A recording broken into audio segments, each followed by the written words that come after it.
Title: Savior. Author: Fiona Cole. Savior, Fiona Cole. Copyright 2019 by Fiona Cole. All rights reserved.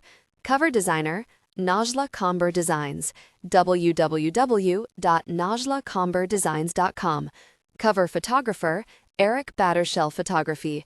www.erikbattershell.com. Interior designer: Indie Girl Promotions. No part of this book may be reproduced or transmitted in any form or by any means, electronic or mechanical, including photocopying, recording, or by any information storage and retrieval system without written permission of the author, except for the use of brief quotations in a book review. This is a work of fiction. Names, characters, businesses, places, events, and incidents are either the products of the author's imagination or used in a fictitious manner. Any resemblance to actual persons, living or dead, actual events, or locales is entirely coincidental. A freebie for you. Want a free book from me filled with suspense and steamy tension?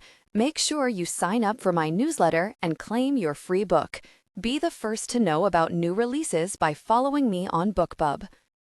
Contents: Playlist 1. Alexandra 2. Erik 3. Alexandra 4. Erik 5. Alexandra 6. Erik 7. Erik 8. Alexandra 9. Erik 10. Alexandra 11. Erik 12. Alexandra 13. Alexandra 14. Erik 15. Alexandra 16. Alexandra 17. Alexandra 18. Erik 19. Alexandra 20. Alexandra 21. Erik 22. Alexandra 23. Erik 24. Alexandra 25. Erik 26. Erik 27. Alexandra 28. Alexandra 29. Alexandra 30. Alexandra.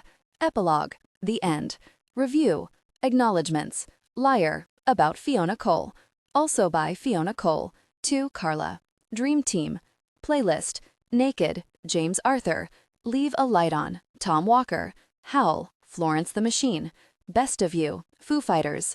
Come Out and Play, Billie Eilish. Savior, George Ezra, F.A. Kit. I Won't Back Down, Dawn Landis. There's No Way, Love, F.T. Julia Michaels. Rise, Katy Perry. Let You Love Me, Rita Ora. Hurt You, The Weeknd, Gessa Felstein. What Kind of Man, Florence the Machine. Is That All Right, Lady Gaga. Walk Me Home, P. This Year's Love, David Gray. 1. Alexandra. A Night with a Virgin, 10,000. My stomach grumbled and I couldn't tell if it was from the nausea rolling through at the headline or from the hunger pains ripping through me. I'd sat at this same computer at the library a week ago. I'd been searching for quick ways to make money, and the suggestion started with using apps to save a buck on your groceries, which was useless since I didn't have a phone or money for groceries. After about 32 more clicks down a dark rabbit hole, I'd found something I could use for money. Me. My sister had stripped and done God knows what in the back room, but I'd always promised I wouldn't sell myself for money. I'd rather starve, which was my current situation. Apparently, I wouldn't rather starve because here I was considering selling my virginity just to lessen the pain. I reasoned that it was just a night. It was just once. I wasn't a prostitute. I was just a desperate girl trying to gain some traction in my life. I'd seen the site and saw how much people were willing to pay. Then I'd read a comment about how much someone would pay for a virgin. My jaw hit the floor, my mind racing with the possibilities of what that kind of money could do. I could go to college. I could pay the rent. I could pay for electricity and groceries. My mouth had watered at the mere thought of something other than stale PBJ and ramen. So I'd printed it off the screen to save the link and quickly ran to grab the paper before anyone saw it. Folding it up, I stuck it in my pocket and carried it with me everywhere, constantly weighing the pros and cons. Last night, after another late shift at the grocery store, I counted out the $20 I had left over for the month and realized groceries weren't in the budget. My stomach had rumbled in protest, and the paper had burned a hole in my pocket. I made a decision then and there. I'd stolen some of my sister's makeup, highlighting my blue eyes, and tousled my black hair, adding red lipstick for the snow-white look, and headed to the library. The camera on the computer wasn't great, but it worked. I uploaded it to the site and typed up the offer. All I had to do was hit enter. "We're getting ready to close," the librarian called from the doorway. I took one last deep breath, closed my eyes, and hit enter. Done. It was done. My eyes glued to the chat box, waiting for a notification to pop up like someone would respond within the second, but nothing happened. My shoulders dropped and my heart sank. Maybe it was all for nothing. Maybe no one would want me anyway, and I'd worried for no reason. The possibilities vanished like wishes in the wind. Feeling defeated, I closed out of the browser and grabbed my bag. I stopped by the bathroom to fill up my water bottle with clean water before heading home. I didn't want to look in the mirror, not wanting to see what met my eyes, but I couldn't help myself. Smudged eyeliner, hallowed cheeks, pale skin, dull eyes. I struggled to find the determination to persevere that usually lingered behind the blue eyes my mom claimed would captivate any man. But it was still there. I had all the determination I could muster, and it had to be enough. Lifting my chin, I clenched my jaw and stared, daring the girl in the mirror to deny we would make it. Before I could falter, I turned away and walked out, heading home. My stomach rumbled again, and I curled in on myself with each step. Thinking of the $20 I had, I decided I could peel a few singles off to buy a couple packs of ramen. The lights were on at home when I turned the corner into the trailer park. I took a deep breath to prepare myself for my sister before pushing the door open. Smoke wafted past me, escaping into the night air, and I cringed at the acrid smell. I hated the stench of pot. I also hated the disgusting man sitting next to my sister on the couch. They were both hunched over, her kneeling on the floor, leaning down to suck up a white powder through a paper, and him crushing the pills to make powder. "I told you not to bring that shit here." Both their heads jerked up. My sister's eyes were already glossy and unfocused, her body swaying from the motion of jerking upright. Oscar's were more clear as he scanned me up and down with a disgusting smirk that made my skin crawl. "Didn't," he said. "Your sister is treating me tonight." Leah smiled up at Oscar like he told her she was the prettiest girl in the world. "Anything for you, babe," she slurred. I cringed, my mind swirling with all the ways my sister could have gotten the drugs.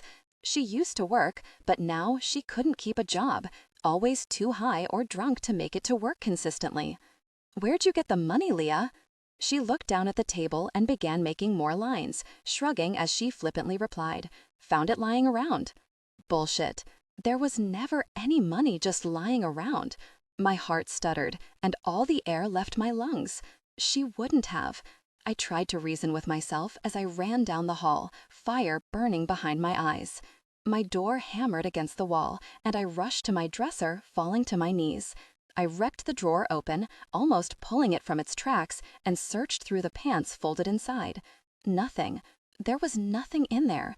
Not a bill to peel off for ramen, no money to get me to and from work, nothing to ease the knives cutting away at my stomach.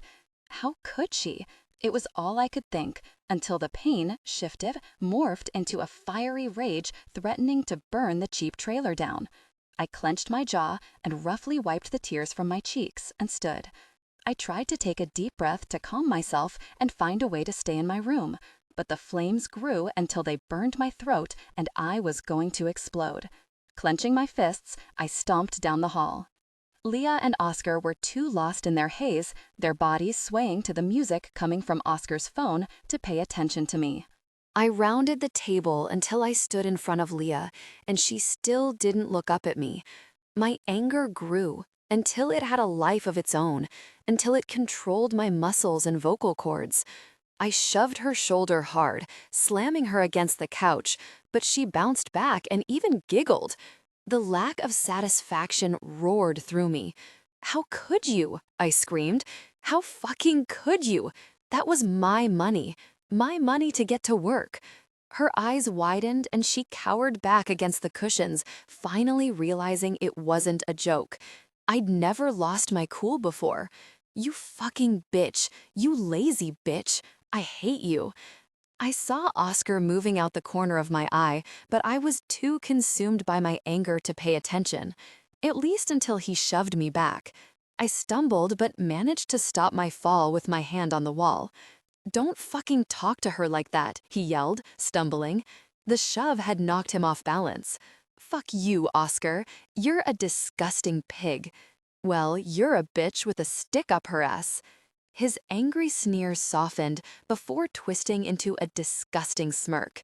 The fire pushing me earlier ebbed at his change in mood, sending alarm bells ringing. I edged my way around the table, keeping my back to the wall and my eyes on him.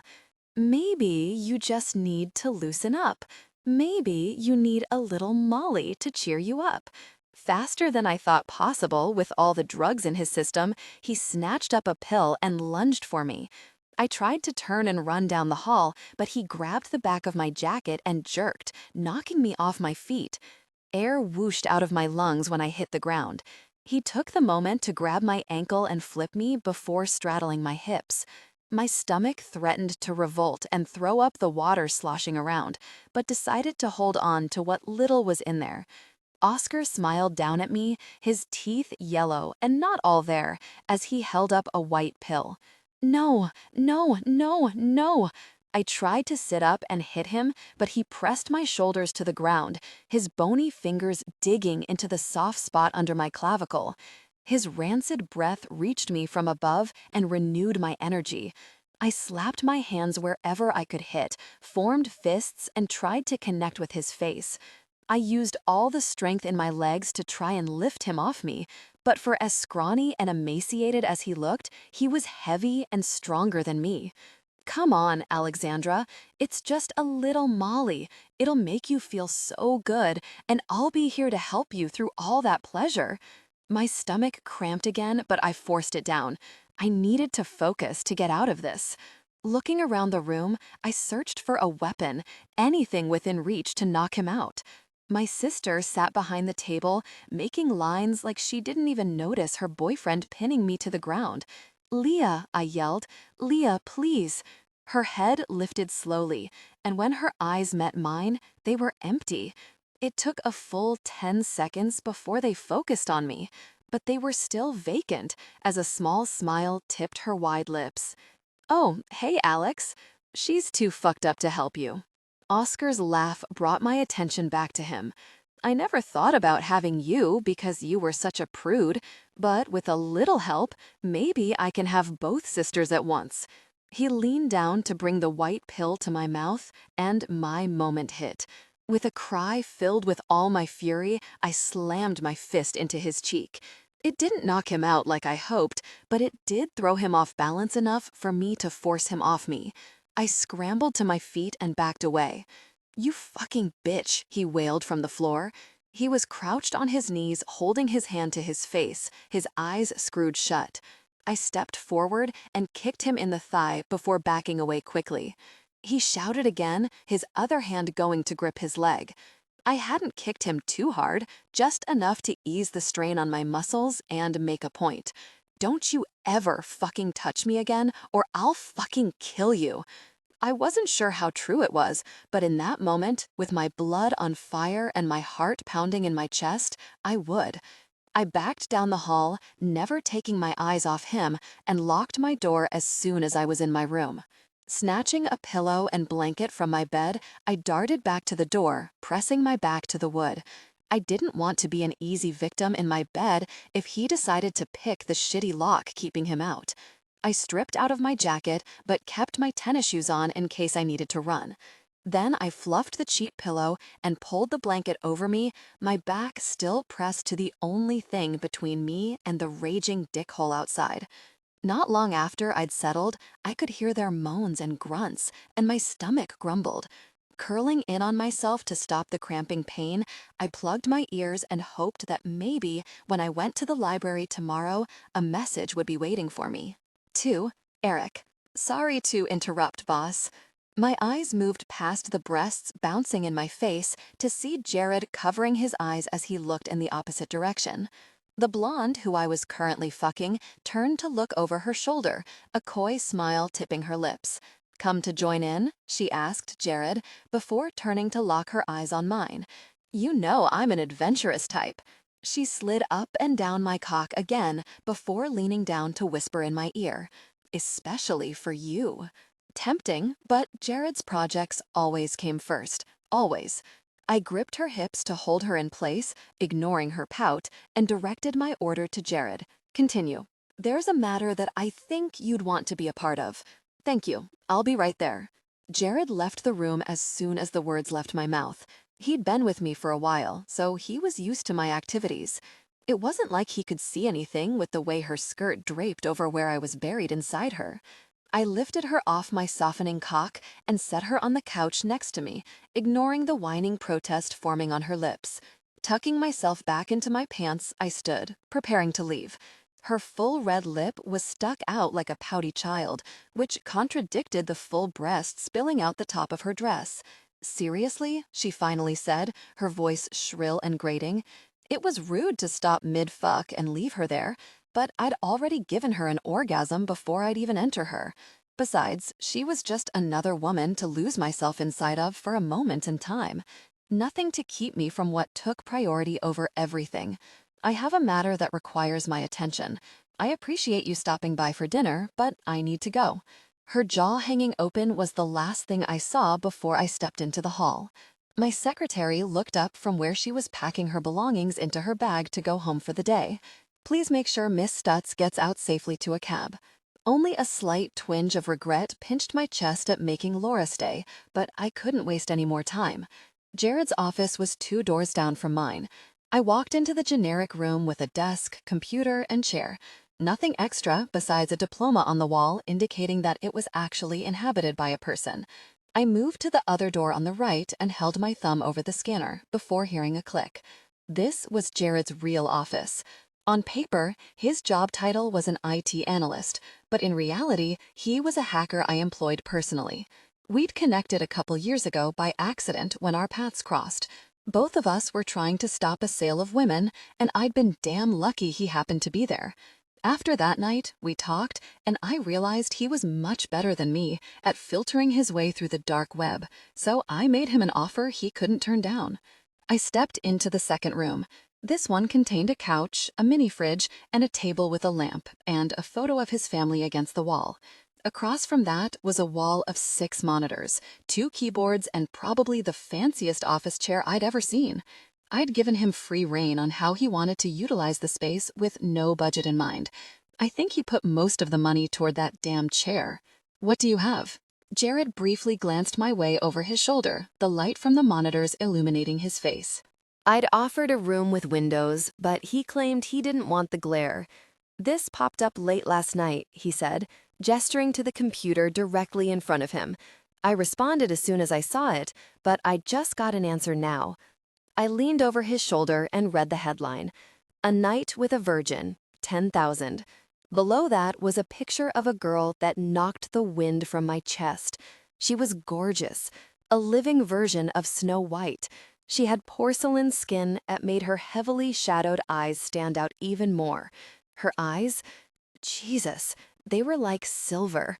Such a faint blue tinged the edge of the pupil and faded to gray on the outside. And to top it all off were her full lips, painted a sinful red to match the seductive smirk.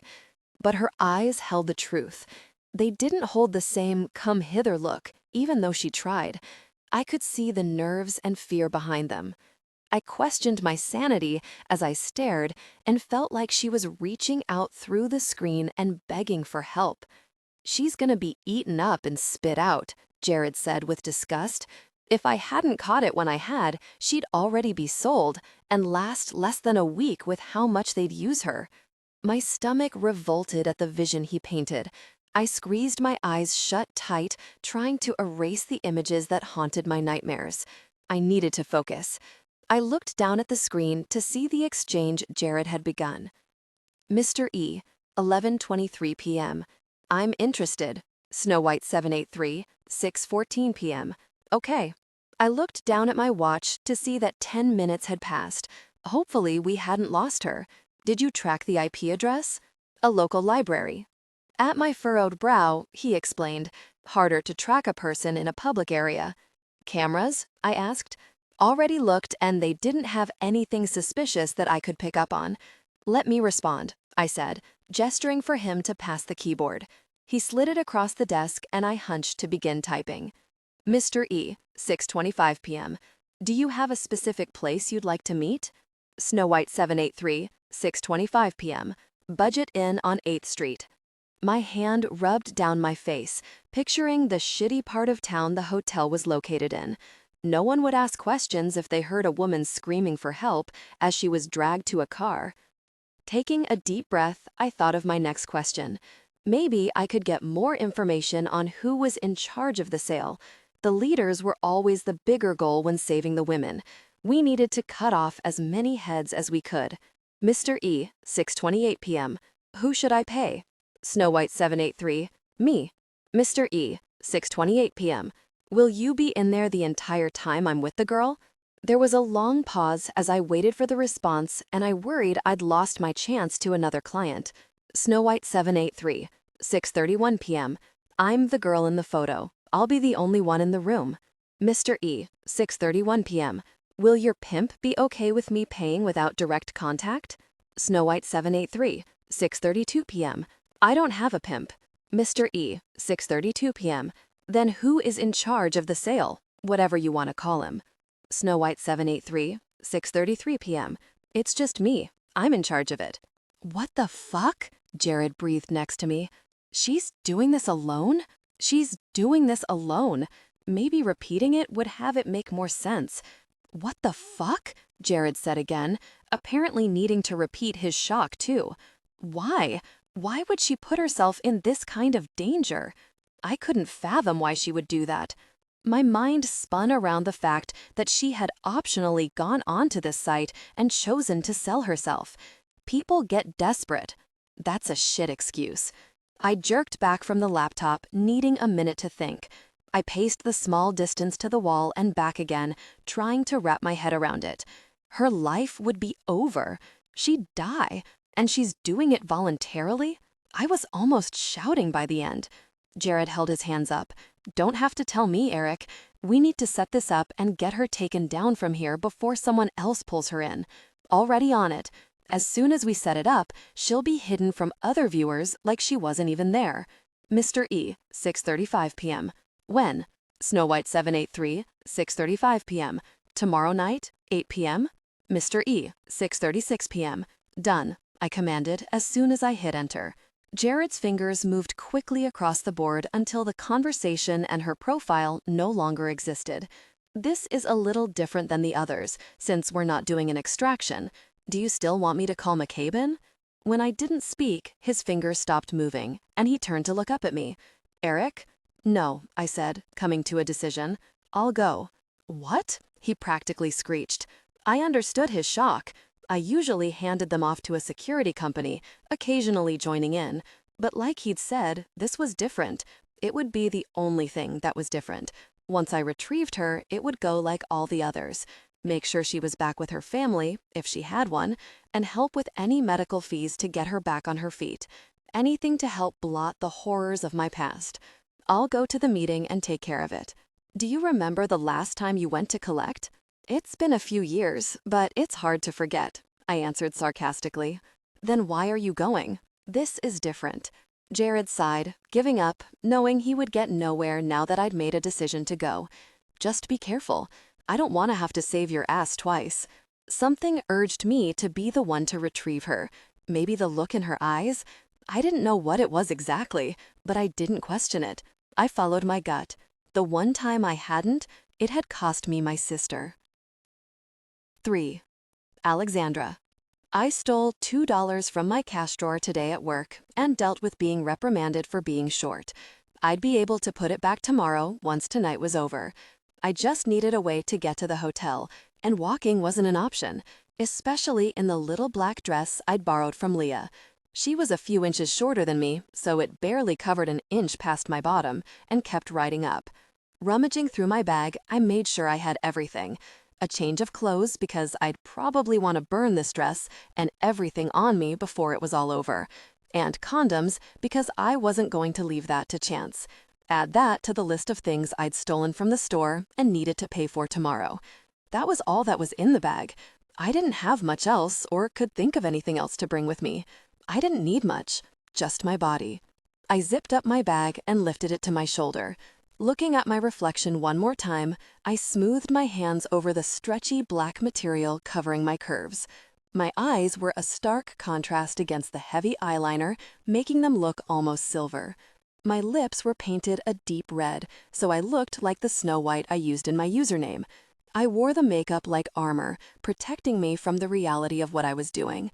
When I got to the hotel, I was glad for the armor, a mask, to help me flirt with the clerk at the front desk. I could be someone else with it on, someone who leaned over the desk and dragged her finger along her bottom lip as I pouted to the scrawny kid, asking him to let me pay once the night was over. The hotel wasn't nice and had a pay-by-the-hour option, so I was sure he knew exactly where the money would be coming from in the morning. My mask let me pretend I was a girl who'd done this before and knew what I was doing. My mask let me pretend I wasn't shaking from the inside out with nerves about making a mistake. Now, looking around the room, the feeling that this was a mistake hit me like a sledgehammer. I'd spent the night wondering who I'd open the door to. Would it be an old man who had an affinity for young virgins? Would he be attractive? Would he be dangerous? Would he hurt me? I shook away the questions. It was too late. The clock said it was already 8:05, and there was no turning back. I'd be fine. It was just a hymen. Even if the guy was rough and gross, it was only a night. One night to get me through the rest of my life. Watching the minutes tick by, I wondered if I got the time mixed up. I tried to double-check this morning at the library, but the chat was gone. My whole ad was gone. I assumed the website removed everything once it had all been set up, so I went from memory. But the closer it got to 8:30, the more I questioned it. I jumped, and my heart skipped a beat when a hard knock came at the door. This was it. I was doing this. I could do this. No more stealing money. No more laying in bed praying to fall asleep so I could ignore the hunger. No more sleeping in front of my door to keep any predators out. No. I just needed to walk across the room, open the door, and give myself to one predator to save me from all the others. I closed my eyes, pictured my future, and took a deep breath. Letting it out slowly, I released as much fear as I could and walked over. With a trembling hand, I opened the door and froze at what greeted me on the other side. The first thing my eyes collided with was a broad chest encased in a black cotton shirt and a black leather jacket. I slowly scanned up to a square jaw dusted with stubble, surrounding lips pinched closed. The bill of his black baseball cap covered his eyes, at least until he looked up. The heated emerald glaring down at me sucked all the air from my body, knocking me back a step. He was beautiful. Easily the most attractive man I'd ever seen, like a model.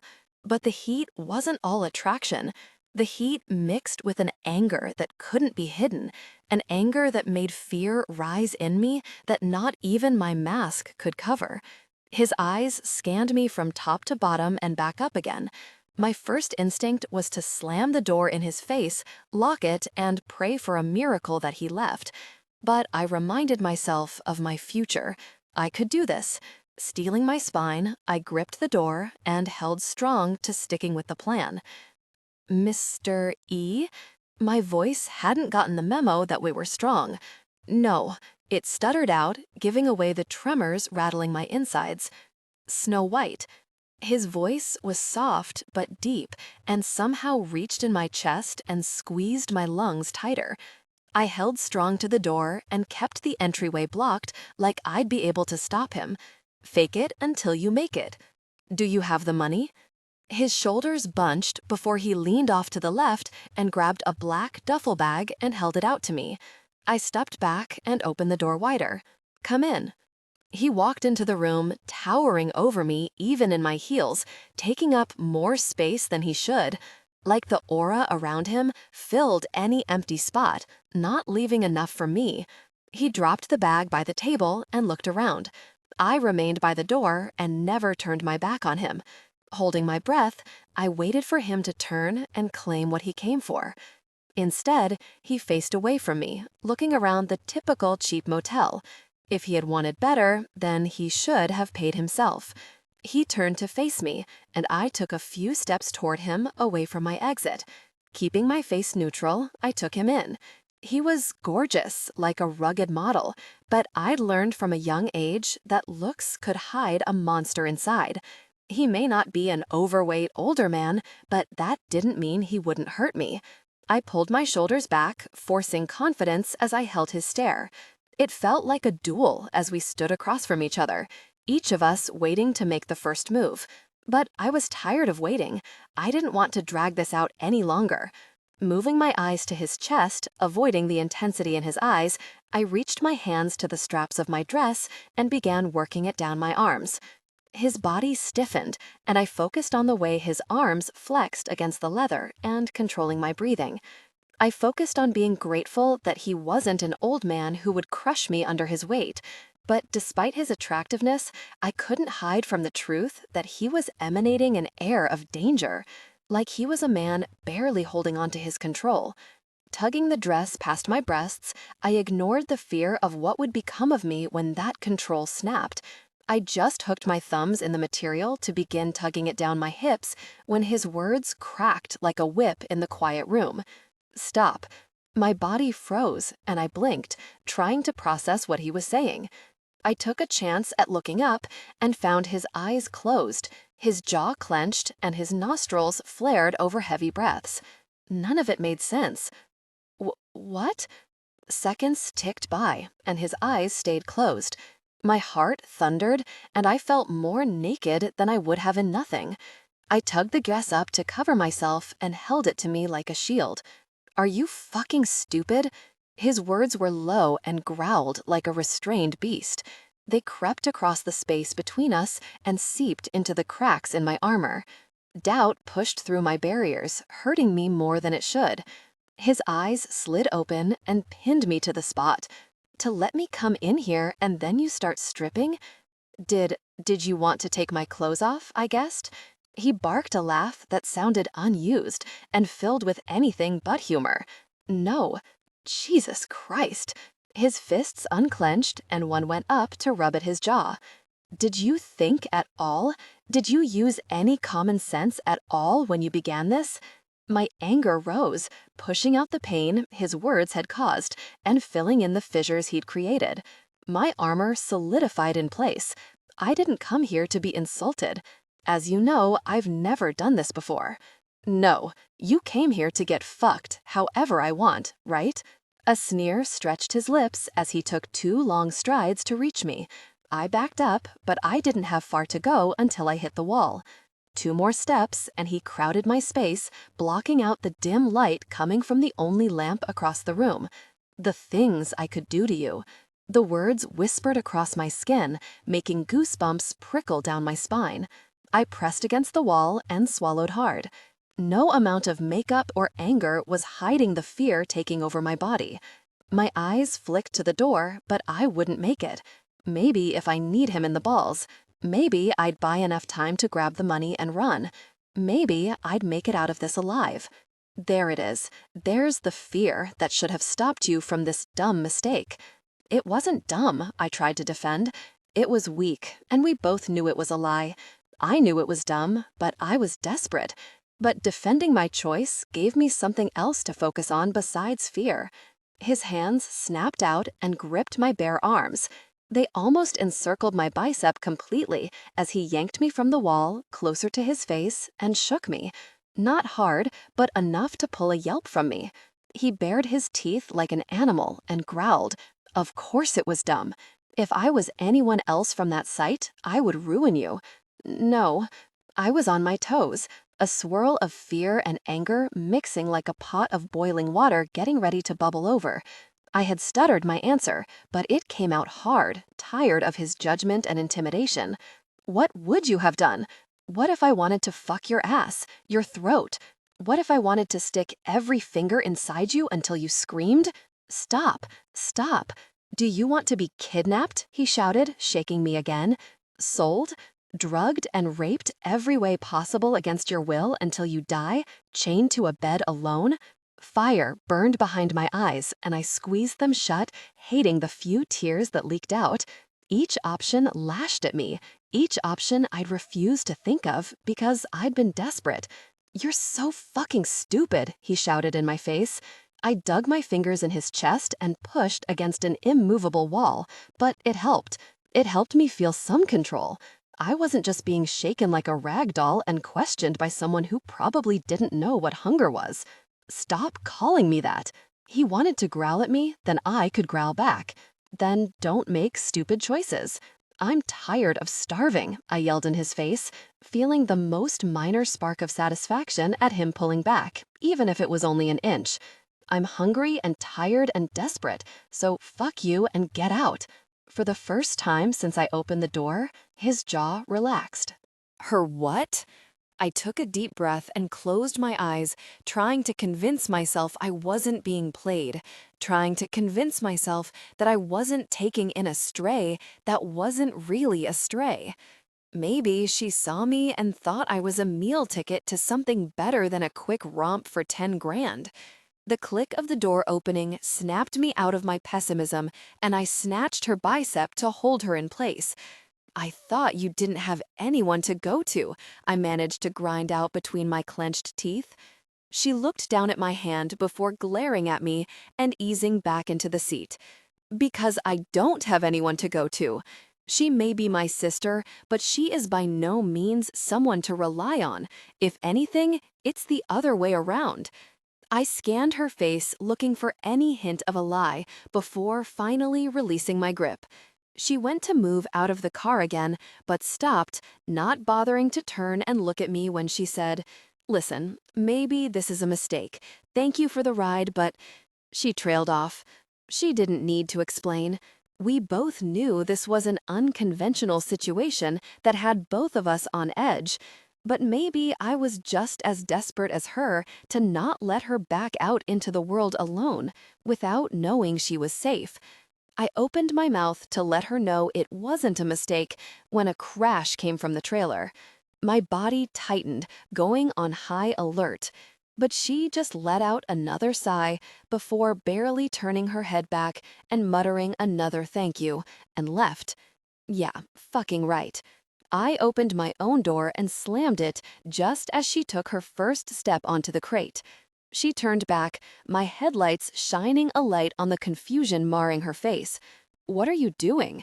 I didn't say anything because I wasn't the slightest bit sure. A weight sat heavy on my chest and urged me to not leave her alone. I'd hoped I'd have an answer in the few steps it took for me to reach her. I didn't. So when I stood in front of her, her perch on the crate bringing her to my eye level, I just stared in silence. Her eyebrows rose like she was waiting for a response I still didn't have. Instead, I reached past her to grab the handle and pushed the door open. "Just go." She pursed her lips before finally doing as told. When we entered, she dropped her bag and took off the ridiculously high shoes, dropping 5 inches, her head now at my chin. I looked past her and took in the clean but run-down place. Stains marred the walls and ceilings from leaks. The carpet was faded and flat. The furniture was sparse, but what little filled the space was clean and organized. I'd expected to find her sister when we entered, but the room was also empty, and no sound came from anywhere in the house. "You can go now." I looked around again and hated the way my gut churned. Everything inside me was telling me not to leave her there, but I couldn't exactly kidnap her. "Let me at least feed you," I said, buying more time. A slew of groans and moaning came from down the hall, and she cringed, a flush working its way up her neck. I could only imagine that was the sister and boyfriend. "I'll find something to eat here." I cocked a brow, not believing her. She lifted her stubborn chin, not admitting what we both knew. There was no food here. She'd already confessed to how much she'd struggled. Just because she wouldn't admit it now didn't mean I wasn't going to make her face it. I strode past her, my long strides taking seconds to bring me to the kitchen. "Hey," she shouted behind me. I ignored her and opened cabinets and the refrigerator. Both were barren. Only a few dishes littered the shelves. I turned and faced where she stood at the entryway of the kitchen, with her hands on her hips. "Really? What food will you find later?" A door slamming open stopped her from responding. A wisp of a girl came stumbling from down the hall, laughing and barely holding herself against the wall. Her long black hair tangled around her face as she fell to the floor, still laughing. What I assumed was the boyfriend came next, with only a pair of jeans barely clinging to his waist. His upper body was pale and scrawny. Seeing the track marks on his arm, I imagined most of his money went to drugs rather than food. "The other sister is home," the guy said when he saw the girl standing there. He came up behind her and slapped her ass before stumbling back a bit and laughing. My blood roared through my veins, and I clenched my fists as I watched her stiffen and step away. "Ready to remove that stick from your ass and replace it with something more fun?" he asked, grabbing his crotch. "Leah's too high for another round, but for you, I could be ready in seconds, especially if you let me fuck those sweet lips." "Fuck you, Oscar," she growled. "Oh, I intend to fuck you." He reached out to grab her, but I stepped out of the shadows of the kitchen and gripped his wrist before he came close. "Don't," I growled. "Who the fuck are you?" Oscar sneered. "Tell your boyfriend to get the fuck off, Oscar," the sister Leah whined as she struggled to get up from the floor. "He's not my boyfriend." "Well, then do you mind if I have a go at him?" Leah said, leering at me with glassy eyes. I could see one was bruised now that she'd brushed some of her hair out of her face. "Oscar can fuck you and I'll play with the new guy." "Don't be a slut, Leah," Oscar shouted, ripping his hand out of my grip and shoving Leah back. The girl gasped as she watched Leah stumble back. But Leah caught herself and laughed as she flipped her hair back and stood upright. She was too high to care. But the girl standing next to me vibrated with rage as she finally got a good look at her sister's face. I watched, as if in slow motion, her whole body pulled tight with tension. Her shoulders slid back and her fists tightened as she slowly turned her head to look at Oscar. "I'll fucking kill you," she whispered before exploding. She landed one solid blow to Oscar's face before I was able to wrap my arm around her waist and pull her back into my chest. She squirmed and twisted and lashed out with every limb she had, trying to reach him as she screamed obscenities and threats that had me cringing. "How dare you touch her, you disgusting motherfucker! I will cut off your dick and shove it up your ass before I make you eat your own shit. I will fucking murder you. Don't you ever touch her again." Oscar removed his hands from his swelling eye and glared at the hellion in my arms, his own body preparing to attack. As much as I'd love to let this woman loose on Oscar, I'd rather not have to deal with the aftermath. I pinned her arms by her side and held her tight, growling in her ear, "We're leaving." "No," she yelled, "I can't leave her with him." Oscar took a step toward us, and I shoved the girl behind me and used my other arm to pin him to the wall, digging my thumb into the soft tissue below his collarbone. "Get out." I gave my most menacing tone, using every inch of height and pound of muscle to intimidate him. "No," Leah whined behind me, "don't hurt him." "You can't tell me what to do?" Oscar challenged. "She wants me here." I moved my hand to his throat and squeezed, finding satisfaction when his eyes bulged and his hands moved to rip at my fingers. "If I ever find out you hit her again, I'll rip your limbs from your body and beat you with them until you bleed out and die." I knew I couldn't keep him away if her sister wanted him here, but I could put the fear of God in him. "Whatever," he choked out, but managed a nod too. I let him go, and he fell to his knees, gasping for air. Leah came over and cradled his face, whimpering. "Let's go," I said, looking away from the drugged couple. I gripped the girl's arm and dragged her out of the house despite how much she fought me. I ignored her shrieked protests because nothing was going to keep me from removing her from that mess inside. When she began slapping at my arms, my patience snapped and I swung her around until her back was pressed to the passenger side of the car. I said I didn't want to leave her, she growled up at me, shoving hard. I gripped her hands and pinned them by her head, using my hips to pin her legs. I should have been ashamed of the way he'd flooded my cock when it pressed to her soft curves. Ignoring my reaction, I sneered, "What are you going to do? Did you have a revelation that shit will change for you? Did you figure out how to make your life better than the reality in there?" Her chin came up high as she tried to burn me down with her eyes. "It'll be safer next time I try to make money. I can figure something out that will work. I can't just leave her to suffer.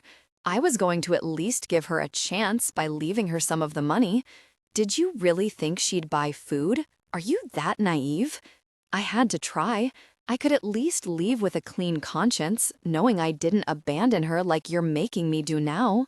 "How much?" "What? How much would you have given her from the money?" She swallowed as she studied my face, probably trying to figure out why I wanted to know. 1,000. I stepped back and pulled my wallet out. She stayed pressed to the car and watched as I peeled off a wad of bills and stormed back to the house. I stepped just inside to drop the bills and got the fuck out. "Your duty is done. Now get in the fucking car," I said, pointing at her as I walked past to the driver's side. "I'm hungry." She stared with wide eyes, but when I glared over the roof, she gave a single nod and got in. Thank God. I didn't want to explain why I needed her to get in, because I couldn't. I just knew I did. 5. Alexandra. I barely saw the streets pass by as I stared out the window. My mind was a tangled mess, and I used the drive to try and place it in some order. I tried to organize the events and predict the outcome. I wanted to ask questions, but every time I glanced over, I took in the way his fist squeezed the steering wheel, and I lost my nerve. Instead, I kept my mouth busy by chewing on my nails. I'd moved on to nail number 3 by the time the city disappeared behind the walls of the parking garage. When he parked, I didn't move. I didn't know what to do. None of this was normal, and I had no idea the protocol for going home with a stranger, one you planned to sleep with or not. At least if I had planned to sleep with him, I could make an educated guess on how to act, but apparently I wasn't losing my virginity tonight. I swallowed a laugh at how the night had changed. Had it only been a few hours ago I'd opened the door to him, expecting, hoping for a wham-bam thank you, ma'am?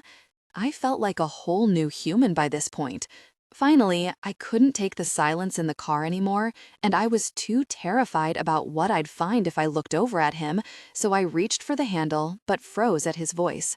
"What's your name?" He breathed a laugh. The whole time in the trailer, I kept almost calling your name, to realize I don't know it. I shifted back in my seat and turned to look at him cautiously, like him knowing my name was the real danger. I was about to let this man take me up to his apartment and hopefully not lock me in a room forever, and I was worried about telling him my name. I needed to readjust my thought process. "Alexandra." He gave a single nod. "Nice to meet you, Alexandra. I'm Erik." He stretched his hand out, and I had to fully let go of the handle and reach across to slip my hand in his. He'd touched me many times tonight, when he'd gripped my shoulders and shaken me, when he'd held my back to his body as I tried to attack Oscar, when he'd pinned me to the car. But this was the first touch he offered. It was the first touch I took. The rough calluses abraded my softer palm. His hand engulfed my smaller one, the warmth slowly working its way from where we touched to up my arm. "Hi, Erik." He didn't jerk back, and neither did I. We sat for maybe 5 seconds, but a monumental shift happened. Like just introducing ourselves erased the last few hours and gave us a chance to start anew, fresh. The moment was broken when he nodded and he pulled his hand back like he'd been burned from holding on too long and got out. I followed, reaching the elevators as they opened. He scanned a card on a panel inside and hit the 23, almost the top floor. My heart raced as the door slid closed. We'd been alone almost all night, but each door that shut on us seemed to add another barrier between me and the world. I didn't know what that meant for me. I just prayed I hadn't jumped out of the frying pan into the fire. The door slid open to a small, open hallway that only held 2 doors. We entered the one on the left, and I had to hold back my gasp when we cleared the foyer and he stepped aside, revealing the view of Cincinnati.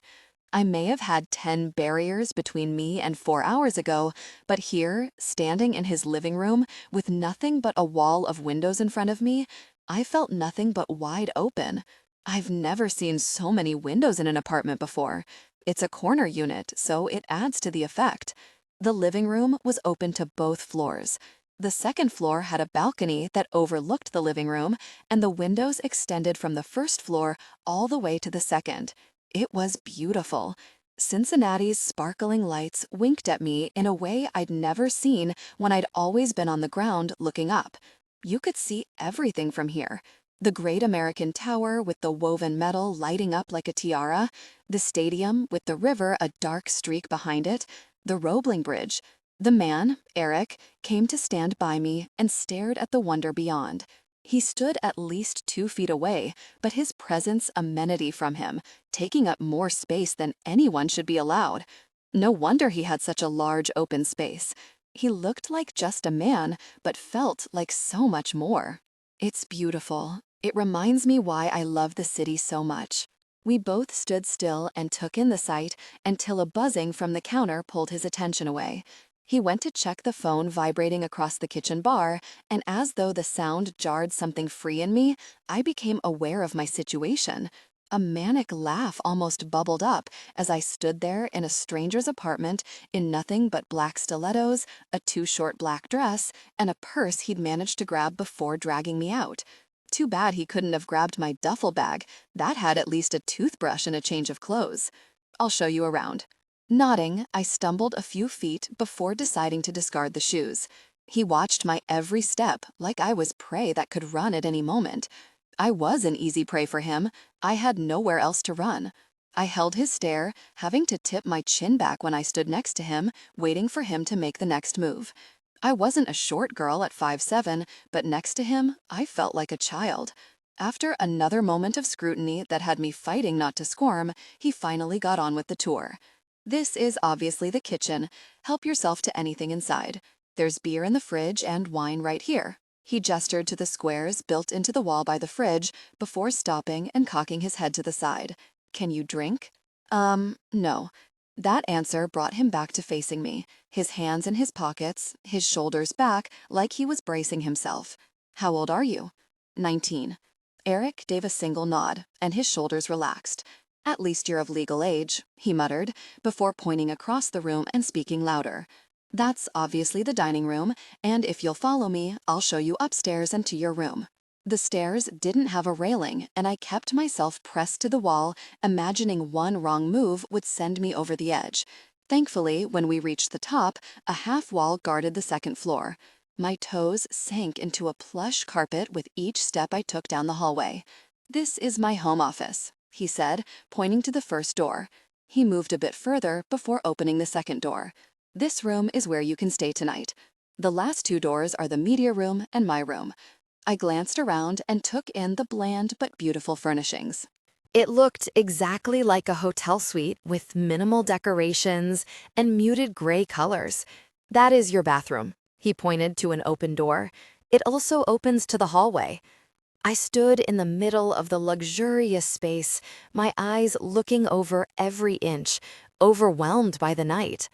A knot was rising up my throat, and I worried that if I opened my mouth, my stress would come spewing out. You can shower, and I'll order some dinner.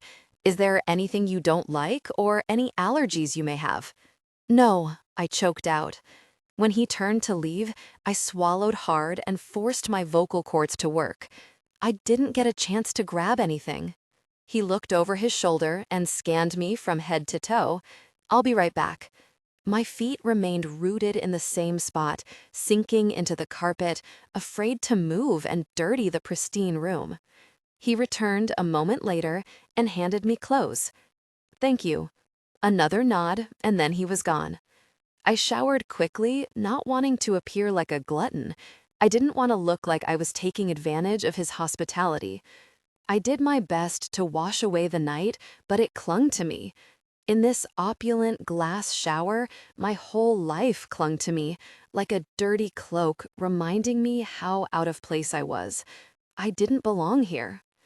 When I stepped out of the room, whether I belonged or not didn't matter. The aroma of food hit me, and my stomach protested any thought of not being here. I self-consciously tugged at the black boxer briefs he'd given me as I walked down the hall. I'd had to roll them a few times to fit my waist, but it made them shorter, almost disappearing under the white undershirt that smelled of lemon and sandalwood.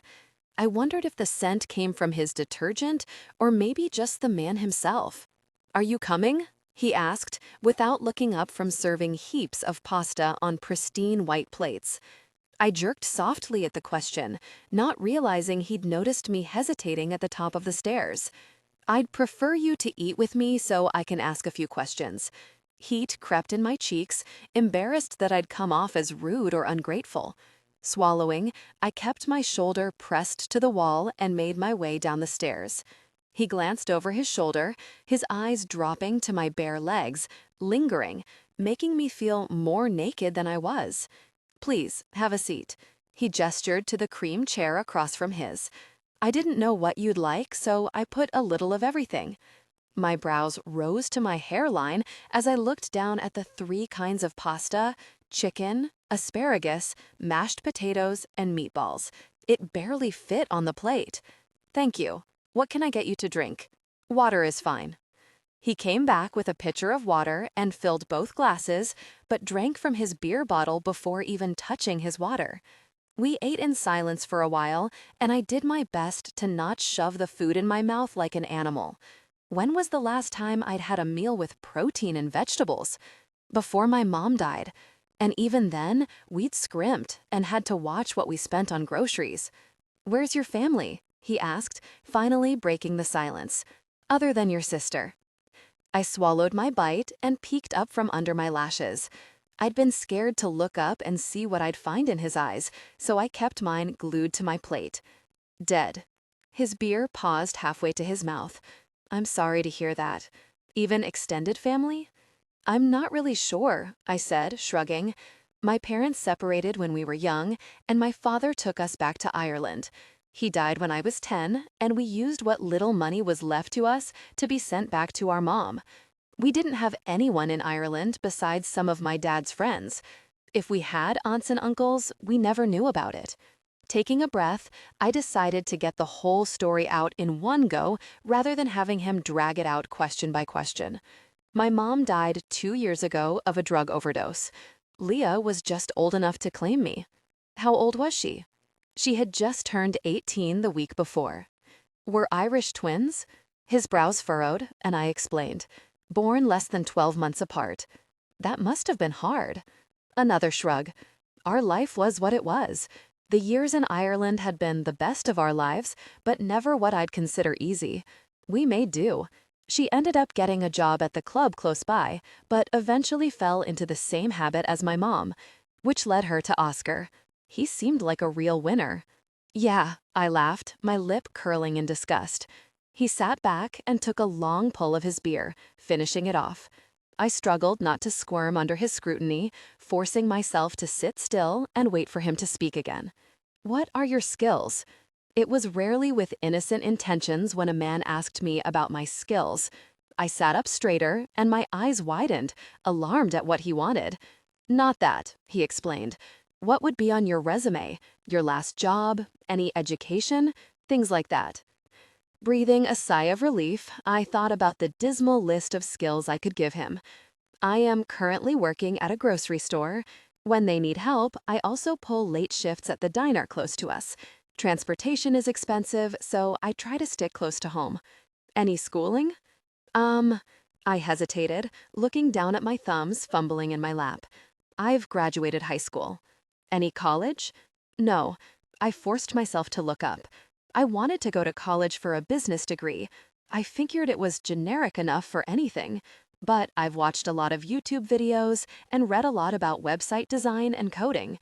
I thought maybe I could do online work at the library, but I overestimated the cheap computers they have. Another long stare as he spun the empty bottle on the table, the ringing scrape the only noise in the room. I couldn't tell if I wanted him to tell me what he was thinking or let me finish my meal and go to bed. You can come work for me tomorrow. I own an IT company. I should have had more intelligent words to say. I should have had better questions. Instead, I said the most prevalent thing rattling through the chaos. What? I know you're limited on options, so for tomorrow at least, you can come work for me. And after that? His face scrunched and he hesitated. Honestly, I don't know. I've never done this before, so I'm kind of winging it. What I do know is you seem to want to learn and are willing to work for it. We'll figure out the rest tomorrow. But for now, it's late and I'm sure you're tired. I nodded slowly, unsure if this was good luck or if I was looking at it with rose-colored glasses. Okay, good. Why don't you head to bed and be ready to leave by 7? I'll have your 5,000 waiting for you if you're still here in the morning. Okay, there are toiletries under the sink in the bathroom. Use what you need. Okay. God, I sounded like a broken record, an idiot, only capable of one-word responses. Before I could make a bigger fool of myself, I stood and brought my dishes to the sink. I was getting ready to wash them when he stopped me. Don't worry about it, my cleaning lady can get it in the morning, he said right behind me. My heart stuttered, not having noticed that he'd moved into the kitchen. I set the dishes off to the side and turned, getting ready to bolt to the room, but found myself rooted to the spot under his stare. Only a small space in the galley-style kitchen separated us from where I was at the sink and where he leaned against the island. Something about the dark backdrop with glittering lights sparkling behind him made me stop. For the first time all night, I noticed him. Not as a man who would take my virginity, not as the man dragging me around and insulting my intelligence, but as a man who was offering me sanctuary for a night, a man who was giving me more than any man had in years. Looking at him like that dropped my doubts, and he looked different. The room no longer felt small because of how intimidated I was of him, but because of the heat slowly rising around me, creating a thick tension. He must have felt it too, because we both stood frozen between the two sections of marble and stared like we were seeing each other for the first time. Heat rose up my cheeks, and I tugged at the briefs he'd given me. His gaze dropped to the movement, but lingered before slowly, achingly slowly scanning up my body. What would it have been like if he had taken my virginity? Staring at his large body, obviously muscular beneath his clothes, I couldn't help but imagine him over me. The picture had me rubbing my thighs together to ease the heartbeat growing between them. I kept track of his eyes, waiting for them to meet mine again. When they did, the throb increased, and for the first time ever, I felt desire for a man, a real man in front of me. Not a fictional one, or one I made up, but a real man. My tongue slicked across my lips, and I considered what to do next. The night had been so crazy, and it was so late, and maybe the adrenaline roller coaster was pushing me to make rash decisions. Maybe I needed comfort to cope with everything. I didn't know why, but I stepped forward, moving to close the small distance between us. And he cleared his throat, jerking his gaze from mine, halting my movement like a bucket of cold water. It's late. Yeah, I breathed, embarrassment heating my skin. I'll see you in the morning. He looked back, but there was nothing there. Maybe I'd imagined it. Maybe it was all a desperate reach to feel like he was a hero. I'd wanted it so much that the desire had flooded out the seeds of doubt about why he had been on the site in the first place. It all felt like too much, and after the day, I didn't know anymore. It was late. Maybe sleep would clear my head. Thank you for dinner. No problem. Have a good night, Alexandra. You too, Erik. I didn't look back as I walked up the stairs, even though I wanted to confirm if the heat at my back was his stare or only my imagination. I even took my time down the short hall, wondering if I'd see him again before sleep. I lingered at the door, my eyes on the stairs. I'd all but given up when I heard him check his voicemail. It was wrong to eavesdrop. He probably assumed he had privacy and I should give it to him. But he was a strange man who found me from an ad selling my virginity. I figured the more I knew, the better. I'd be able to make the right decisions with more knowledge. "Erik," a female voice said through the speaker, "I miss you.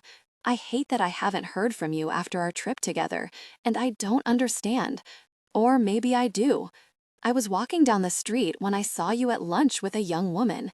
She looked like a kid, and maybe that's what you're into, but you could at least let me know." I could.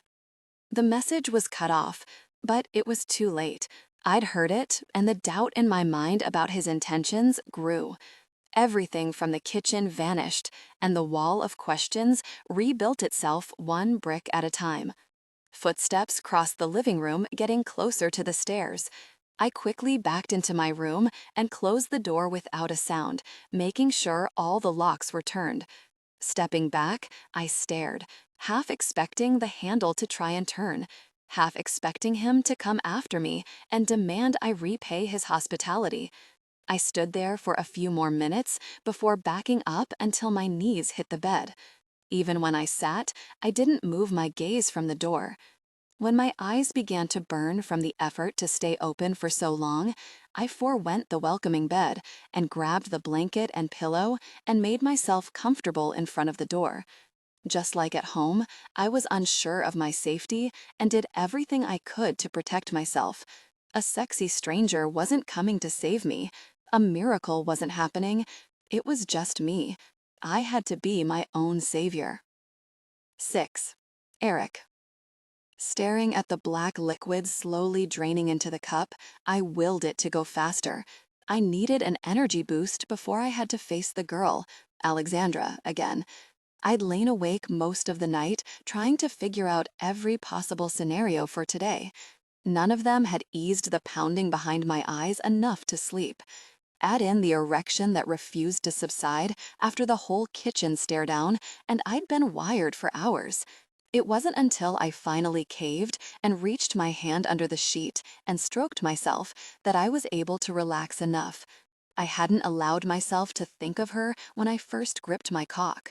She was a child in a vulnerable situation, and no matter how much I tried to repeat it to myself and imagine the blonde with bouncing tits from earlier in the week, it didn't work. My mind strayed to crystalline blue eyes staring up at me like I was the answer. When I closed my eyes and tried to focus solely on my impending orgasm, it was remembering her tongue slicking across her lips that had me grinding my teeth to hold back my moans as I came. Rubbing a hand across my face, I growled out my frustration. "Rough night?" I jerked around to find her standing in the middle of the living room, back in her little black dress.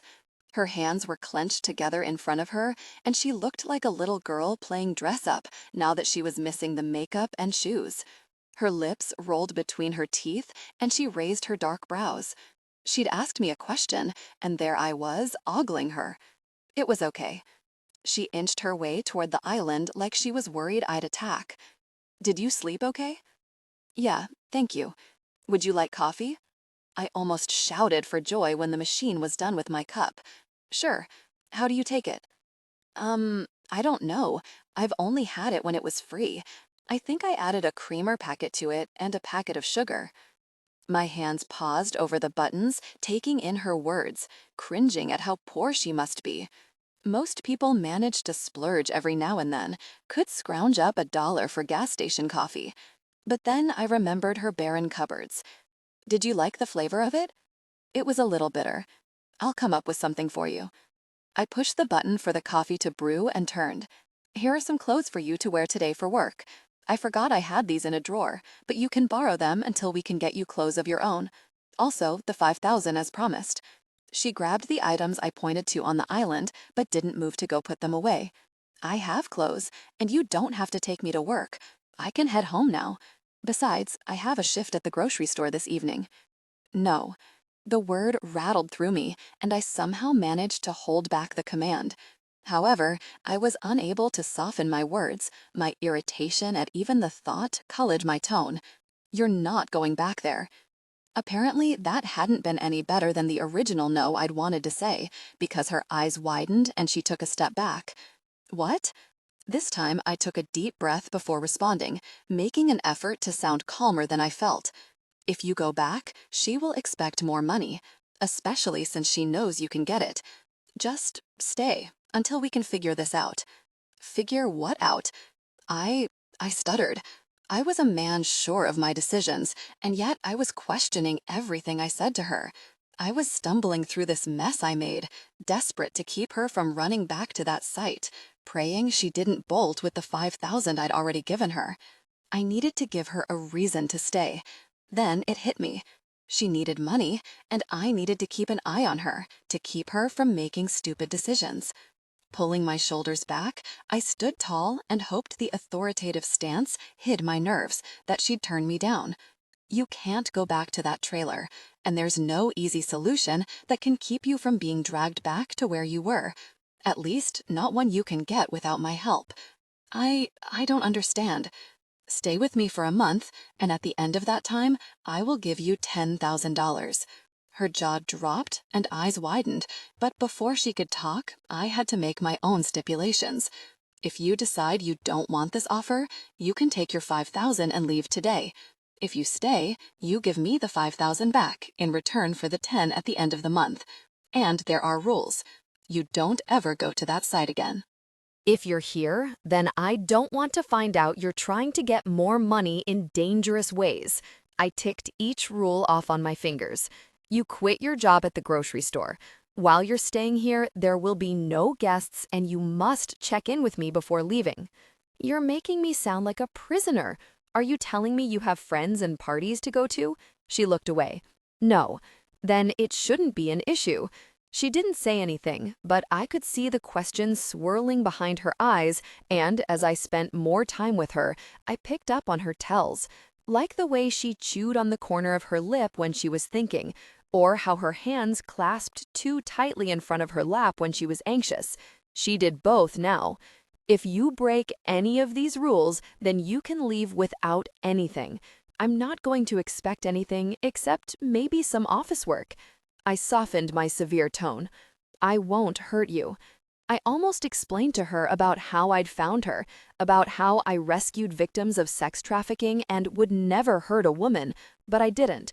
Maybe because I wasn't ready for more questions, or maybe I didn't want her to assume I brought them all back here with me, like it was a scheme. She felt different, and I didn't even know how to explain it to myself, let alone her. Okay, she finally said. Good. Go get changed and we'll head out. We walked into the building, her heels ringing like gunshots through the marble lobby. I'd had slacks and a blouse for her, but no shoes, which left her in her sky-high stilettos from last night. She fidgeted next to me in the elevator, and I struggled not to reach out and lay my hand over hers. The elevator doors opened, saving me from the urge. I bolted, expecting her to follow me around the corner to my company's main lobby and Laura's desk. Good morning, Mr. Brandt. Good morning, Laura. It was a natural move to rest my hand on Alexandra's back as I introduced her. She stiffened, but I didn't pull away. Alexandra, this is my secretary, Laura Combs. Nice to meet you, Miss Combs. She stepped away from my touch, reaching to shake Laura's hand, a smile spreading across her face. White noise flooded my hearing and everything stopped. I'd seen her pissed and scared and upset, but I'd never seen her smile. She was a beautiful young woman, there was no denying it. But Jesus, when she smiled, she was exceptional. The faintest dimples appeared just under the well-defined apples of her cheeks.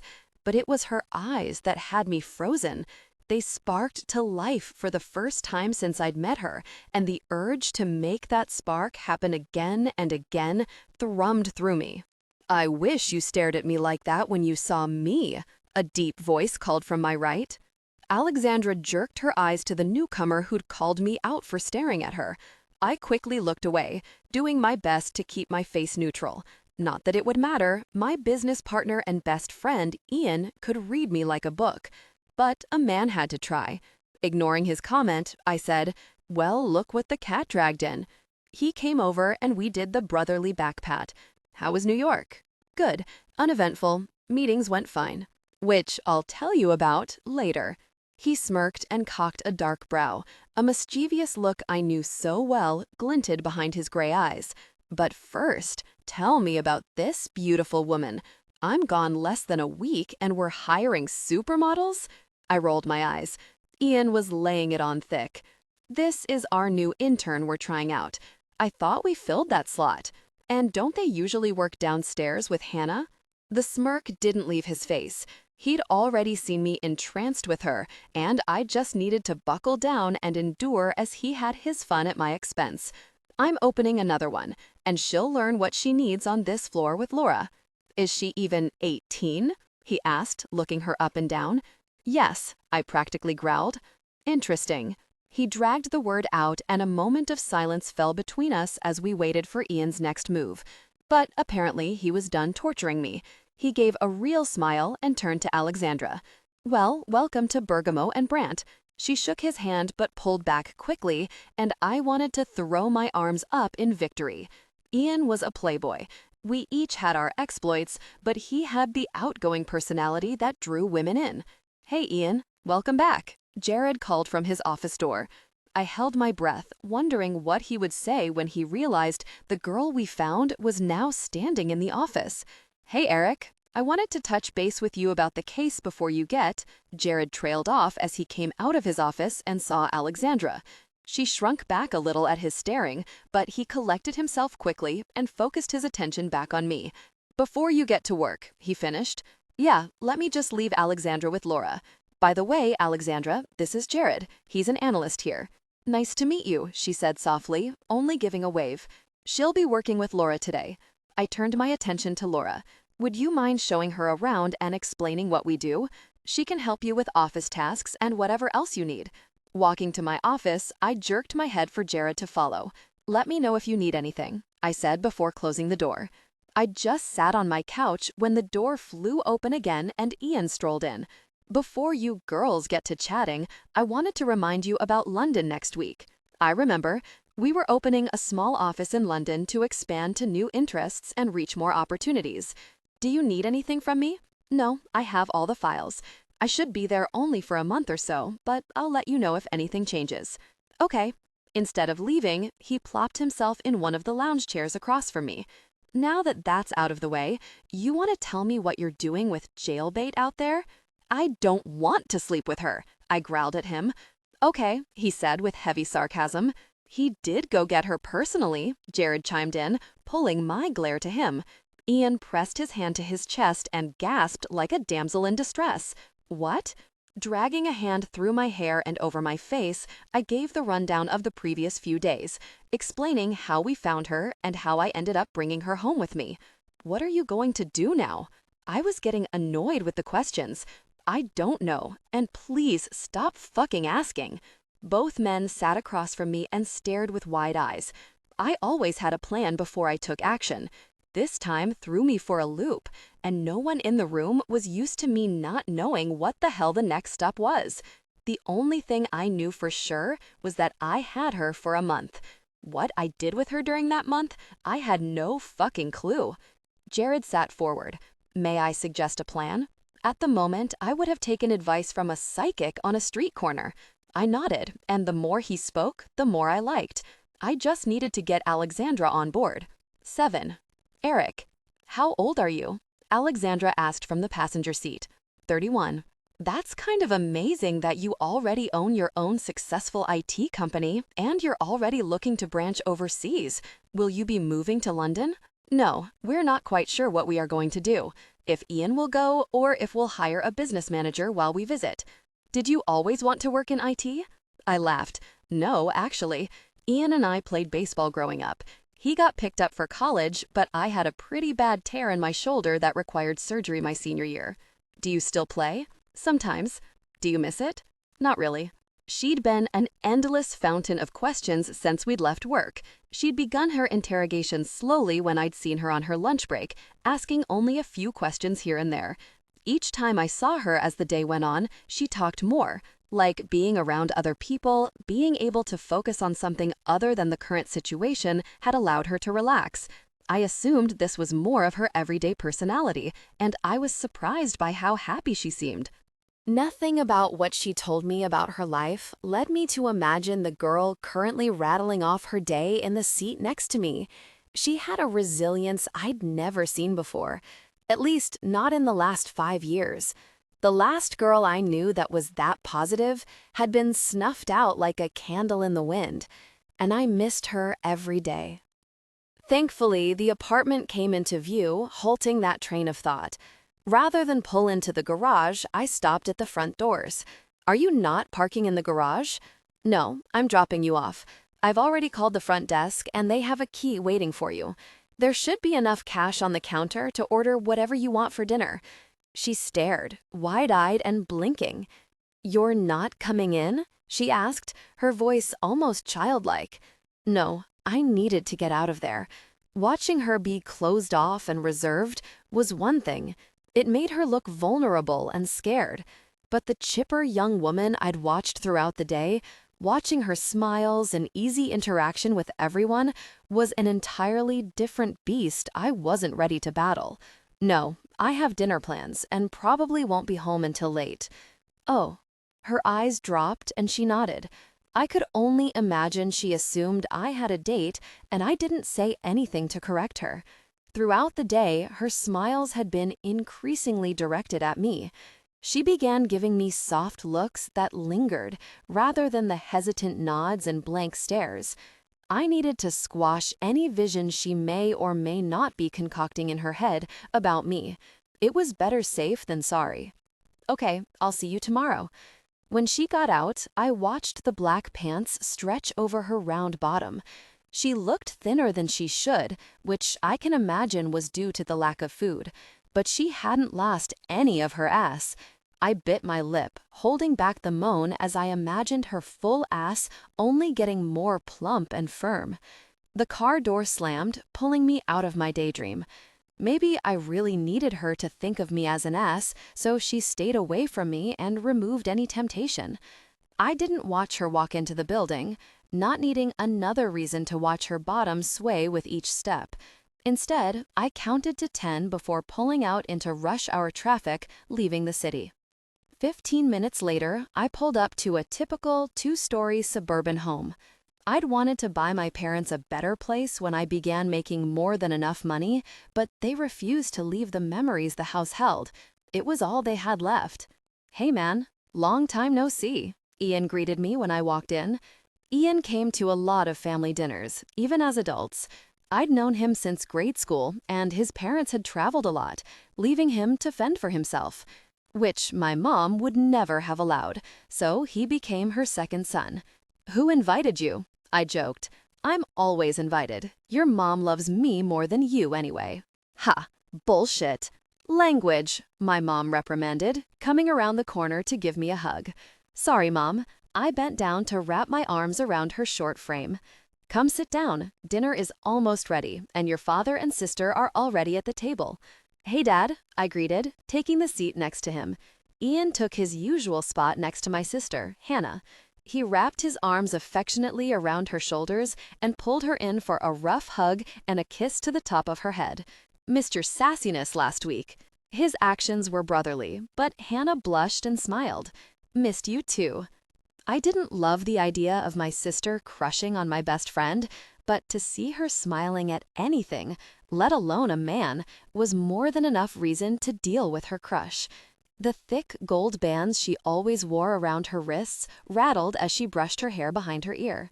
"How was work?" Mom asked, placing the final dish on the table. "Boring," Hannah answered first. I glared at her across the table, not liking her company boring. But the glare quickly shifted to Ian when he opened his fat mouth.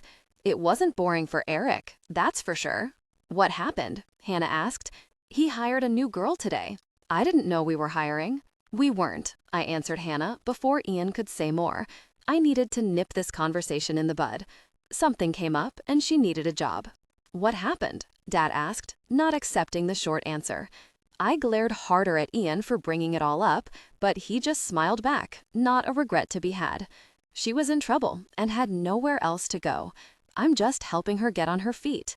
Everyone at the table knew what I did. Everyone knew why. I glanced over to Hannah to make sure she was okay, to find her shoulders slouched.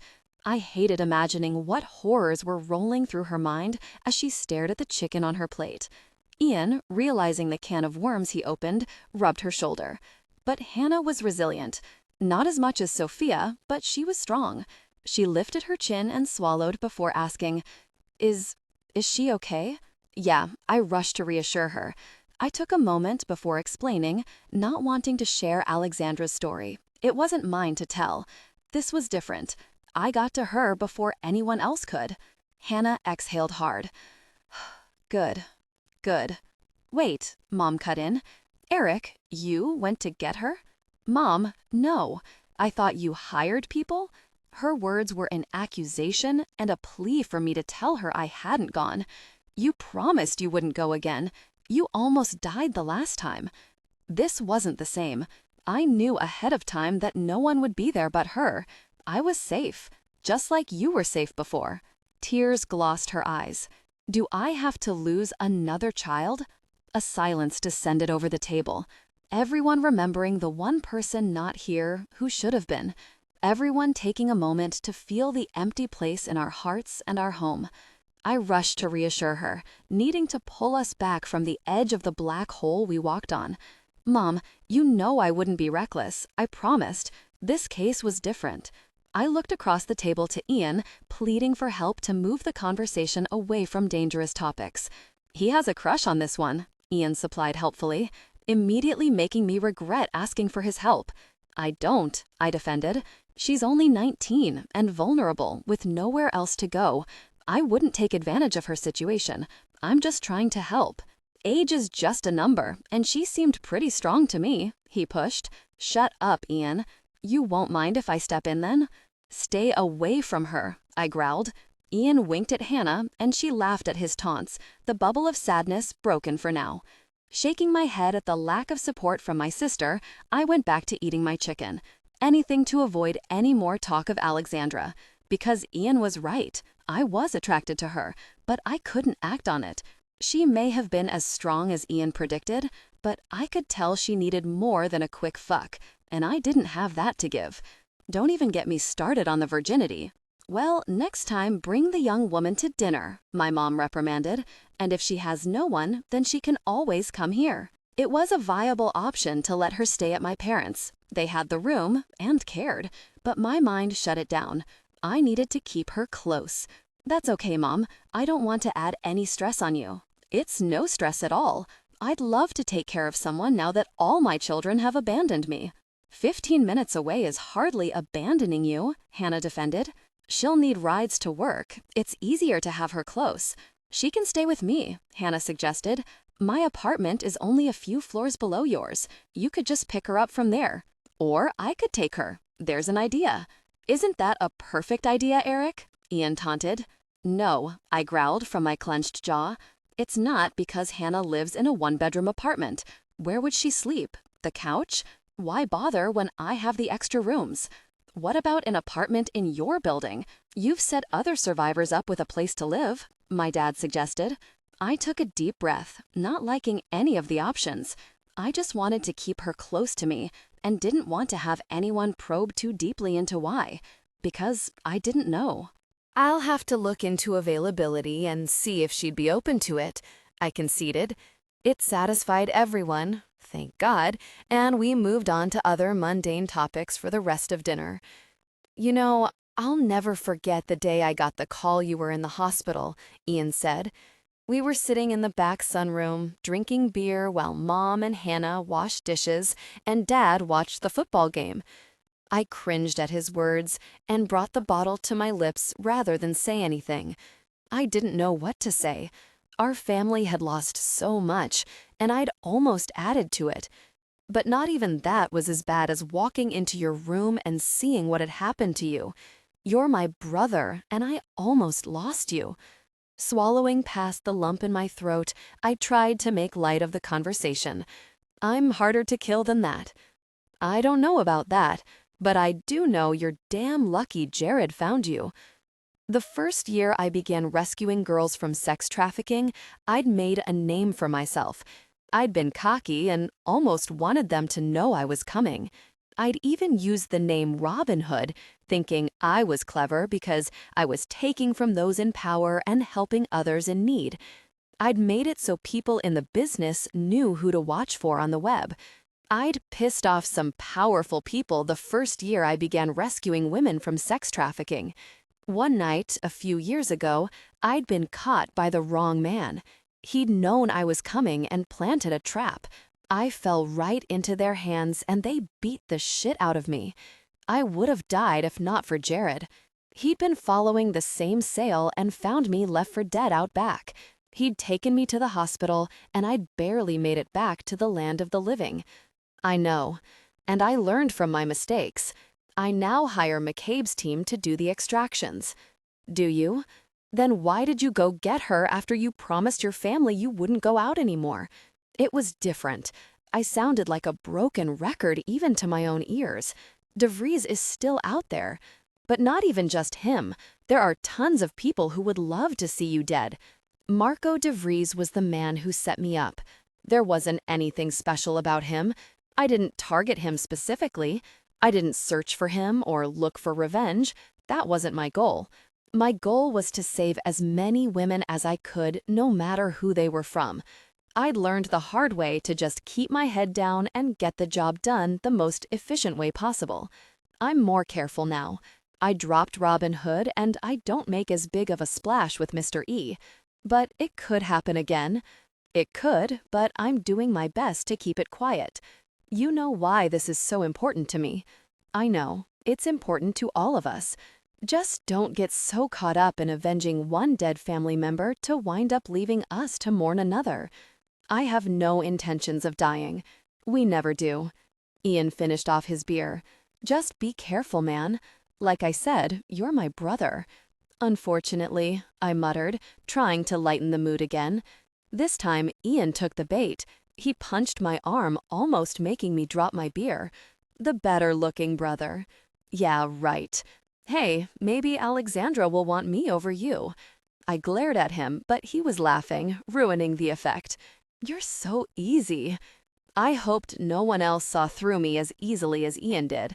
Not that it mattered, because no way was I giving in to anything with Alexandra. 8. Alexandra Erik hadn't come home before I fell asleep. I stayed on the couch for a while, hoping to see him, until I eventually went to the bedroom, but I'd lain awake past midnight.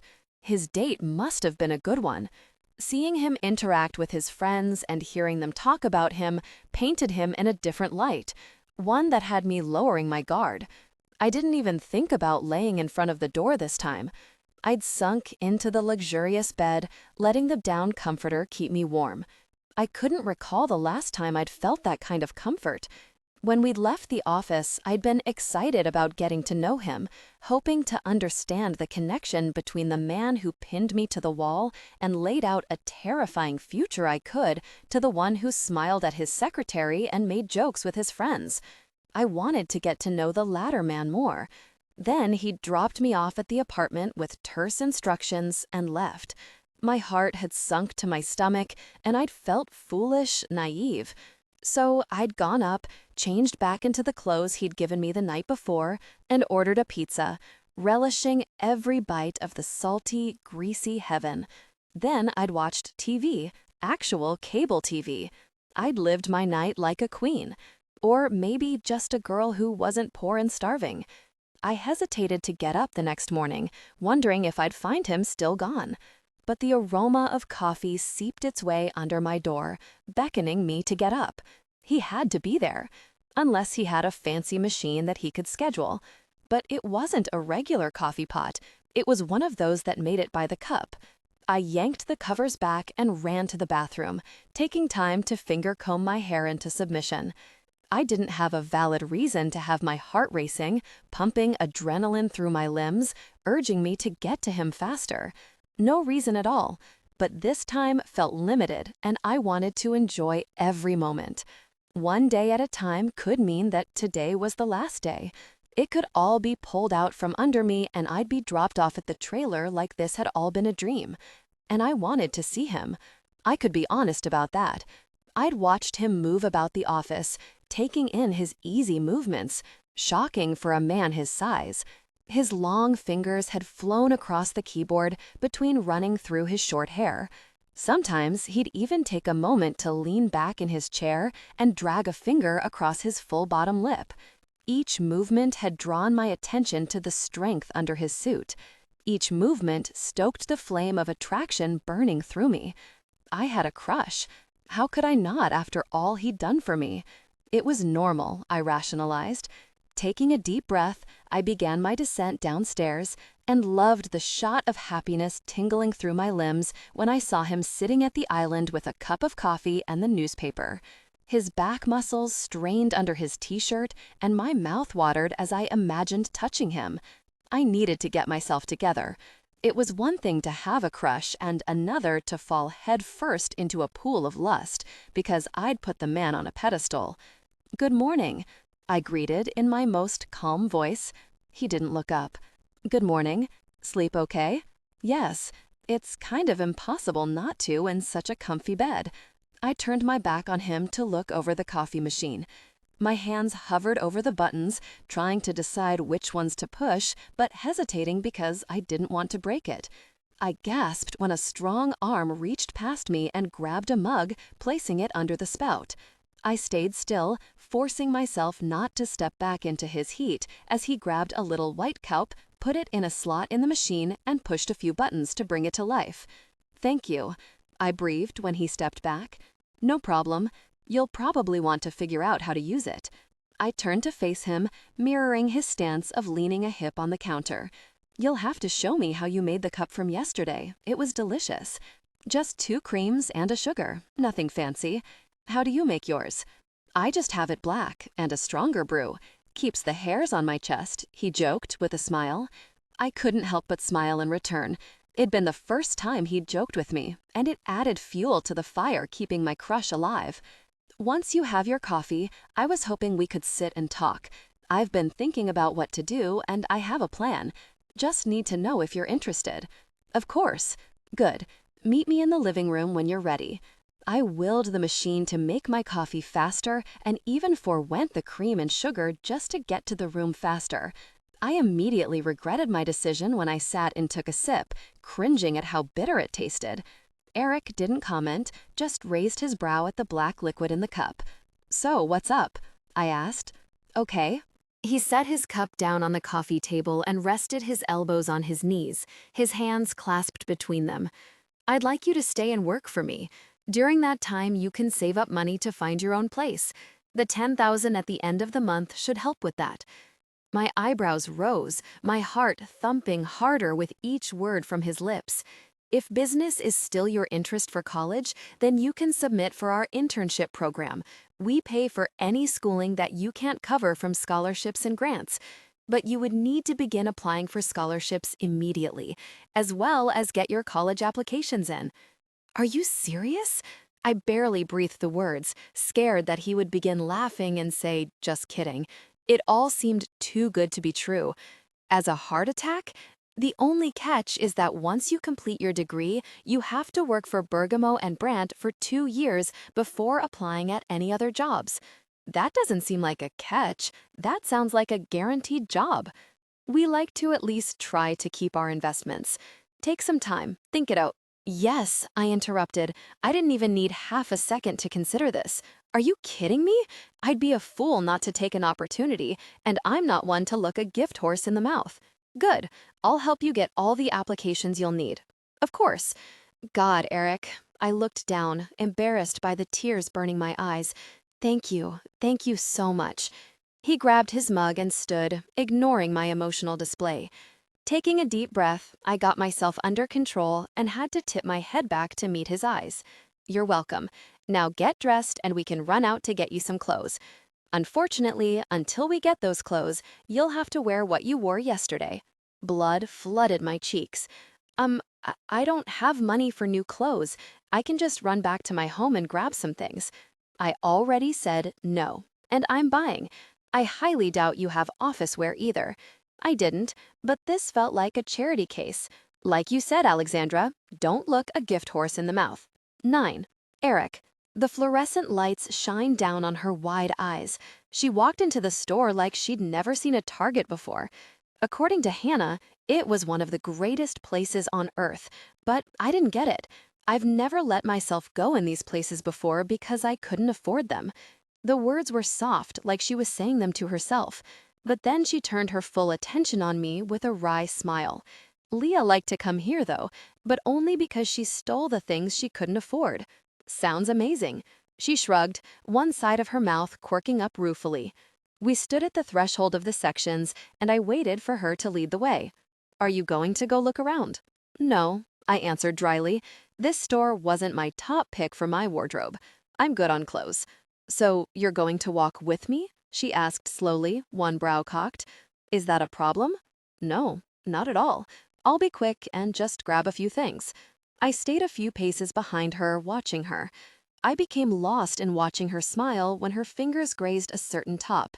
She would hold it up to herself and look at herself in the mirror, biting her bottom lip like she didn't want to let too much happiness show. Then she'd shake her head and put it back, instead grabbing a white button-up and other simple clothes. I began plucking the discarded clothes off the rack and holding them to buy later. She ran her hands down a stack of cotton shirts and admired each color, but settled on a white one. What's your favorite color? She blinked, like she was coming out of a trance, having forgotten I was there behind her. What? What's your favorite color? Green. I stepped by her side and grabbed a green shirt, adding a blue one for good measure. It would look good with her eyes. What are you doing? She turned, seeing my armful of clothes. What are all those clothes? The clothes you want. I don't need those. I've got the basics here. I just need things for the office. She held up her 2 pairs of pants and monochromatic selection of tops. You'll need casual clothes, too. I don't need all that, she argued. I gave her a hard stare and pinched my lips in disapproval. Just keep shopping. Heaving a sigh, she continued, but watched me out of the corner of her eye as we made our way through the racks. Each time I'd pick up a discarded item, she'd give me her own disapproving look, but my stare allowed no arguing. After I picked up 7 more items, she stopped touching things and only picked up a few sparse items.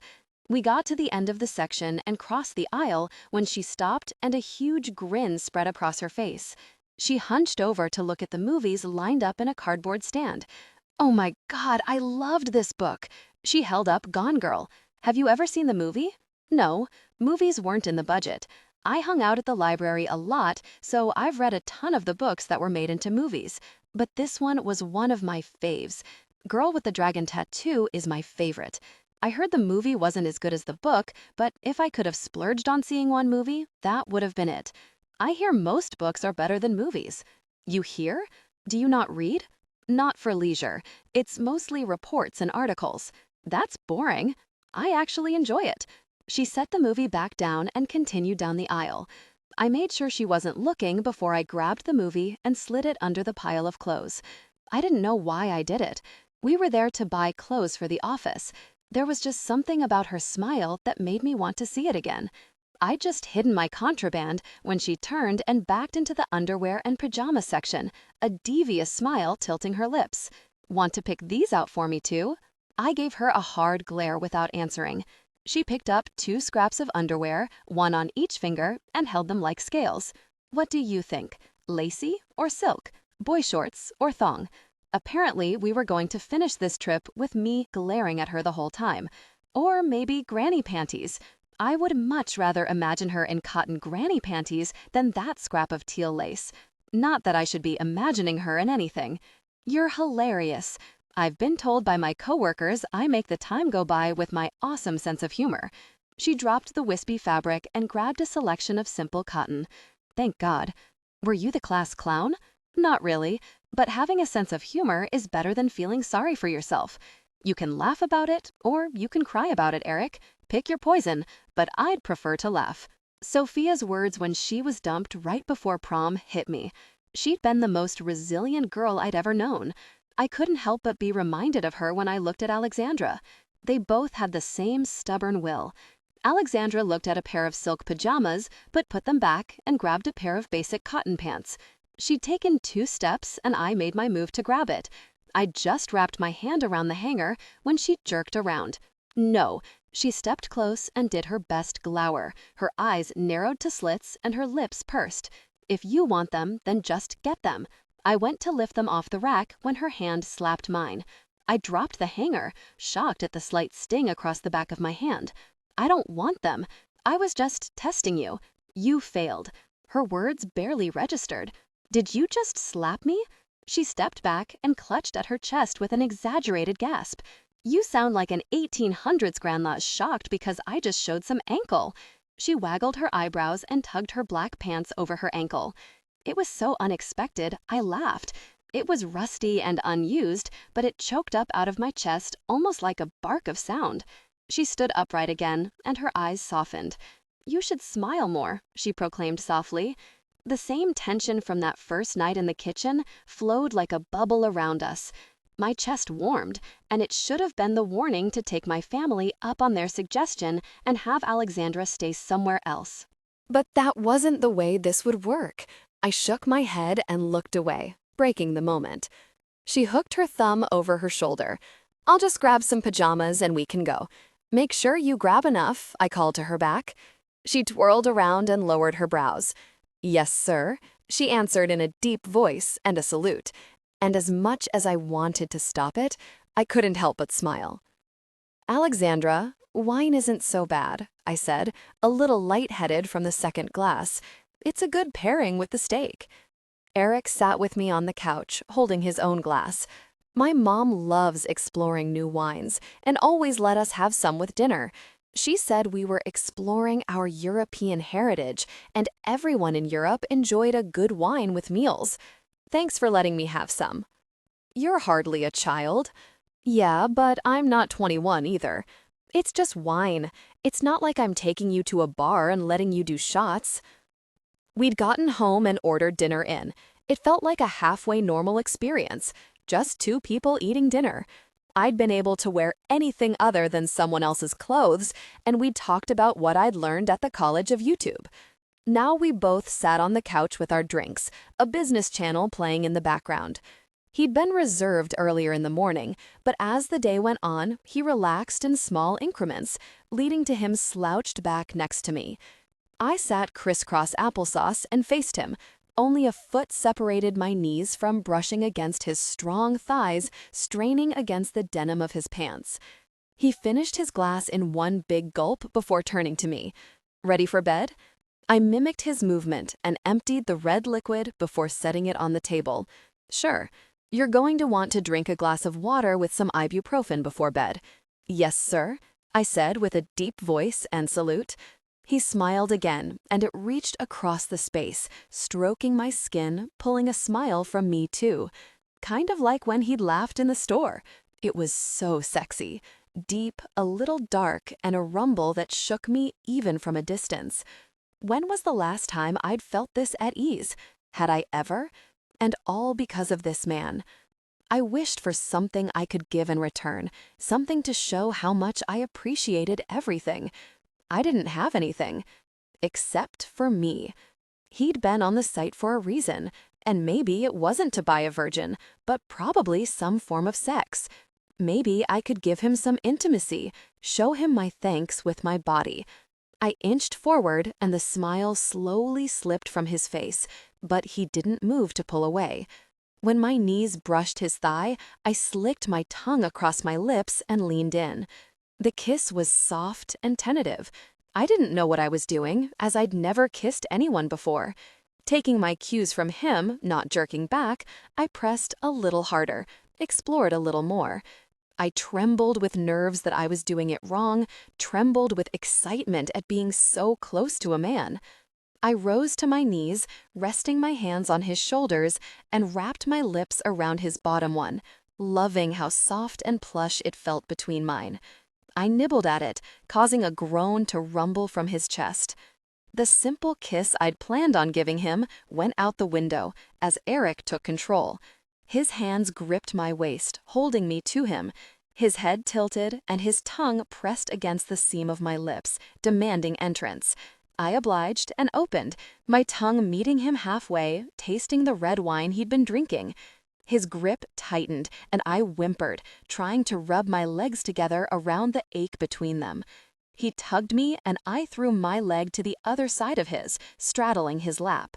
Erik's hands spanned my waist and settled me atop him, a thick ridge greeting my core. I'd only worn leggings and a tank top, and I could feel everything. Whimpering again, I held onto his shoulders and gave in to my body's cravings, rocking my hips, gaining friction. Heat blossomed from my core and rose up, making my nipples pebble. My cheeks were on fire as he guided me back and forth, making the ache stronger. His hand moved to cup my breast, stroking his thumb across his nipple. When he pinched the sensitive tip, I detonated. I moaned against his lips and rocked harder and faster as my body shook from the pleasure wreaking its havoc.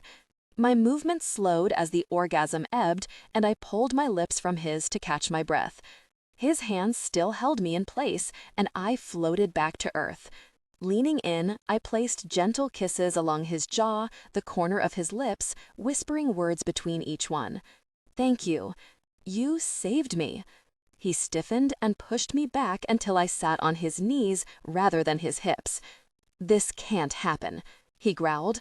I blinked, my mind trying to catch up to his drastic change in mood. "What do you mean?" His jaw clenched, and rather than the heat I'd imagined seeing, his face had grown cold and distant. "Don't romanticize this. Don't romanticize me. I'm not some hero you dreamed about fucking you slowly." Lightheadedness swamped me as a fire burned through my whole body. I'm not. I just wanted to say thank you." He paused for a moment, and I waited for him to pull me back to him and accept all I had. Instead, his hands gripped me tighter, sitting upright to sneer in my face. I pulled back, seeing the same look I'd seen in the hotel when he'd been trying to scare me. Who was this? Was this the real Erik? Was the man I'd spent the day with an act? I swallowed the lump in my throat and grabbed onto the small ball of anger at his quick change in mood. I'm not someone to be repaid with sex. He sat me aside and stood, turning to look down at me. "Have some respect for your body." He stormed upstairs, leaving me cold and shell-shocked. I'd held tight to the swell of anger, and at his words, it exploded, consuming me. It burned every other feeling of tenderness and joy into nothing. If he didn't want my thanks, then my anger was what he'd get. 10. Alexandra. 3 days had passed since Erik shifted into a giant, silent asshole, and despite his return to a colder behavior, I didn't feel any less safe around him. Safe enough that I didn't need to sleep in front of my door. I just now felt the need to punch him in the face each time he answered me with a grunt. On Sunday, I'd stayed in my room. I'd been a petulant child by not responding when he'd knocked on my door saying he was going out. I did it again when he came back, saying he had something for me. I didn't want anything from him, unless he was willing to give me the piece of my pride he took from me Saturday night. We didn't talk Monday morning, and he'd had Laura take me back to the apartment at the end of the day. He hadn't spoken directly to me unless it was to give a brusque command at work. And the internship I was supposed to be in consisted of the most menial tasks known to man. I didn't see anyone else grabbing everyone's coffees and printing off papers. Laura had been getting up from her seat to do it herself when Erik let her know I could do it. She at least had the grace to wince each time I had to complete another mundane task. But I'd swallowed it down and did it because I was still better off here grabbing Erik's lunch than I'd been at the grocery store. So I'd set aside more of my pride and been as polite as possible to him, even if we didn't actually speak to one another. "Hey, Alex, can you watch the desk while I go on lunch?" Laura asked. She'd begun calling me Alex for short, and I kinda liked it. I never knew anyone well enough to give me a nickname, besides Leah. "Sure." It shouldn't be too busy, but call me if you have any issues. No worries. I'm not as dumb as it seems when Erik gives me such basic tasks. She laughed softly. He's a complicated man. Maybe 5 minutes later, a tall blonde in a hell of a business suit came strolling in. I gawked at her cream wide-leg pants and black blouse, in awe of the authority she strutted with. She was halfway to Erik's office when I picked my jaw off the ground. "Excuse me, can I help you?" "No," she answered before I could finish, throwing a hand up like she was waving me away. She didn't even turn to look at me when she spoke. My admiration for her dropped like a dead weight. Erik was at his desk and had just locked eyes with me when she shut the door. What a bitch.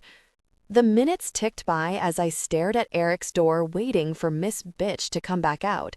5 minutes passed, and I came to the conclusion that maybe she had a meeting, even if it wasn't written down on the calendar. I took the time to pull up some more information on the University of Cincinnati's business program. Each button I clicked made me a little more breathless. The campus was beautiful, the programs were top-notch. I never imagined attending a college like this. I figured at best I'd end up at a community college with an associate's degree. It's a good school to attend. I jumped at Jared's voice, not having heard him come down the hall back from lunch. I'm pretty excited about the possibility. I have to get accepted first. How'd you do in high school?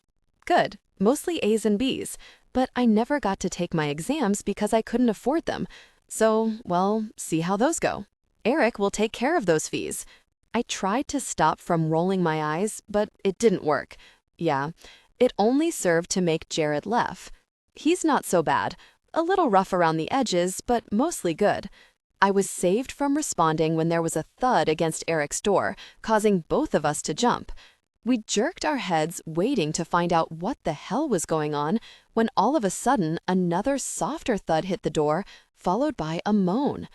My eyes bulged and heat infused my cheeks. Thud, thud, thud. The heat in my cheeks turned to a fire, burning through my whole body. I wanted to crawl under the desk and plug my ears. The last thing I wanted to do was hear that woman getting screwed against the door. I'll just head to my office," Jared muttered, walking away. Lucky bastard. The thuds came faster and the groans got louder.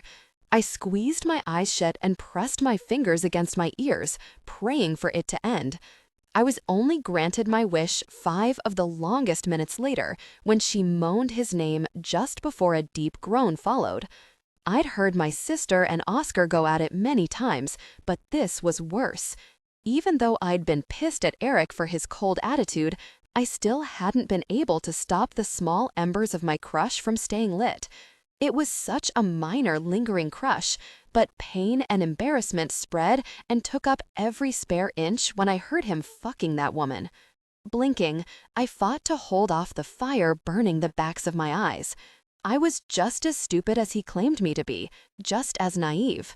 A few minutes later, the door opened, and I did my best to keep my eyes glued to the screen, not seeing anything. "When can I see you again?" the woman asked. "We weren't supposed to see each other this time," came his terse reply. I glanced up from under my lashes to see her hand on his chest. He stood like a statue, his hands in his pockets and his face stoic. "You didn't seem to mind." She dragged her nail down his dress shirt and he stepped back. "Go, Angela." She stomped her foot, literally stomped her foot, before finally giving in and walking out. I didn't look up again, but I could feel him there as she went to the elevator and waited. As soon as the doors shut, he sighed like he'd been holding his breath and prepared to fight her off. I still didn't look up. But before his office door could close, my mouth had ideas of its own that didn't include ignoring him. For someone who's all high and mighty about respecting a woman's body, you sure are a dick to them. I looked up then and watched him slowly turn back to me, his brows lowered.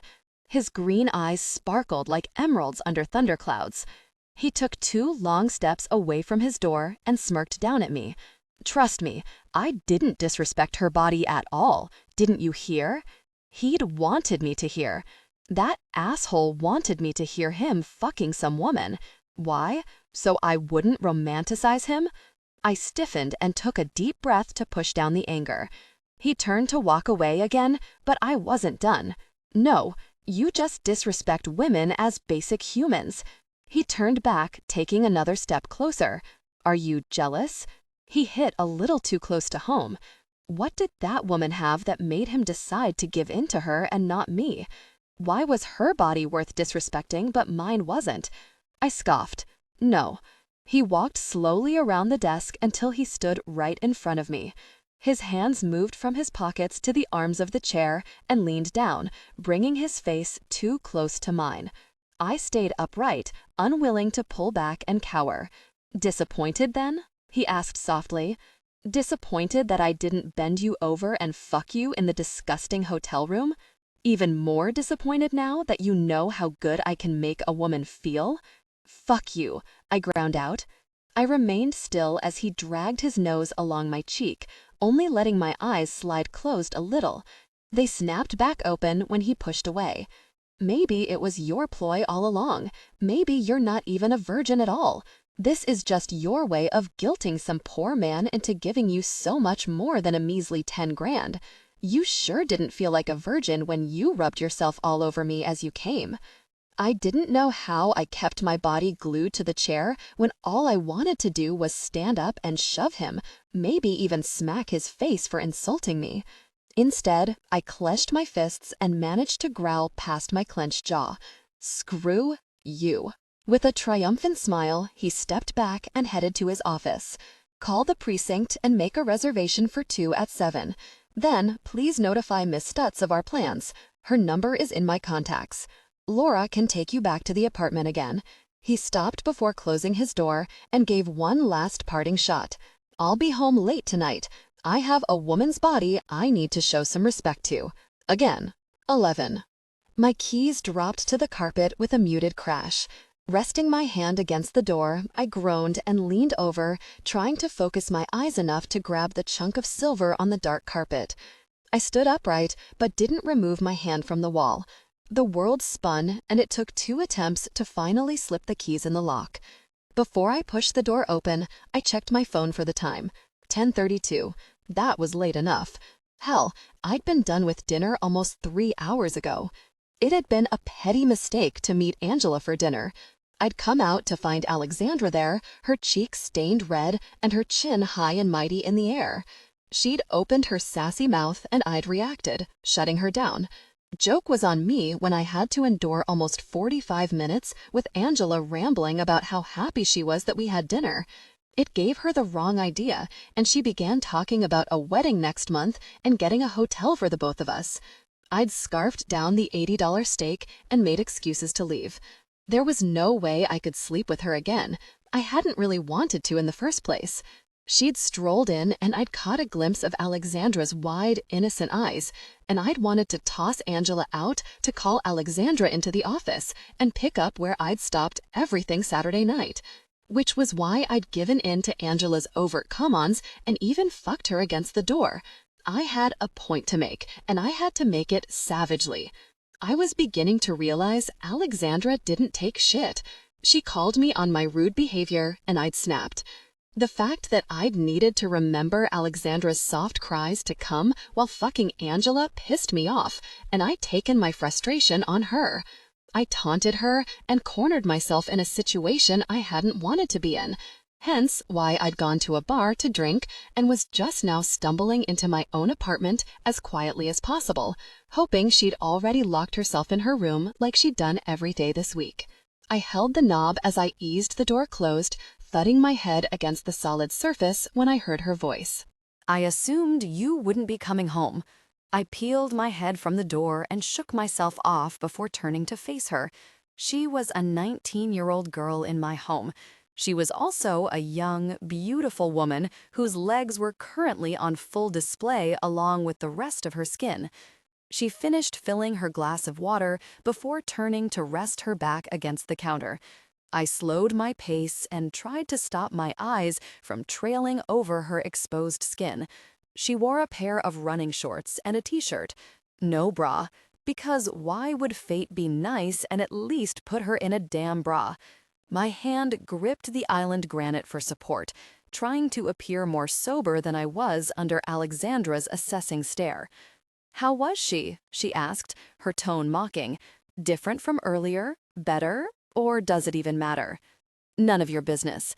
I grabbed my own glass and reached past her to fill it in the sink. "God, did you fuck her drunk?" She scrunched her nose like the smell of scotch disgusted her. That poor woman. My glass thudded to the counter, her words easily undoing the loose rein I had on my temper. "Yeah?" I taunted. She was real sad as she screamed my name. Her lip curled. "You're disgusting." "Didn't think so, Saturday night," I said with an easy shrug. Her own glass thudded into the sink, and she went to storm past me. I should have let her go, escaping another chance I could have touched her. I should have gone to bed, knowing I'd won another victory at pushing her away. Instead, I snatched her wrist to hold her back. She whirled and stared at my hand easily encircling her wrist. What? What? That was a good question. What did I want? I looked around the kitchen like it would give me an answer to keep her there with me. My eyes landed on the far drawer and a light bulb went off. "I need to give you this while you're not holed up in your room." Letting go, I brushed past her and ignored the way she gasped when my arm touched her chest. I grabbed the white box with an apple on it from the drawer and laid it on the counter. "I don't need a phone." I ground my jaw. I hadn't meant to buy her a phone, but I'd been walking past the store on Sunday and maybe felt bad for how rude I'd been and bought one for her. However, she'd shut down my plans and apology by ignoring me when I knocked on her door, inciting my irritation again, just like she was doing now. "Yes, you do," I grumbled. "I need to be able to get a hold of you for work." She barked a laugh. "No thanks. I don't need you to reach me and give any orders more than you do." In fact, she sucked in a frustrated breath, and I prepared for her sassy retort. Instead, her shoulders sagged and her voice got quiet. "Me staying here is a mistake. We obviously can't get along, and this is just a waste of time." She didn't wait for a response, just tried to walk past me again. I grabbed her wrist again and held her back, growling the least logical thing in that moment. "You'll stay if you want your money. I bought you. You're not my keeper." Her quiet voice was gone, and her eyes burned with fire. "No, I'm the man saving you from your shitty future. You're being an ungrateful shit about it." "I didn't ask to be saved," she yelled. It hammered against my throbbing skull and was like gasoline on a fire. My temper spiked, but I didn't yell back. No, I backed her up into the counter and cornered her, using my size to intimidate her. "No?" I asked. "Did you want me to let some predator come take you? Did you want to be pinned to a bed as he shoved his dick in you and laughed at your tears?" I inched closer and lowered my voice. "Then, when you think it's finally over because he'd taken every hole you have, he drugs you, only for you to wake up on some cot in a trailer so man after man can pay $20 to stick their dick wherever they want." "Stop," she whispered, her wide eyes glowing like silver in the dim light. But I wasn't done. I took the final step to press myself against her, barely holding back the groan at feeling her soft body accept my hard edges. She watched my hand move to push her hair back. "Or maybe you changed your mind when you saw me. Maybe you liked what you saw and hoped I'd strip you naked and make love to your tight, virgin pussy." I leaned down, brushing my nose along her cheek, breathing in the lemon and vanilla scent clinging to her skin, and whispered in her ear, "The truth is, princess, I won't be any softer. I'll take what you offer and love every cry you let free. The only difference is that I'll make you like it and beg for more." By the time I'd finished my speech, my cock was hard and my body urged me to rub against her until I came. "You're an arrogant prick with a hero complex." She tried to sound hard, but the breathy words ruined it, and she couldn't hide the fact that she hadn't pulled away when I stroked her skin. Clenching my hands on the counter, I fought for control.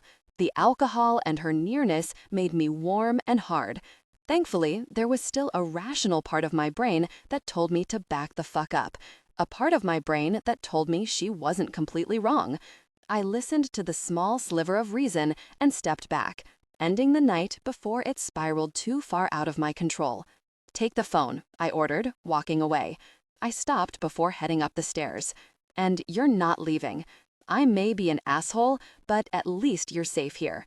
So suck it up and don't make me chase you down." When I reached my bedroom, I shed my clothes on the way to my bed and collapsed on top of the covers. "God," I groaned, dragging a hand over my face. I'd fucked up tonight, over and over again. And to make matters worse, my dick was standing straight up from my body, fully erect from being pressed against Alexandra. She'd been so soft, her curves and her skin. My length jerked when I remembered how good it felt to have her grinding on me, sucking on my tongue. I remembered her whimpers. The strength that had me walking away in the kitchen broke down behind closed doors.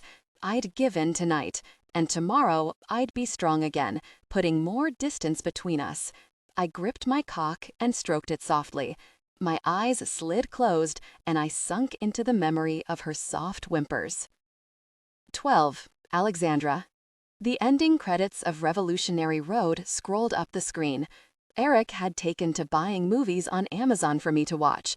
It made being mad at him hard. He was a conundrum of being a dick and having these redeeming qualities. The way he left me alone most nights in the apartment allowed the annoyance to grow. I clicked off the TV and looked out at the shining lights of the city. Maybe I should take the $5,000 and go. It was a lot of money. I could get an apartment by the bus station. I could make it work, but barely. I'd still struggle, and I just wanted a little more to life than to constantly struggle. I'd be able to accomplish more with $10,000. I'd be able to reach all new levels if I had a college degree and guaranteed work. It won't be like this, I reminded myself. But the lights of the city called to me, and this empty apartment wore on me. I needed fresh air, a little of the freedom I was working toward. Staring down at the phone on the coffee table, I thought about texting Erik to let him know I was going for a walk, but why bother? He was off on one of his many dates, and I'd be back before he even knew I was gone. I'd only walk a few blocks and come right back. Maybe grab a bite to eat while I was out. He couldn't be too mad if I was just getting some food. The decision made, I grabbed my coat and a couple bucks from the box Erik kept money in. I tried not to use it, but he said it was for food and other essentials. At most, there was $50 in there, and I could replace anything I took with my first paycheck. The cold air washed over my face, and instantly I felt better. The weights holding me down in the apartment lifted. I walked slowly in no specific direction, just enjoying the sound of cars driving by and not being alone. It only took a block before my mind strayed to Leah. I thought about her more than I wanted. I wondered how she was, wondering if she was safe. The idea of her alone, being abused by Oscar, turned my stomach. I'd planned on leaving everything behind once I had the $10,000, but I'd been fooling myself. I would never be able to completely cut myself off from my sister. Things hadn't always been so bad. Life in Ireland had been great, actually. Even when we moved in with Mom, we'd still banded together. When we first moved, we'd sat on the floor of our shared room and made a blood pact, us against the world. When older boys had asked me on a date, she'd done my makeup and helped me dress. She'd also punched my date in the throat when he'd tried to kiss me after I told him no. Then Mom had gotten really bad, working less, taking more drugs. Then Leah met Oscar and it spiraled from there, the good memories becoming nothing. But there were enough good memories to keep me from completely leaving her. I stopped at a crosswalk just as a bus stopped to pick people up. Making a rash decision, I checked where it was going and hopped on. My leg bounced harder with each stop we made closer to my destination. When we'd got as close as we'd go, I hopped off. Zipping my jacket up higher, I looked side to side. This area of town was familiar, but much more dangerous than the swanky downtown area I'd just left. The buildings disappeared, and trailers took their place. The sign for our trailer park came into view, a street lamp only half illuminating it. Standing in the shadows, I considered turning around and going back. Erik would be pissed if he knew where I was, but I just needed to know she was okay. I took a deep breath and rounded the corner, heading to Leah's trailer. Funny how it'd only been a little while, but the trailer no longer felt like home. I kept my head down and avoided the few lights that would make my presence known. I didn't really have a plan once I got there, didn't really think I'd do anything other than look in the window to confirm she was alive and Oscar hadn't gone insane and hurt her. But when I made the final turn, the trailer was completely dark. I walked softly, avoiding making any extra noise to announce my presence. It wasn't too late, but they could be asleep inside. I looked inside the best I could through the dirty windows, finding everything dark and no one passed out on the couches. Moving to lean back against the trailer, I rolled my lips between my teeth and thought about what to do. The wind blew and I shoved my cold hands into my pockets, one connecting with the large rectangular phone. I could at least leave my number. Maybe she realized her mistakes and wanted to reach out, but didn't know where to find me. I wouldn't be an accomplice to her ruining her life, but I wanted to be there if she ever needed help. Staying quiet, I pulled out my old key and eased inside. Cringing, I took in the ashtrays, needles, and lighters littering the coffee table. This is a mistake. My subconscious screamed at me to turn around, that I was being as naive as Erik accused me of being, but I had to try. There was no harm in hoping. Moving quickly, I found a piece of paper and pen and wrote down my number, rushing to the bathroom to shove it in Leah's makeup bag. Oscar would never be in there, but Leah was sure to see it. I left the drawer open, hoping she'd notice what was off, and got out of there. I clung to the shadows until I made it to the streets, and then I ran. I even passed the first bus stop, heading to the next one, needing to put as much distance between me and that nightmare as I could. The bus was just pulling up when I reached the stop, and I got on. I took the drive to catch my breath, wondering if I just made the biggest mistake yet.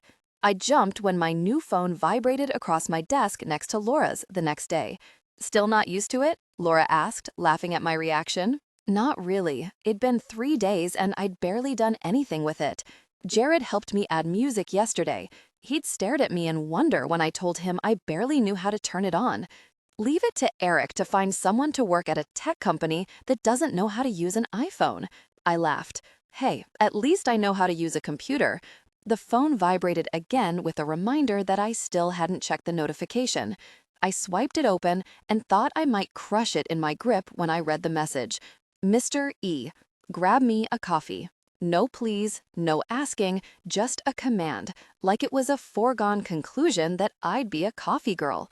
I'd seriously considered dropping the damn thing in the trash or giving it to a homeless person, but I couldn't ditch it because now I needed it in case Leah called. I hadn't heard from her yet, but I figured it was only a matter of time. Leah had been the 18-year-old to claim me when Mom died, but I'd been the one to really take care of us. I thought about telling Erik I'd gone back to the trailer, but it was messages like the one he'd just sent that kept me from sharing anything beyond what I needed to.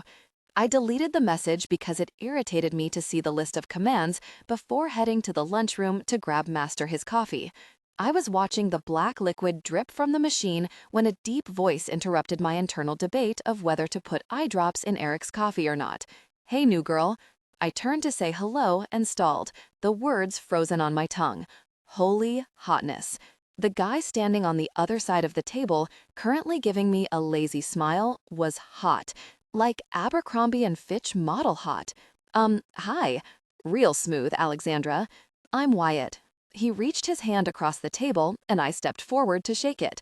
Surprisingly, I didn't feel a jolt of excitement when we touched. Not like I did with Erik, which was kind of irritating, because this guy should have been turning me into a bonfire. He had the styled, short on the sides, longer on the top, dirty blonde hair and eyes like the sky on a sunny day. He'd obviously perfected his slight smile, making his eyes twinkle with ease and a hint of something devious. Yet, instead of warmth, I only felt appreciation for an extraordinarily attractive guy, and a minor thrill that he was aiming a smile at me. What girl didn't like to feel like she could garner the attention of a guy that looked like him? He raised an eyebrow, and I realized I'd been silent too long. Crap, I'm Alexandra, but people have been calling me Alex for short. Alex. A spark flickered hearing him try my name out on his tongue, that smirk still firmly in place. Maybe I'd dismissed him too soon. So what do you do here, Wyatt? I've been an intern here for 2 years. I graduate in the spring, and then it's on to an actual salary position. Sounds exciting. Yes and no. A little terrifying. If I make a mistake now, I'm just learning. If I make a mistake later, then they tend to look at it differently. Can't handle the pressure? Oh, I can handle more than you think, he said, his eyes dropping down and back up my body. My cheeks warmed, and I looked away. Clearing my throat, I diverted the subject away from his meaning. So what do you do? I'm mainly in analytics on the floor below. What about you? I gestured behind me to the coffee maker. Right now, I'm the errand girl. He winced. They must be a bit harder on you up here on the CEO floor. We barely had to do any errands. But when they did dole them out, we rotated who got stuck with the task. We? He came around to lean against the table, facing me. His shirt stretched across his muscles when he crossed his arms. He wasn't big, but he definitely wasn't scrawny either. Yeah, there are 3 of us on the floor below. I don't think I've seen an intern be placed on this floor before. Huh. He ignored my eloquent response, thank goodness. We should grab drinks sometime. She's 19, Erik growled from the doorway. She can't drink. Wyatt stood upright, but didn't jump to give his attention to Erik. Wow, I had no idea, he said, smiling at me. Behind him, Erik looked like he was about to explode. What are you doing on this floor? Wyatt turned with an easy smile. Sorry, sir. Miss Brandt wanted me to drop this off to you. I was on my way to your office when I happened to see Alex here and thought I'd welcome her to the team. Erik took the thumb drive Wyatt pulled from his pocket. You can leave now. See you around, Alex. I smiled and waved at Wyatt before he disappeared around the corner. Erik, however, remained glued to the floor with his pissed-off scowl still in place. You're just so desperate to lose that hymen, aren't you? I rolled my eyes and clenched my fists. I should be used to his comments, but they still pissed me off. Not every girl talking to a guy is trying to have sex with him. He sure wanted to fuck you. Good for him. Sarcasm bled into my words. Erik's posture relaxed and he crossed his arms, a small smile playing on his lips. Unlike Wyatt, Erik's arms clearly strained against the material, showcasing spectacular muscles. On cue, my body heated like the traitor it was. What? He began. Was he not rich enough to pay the $10,000 for your virginity? Stop being an asshole. I turned back to his coffee to hide the blush staining my cheeks. What are you doing here anyway? I asked, trying to change the subject. Hearing steps, I turned to find Ian walking in. I came to check on my coffee, Erik answered, undeterred by Ian's presence. You were taking too long. I grabbed the mug and set it down with a thud, sliding it across with a condescending smile. Sorry, sir. Hey, happy people, Ian greeted, his eyes volleying between us. Erik snatched up his mug and harmphed a response to Ian before leaving. Is he always such a dick? I asked before thinking. Shit. Ian was Erik's friend and the other half of the company that was employing me, and I just called his partner a dick. I cringed. Sorry. I stared wide-eyed as Ian's head fell back and he laughed long and loud. When he got control of himself, he pretended to wipe tears away before focusing his intensely gray eyes on me. It's totally okay. And yes, he's usually pretty gruff. Hell, that dick went in with Jared and got me a prank Christmas gift. Set me up to take boudoir photos with a blind date. I should have been surprised by Ian calling his business partner a dick, but ever since working here, I'd gotten to know him and discovered he's unapologetic about who he is and rarely curbs anything about himself when around others. Joke was on them because she was hot as hell. He cocked his head to the side and stared at me. But Erik seems to have a soft spot for you. Great, I deadpanned. Ian went to the fridge and grabbed one of the prepared salads. Hey, some of the best sex of my life came from that blind date, even though she drove me bananas. She kept arguing with me about every damn thing. He shook his head like he was baffled someone wouldn't just fall in line with him. Just wouldn't admit I was right. Well, I don't plan on sleeping with Erik. Ian pointed his fork at me with a smile. Good, stick with that. Maybe if you say it enough, you might have a chance of it not happening. I stared slack-jawed as he walked out of the room. He was wrong. I would never sleep with Erik Brandt. 13. Alexandra. Miss Rousseau, welcome to Bergamo and Brandt, Erik greeted. The stunning brunette, my mind went back to the bitchy blonde who had dismissed me as she walked into Erik's office. She'd looked like a badass boss lady when she walked in, too, but everything about Miss Rousseau's demeanor was different, and I liked it. She came in and acknowledged Laura and me with a smile before reaching out to shake Erik's hand. Hello, Mr. Brandt. And please, call me Karina. Her hand didn't linger as she batted her eyes at him. Watching her, I realized that this was a true badass boss lady. She wore sky-high stilettos like she wasn't walking on needles. Her suit was stylish and sexy, but she wore it like it was for her alone, not to impress anyone. This was a businesswoman I wanted to study and take notes on. My heart skipped at the thought of being anything like her. Even imagining the kind of authority she walked in with gave me a high none of the drugs Leah took could reach. I swallowed down the giggle rising up as I realized I was in lust at first sight with a woman. Of course, we can ditch all formalities, and you can call me Erik. This here is my assistant, Laura, and a new intern, Alexandra. Nice to meet you, Karina said, taking a step forward to shake both our hands. As soon as she stepped back, I dipped my head to subtly check for any drooling. If you would like to follow me, we can get started in my office. Erik held his hand out, gesturing toward his open door. Just as they were about to cross the threshold, Laura winked at me before speaking. Don't you think talking about your new office plans would be a good opportunity for Miss Hughes to learn in her internship? Erik turned, looking over his shoulder at me with a glare, his jaw tight, like I had put Laura up to it. My pursed lips, trying to hold back a smile, probably didn't help my case. I'd be completely fine with that, Karina said. He was officially cornered into a decision. In case he was thinking of coming up with an excuse, I decided to lock in the pressure and cocked my brow, challenging him to say no. Sure, he ground through his clenched jaw before it relaxed into a devious smirk. But make sure you grab some waters for us, unless you'd like a coffee, he offered Karina. Water is fine, thank you. Waters then, Alexandra. He turned and shut the door behind him, missing my growl of frustration. Laura didn't, though. She laughed and kept typing. Don't let him win. Run to get the waters and be back faster than he expects. Thanks, Laura. I did as suggested and was rewarded when Erik's eyes widened before narrowing at my entrance. That was fast. What can I say? I'm a good employee. Karina thanked me for the water and was finishing setting up when I sat on a chair to the left. I'm excited to be working on the next project for Bergamo and Brandt. I know you worked with my father when you originally structured your company. We're happy to have Wellington and Rousseau helping out. Karina smiled my way. It's good to see you taking on a female intern. I've done some research on your company, and it is a male-dominated office with only male interns. Erik gave an easy smile. I assure you, it's completely unintentional. I was kind of an accidental intern, I explained, but I'd like to think I'm the best kind of accident. Karina laughed. We have to take every opportunity we can. She winked and turned back to Erik.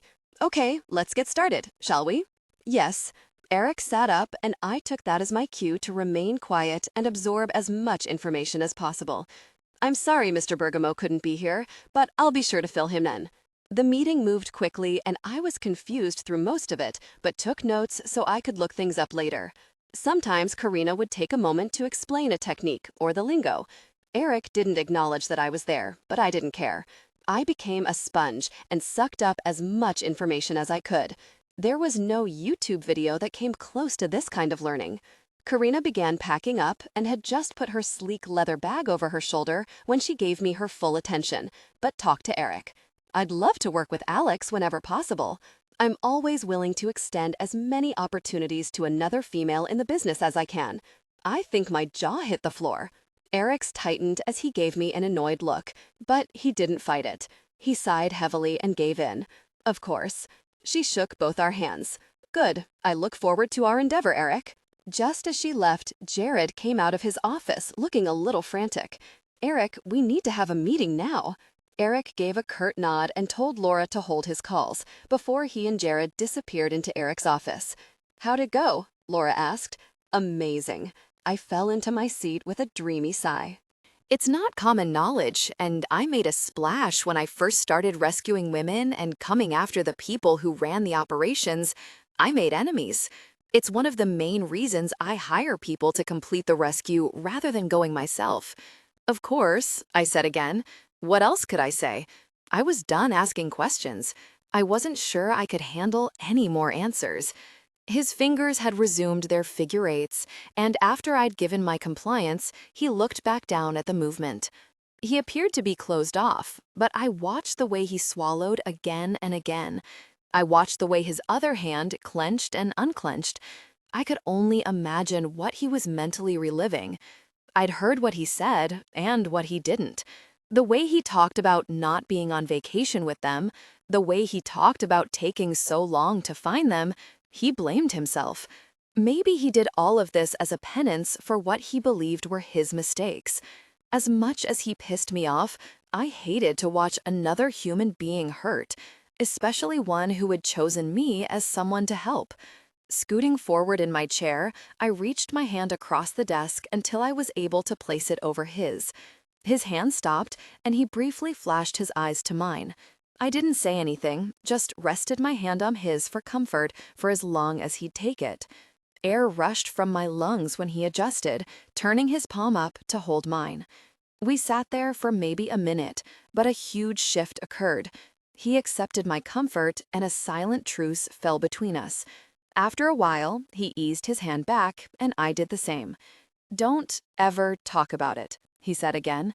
Don't ever tell anyone. Yes, sir. I gave him my compliance.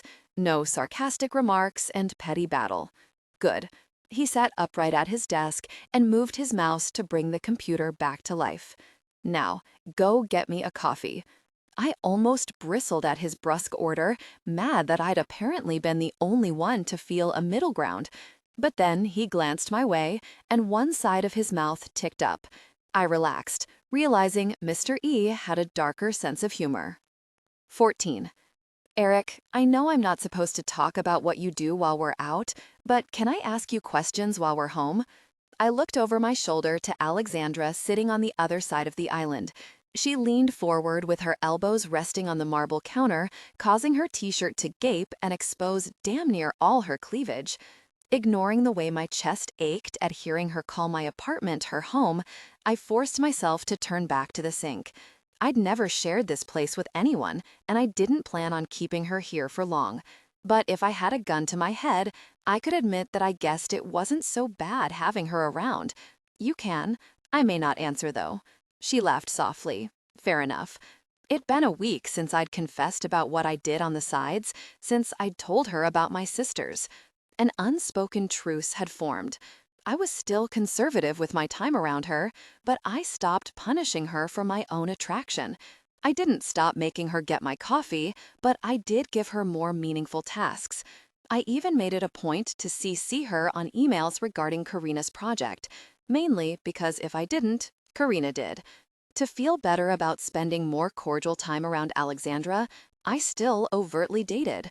I came home more nights last week than I had before, but other evenings I had Laura take her home and left at the same time as them, meeting my date outside with an over-the-top kiss. Distance was the key to having Alexandra around, but not giving in to the way I craved her. Showing her how I hopped from woman to woman forced her to keep her distance. It forced her to not stare at me as she wove fairy tales about how I rescued her or other women. God knows I hadn't been strong enough to stay away. Every time she'd worked herself closer to me, I'd given in. I'd caved and touched her, told her in one way or another what I really wanted to do to her.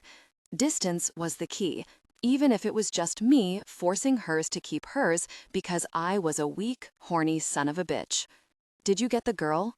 I thought about not answering, but it would only be stubborn, and we were past that. There was comfort with her knowing. Everyone close to me, all 5 people, knew what I did. Her knowing took the stress away of her finding out. And somehow, admitting what had happened with my sister hadn't hurt as much as it usually did when I said it out loud. It had hurt even less when she'd slipped her soft palm over mine, sharing her strength and comfort with one small touch. Yes, I answered simply. How was she? She was okay, not great. We hadn't gotten to her soon enough. It'd been 2 days after she was sold before we found her. Is she at Haven?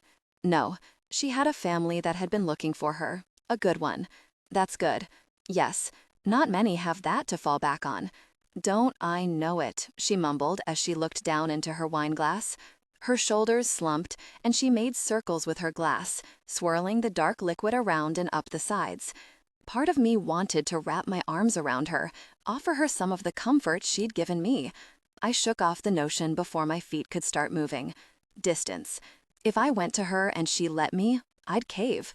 Are you done? I asked, gesturing to the half-eaten slice of pizza in front of her. She stared at it before smiling. Just a couple more bites. Who knew I'd like mushrooms on pizza? Any other time I've had them, they were so gross. It's the cheese and sausage that make them even better, whole new flavor blend. I'm still sad you wouldn't let me add pineapple. Fruit isn't supposed to be cooked. What about pies?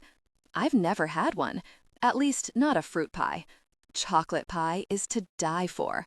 I didn't know why it still surprised me to discover all the things she'd never tried, but I'd taken our time together to help her experience new things. It made me appreciate them all the more watching her enjoy them. I'll have my mom make one. She makes the best apple pies. I'm willing to try.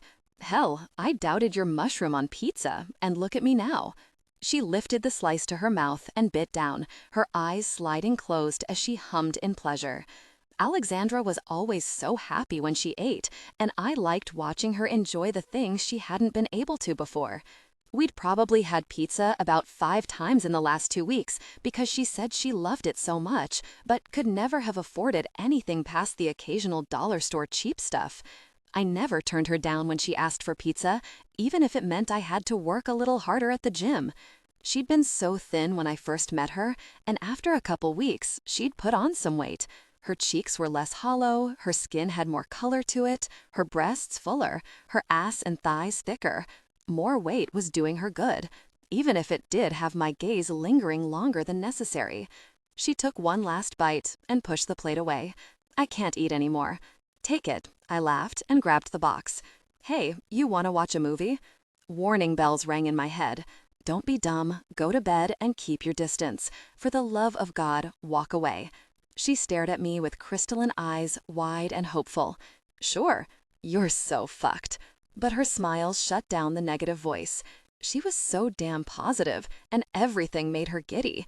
No one who had been through what she'd been through should be that happy, but she was. It was admirable, and it would get her far. She would have gotten far even without me, but I liked that I could make her success easier. By the time I had the kitchen cleaned up and everything thrown away, she had blockers ready to go.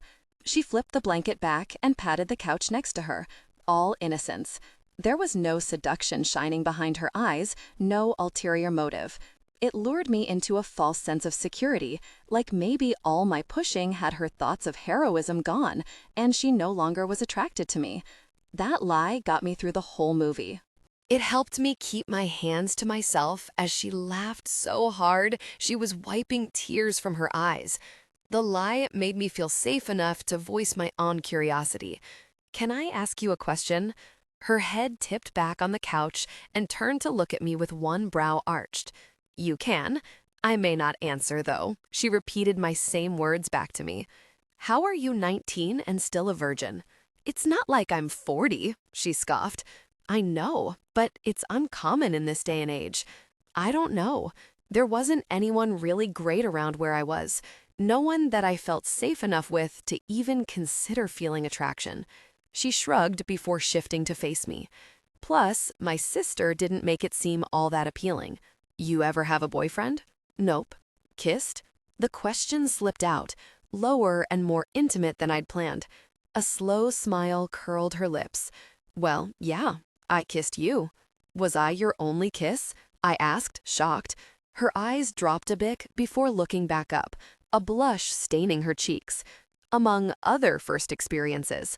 Her soft moans as her hips moved faster over my lap flashed in my mind, instantly bringing my dick to life. Actually, she began, I don't think you get credit for my first orgasm. I kind of did that myself against you, and I could have accomplished the same thing against a pillow, so maybe you're not that great. No inner voice giving me warnings about giving her space and to keep this neutral could stop my male pride from rearing its head. I narrowed my eyes and shifted to face her, leaning an arm on the back of the couch to crowd her. Not that great? I growled. The smile she'd been trying to hold back broke free, even as the slight blush became a rosy red that spread down her neck. Nah, I'm still waiting for someone to give me my first real orgasm. A roaring sound filled my ears, like a wave washing away all common sense. In its place was me, beating my chest, demanding she acknowledge that she came against my crotch because I made her. I leaned in closer. I gave you your first orgasm. She shrugged casually, but I saw the pulse thudding against her neck. I watched the way her tongue slicked out to coat her lips. Sorry to crush your spirits, but I did all the work.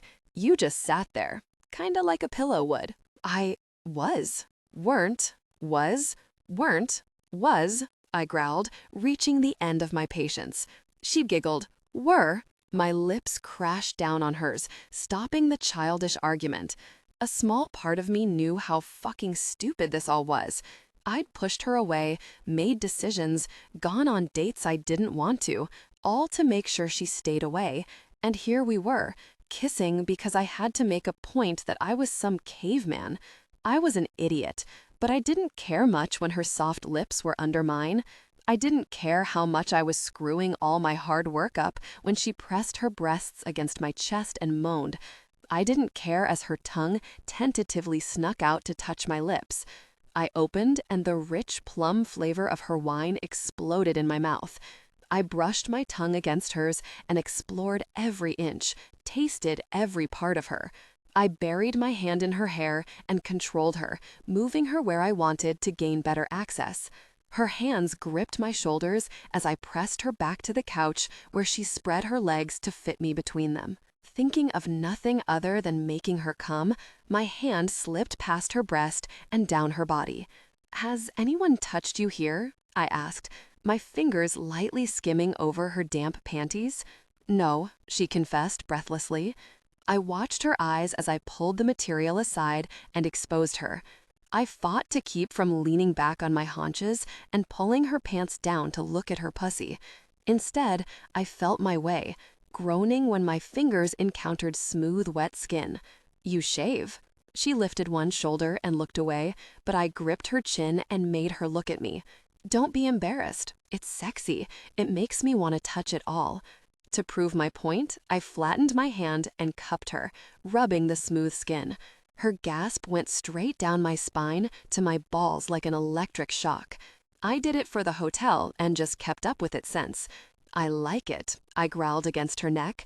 Using my middle finger, I dipped between the lips of her pussy and dragged it up until I brushed her hard bud, circling the moisture around and around.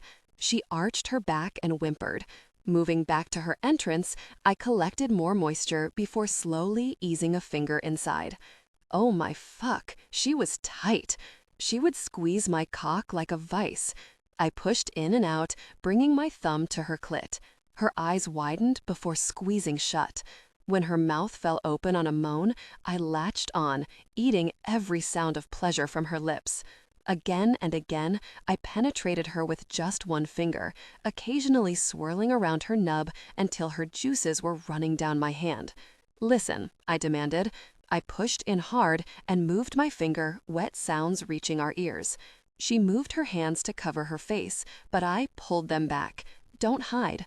I love that you're so wet I can hear you. I want to hear it all, so make sure you scream when I finally let you come. Her chest heaved, drawing my eyes to her breasts rising up against her cami. Has anyone seen these? I asked, still slowly moving my finger in and out. She shook her head, and that caveman feeling came roaring back, demanding I be the first. Just one more thing I could be the first on. Just one more. Show me. With shaking hands, she gripped the top of her shirt and tugged down, until two beautiful mounds spilled free, her light pink nipples pulling tight into hard buds. I wanted to lean down and suck them into my mouth, but I settled with just watching. Beautiful, I groaned. I want to taste them, bite them, mark them as mine. But I'll save that first for someone else. She opened her mouth to argue, and I stopped her by pressing my lips to hers, really working my fingers over her. Her whimpers grew to moans, her core squeezed tight, and a rush of wetness flooded her smooth pussy. Erik. Yes. Goosebumps prickled across my skin at hearing her groan my name. I almost came in my pants when I imagined how tight she'd squeeze my cock. When her core finally stopped spasming, I eased my finger from her and brought it to my lips, sucking as much of her off as I could. She was sweet and tangy and delicious. I shouldn't have done it because it made her all the more tempting. Tasting her from my hand made me crave to taste her directly from the source. I moaned, you taste good. And I'm tempted to pull your pants down and shove my tongue up inside you to get every drop, but I'll leave that first kiss to someone else. Her eyes softened. What if I don't want anyone else? My body stiffened, and the voice I'd been pushing aside finally broke free and shouted, I fucking told you so.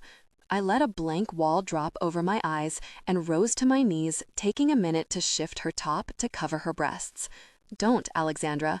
I told you not to romanticize this. Her eyes bounced between mine, and the corners of her lips dipped down. You just had your hand in my pants, just licked my orgasm off your fingers. I don't understand. Of course she didn't, because she was naive, and no matter how much I showed her otherwise, she was too positive to imagine I was anything other than a man who would save her and not hurt her. I backed up to the other side of the couch and shut down any emotion, projecting a cool aloofness I didn't feel. I had to prove a point. Just because I made you come and touched you doesn't mean we're anything. I make a lot of women come. They at least have the decency to return the favor. Her eyes dropped to the way my cock tented my pants before popping back up to look at me. Is that what you want? For me to suck you off? I wouldn't hate it. I rolled my eyes. But God knows you'd probably take my cum down your throat as a proposal. Her jaw clenched and she scrambled to get up from her prone position. Fuck you, Erik. Standing, I gave her a hard glare. No matter what world you're in, Alexandra, men are still just men. I ignored the glassy sheen slipping over her eyes and stormed off from my room. The movie had been a mistake. It all had been a mistake, and all I was left with was us back to square one and another cold shower. 15. Alexandra, great job, Alex, on the marketing mock-up you sent me, Karina said when she exited Erik's office. I may have stolen a bit of the layout to create another one I'm working on. Erik's eyes slid to mine over Karina's shoulder. Despite how cold he'd been to me all week, something like pride sparked behind his eyes at Karina's praise. You know, if you don't love working with Erik here, I have a spot open for you. I damn near melted out of my chair. Every time I was around Karina, I studied her in a completely non-stalkerish way. Self-confidence poured off her, and she walked with power and assurance. She was everything I wanted to be as a businesswoman. I was so focused on keeping myself in my seat that I almost missed Erik's brows furrowing as he glared at Karina's back. They softened when she winked at him over her shoulder. You can poach your own company, but leave mine alone. Besides, Alexandra is perfectly happy where she's at. I cocked a brow, but didn't comment at his over-the-top smile he gave me. Let me walk you out. Erik disappeared down to the elevators and was back in a few minutes. I hoped he'd come back with some of the humor he'd shown a moment ago. It would make the upcoming weekend in the apartment a little less awkward. We'd backtracked on our truce in the past week. He was back to barking orders at me. The only silver lining was that the orders were actual work. Alexandra, get me a coffee. Well, most of the time it was actual work. I should have been more mad than I was, mad at how he'd treated me Saturday night, but I still felt his finger inside me stretching me. I still tasted his lips and tongue on mine. I still heard his voice demanding me to show him my breasts. I still had butterflies fluttering in my chest whenever I locked eyes with him, and it was hard to push the want down. I got that he was trying to prove the night on the couch was nothing. I got that he was proving to me that he was a womanizer, and I shouldn't expect more from him. Even hinting to the fact that I'd like more had been an obvious mistake. I'd been lost in the moment of the orgasm, my lips moving before my mind could think it through. I'd been ready to give him everything. Then he'd pulled back, hard. Even with how the night ended and how embarrassed I'd felt at his rejection, it hadn't stopped me from fantasizing. I'd never fantasized about a man before. I'd never felt safe enough to consider being close to someone. And that was what it boiled down to. I felt safe around Erik. I felt safe enough to close my eyes and imagine being intimate with him. He'd pulled back Saturday night, but he'd also pulled back other times only to get close again. I wasn't dumb enough to push the issue, but my daydreams had me holding out hope that maybe we'd find ourselves in another position where some of my fantasies could come true. Maybe I'd get to feel him again. I lightly knocked on the cracked door to alert my presence. Erik waved his hand for me to come in without looking away from Jared, who sat in front of his desk talking. When I got halfway to his desk, Erik's eyes slid my way as if he couldn't help himself. They started at my legs, and as I moved closer, they slid up until they rested on my breasts. When I finally reached his desk, I expected a quick dismissal, but he was too busy staring at my chest to tell me to go. So, as Jared continued to talk about reports, I stood there, letting him look his fill, slowly burning from the inside out under his gaze. Thank goodness for the padded bra, otherwise he'd see the way my nipples pebbled underneath. "Erik," Jared called his name. "You with me?" Erik's eyes snapped to mine. The usually grassy green eyes burned like melting emeralds. One side of my mouth ticked up, letting him know I noticed his heated gaze. His brows dropped, and his lips pinched in frustration at being caught. A wall fell over his eyes, and any heat became a blank slate of nothing. "Yeah," he said to Jared without looking away. "Alexandra, you may leave now." I set the coffee down slowly, not letting my smile drop. Before I could close his door behind me, he called out, "I'm leaving early today. I'll have Laura take you home." I nodded and headed back out to my desk, feeling the warmth of his gaze for the rest of the afternoon. He left 15 minutes before us, only talking to Laura as he walked out. I wondered if I'd see him tonight or if he would try to avoid me all weekend. Only time would tell, but my stomach fluttered at the possibilities. I told myself I was only being optimistic that I'd get to feel that kind of pleasure again with someone I trusted. I took Erik's words to heart and didn't romanticize him. I didn't picture a future with him. He didn't seem like the relationship type. But I couldn't help but hope to enjoy my time I was with him. "Ready to go?" Laura asked. "Yep." I shut down the computer and grabbed my things. The elevator had just opened when she snapped her fingers. "Shoot, I forgot the file on Erik's desk. Go ahead and head on down, and I'll meet you by the car." I stepped out of the elevator, and any warmth I'd had lingering from earlier vanished as a bucket of freezing water crashed over me. Across the lobby, against one of the pillars off to the side, was Erik, and his gate for the evening.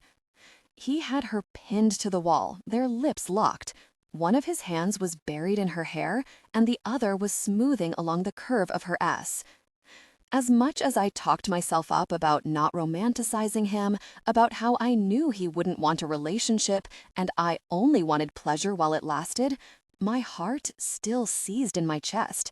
Rocks still sank to the pit of my stomach. I felt like a voyeur watching a private moment.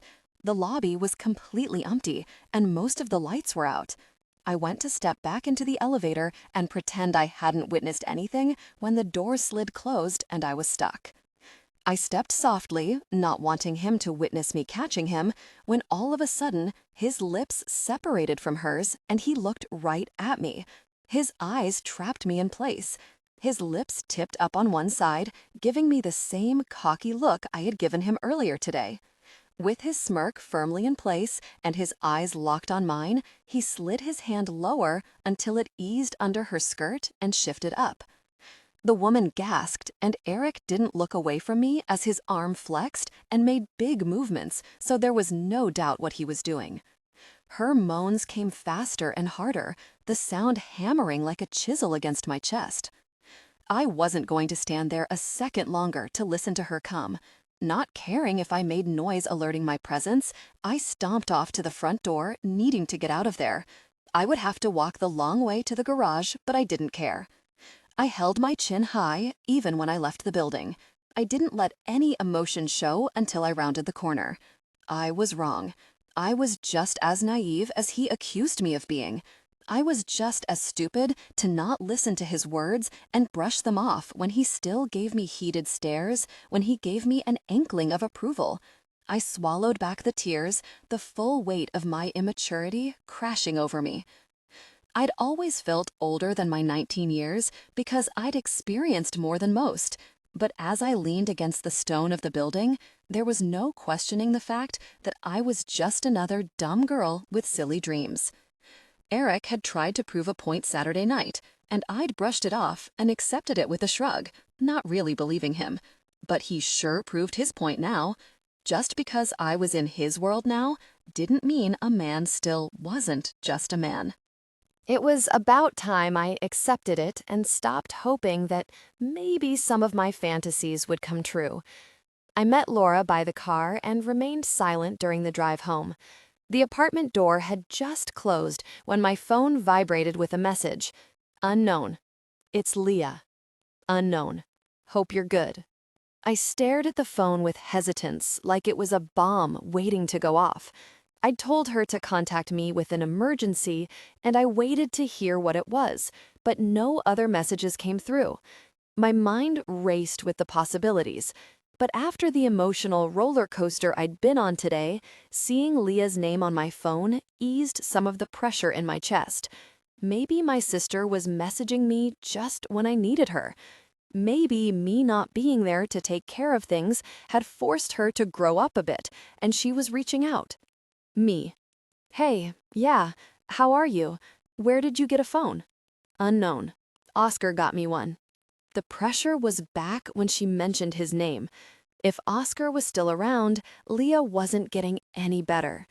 I rolled my eyes at my own naivety. Looked like today was a day for realism.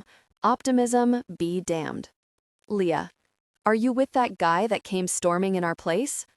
Me. Why? Leah. He gave me that money. I figured if you were still there, maybe you could get me more. Tears burned the backs of my eyes. When would I learn to stop hoping for the best? Me. No. Liar. Where are you? Me.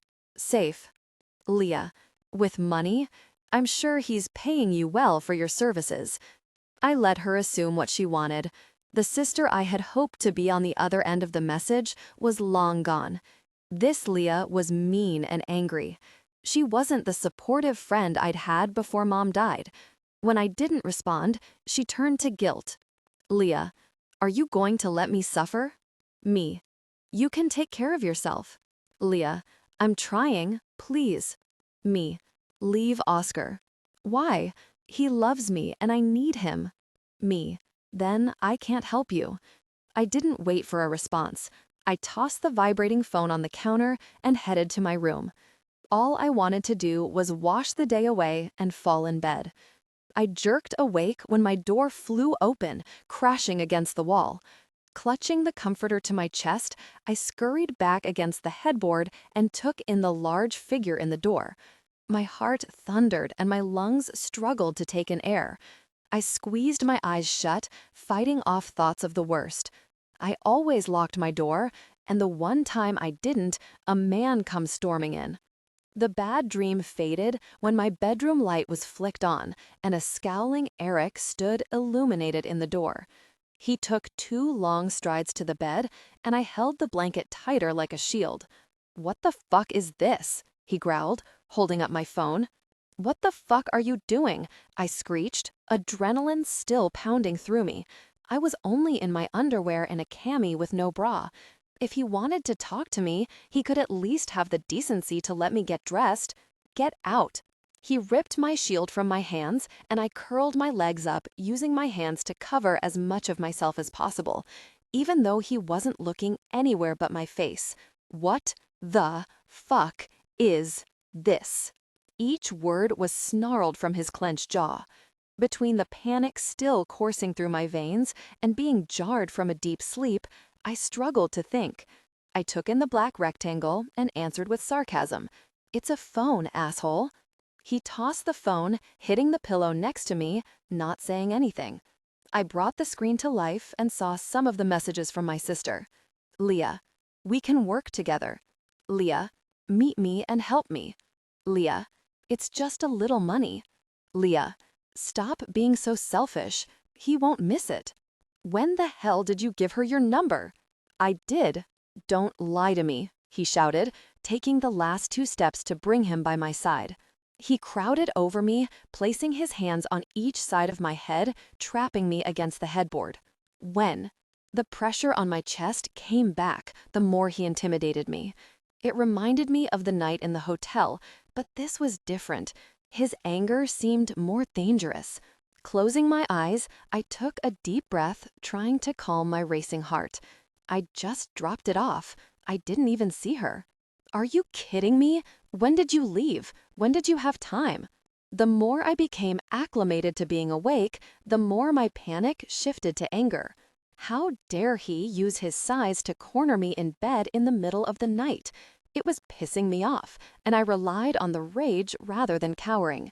"One of the many nights you think you lock me in while you go fuck your way through women," I sneered.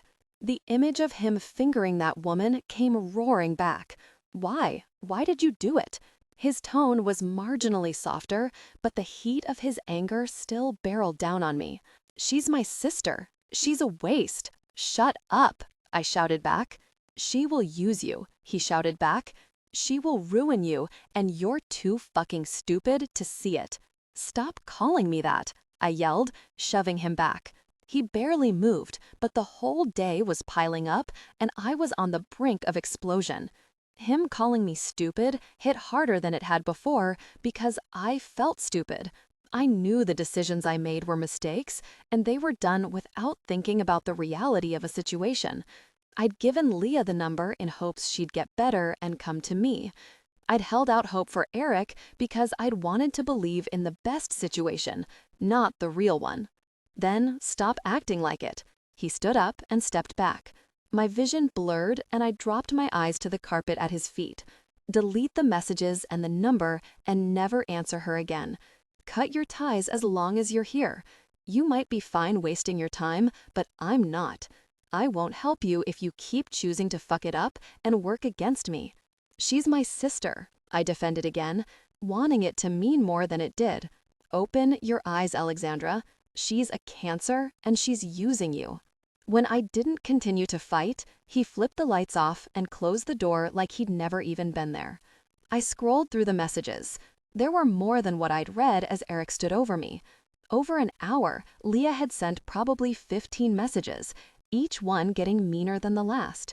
Maybe Erik was right.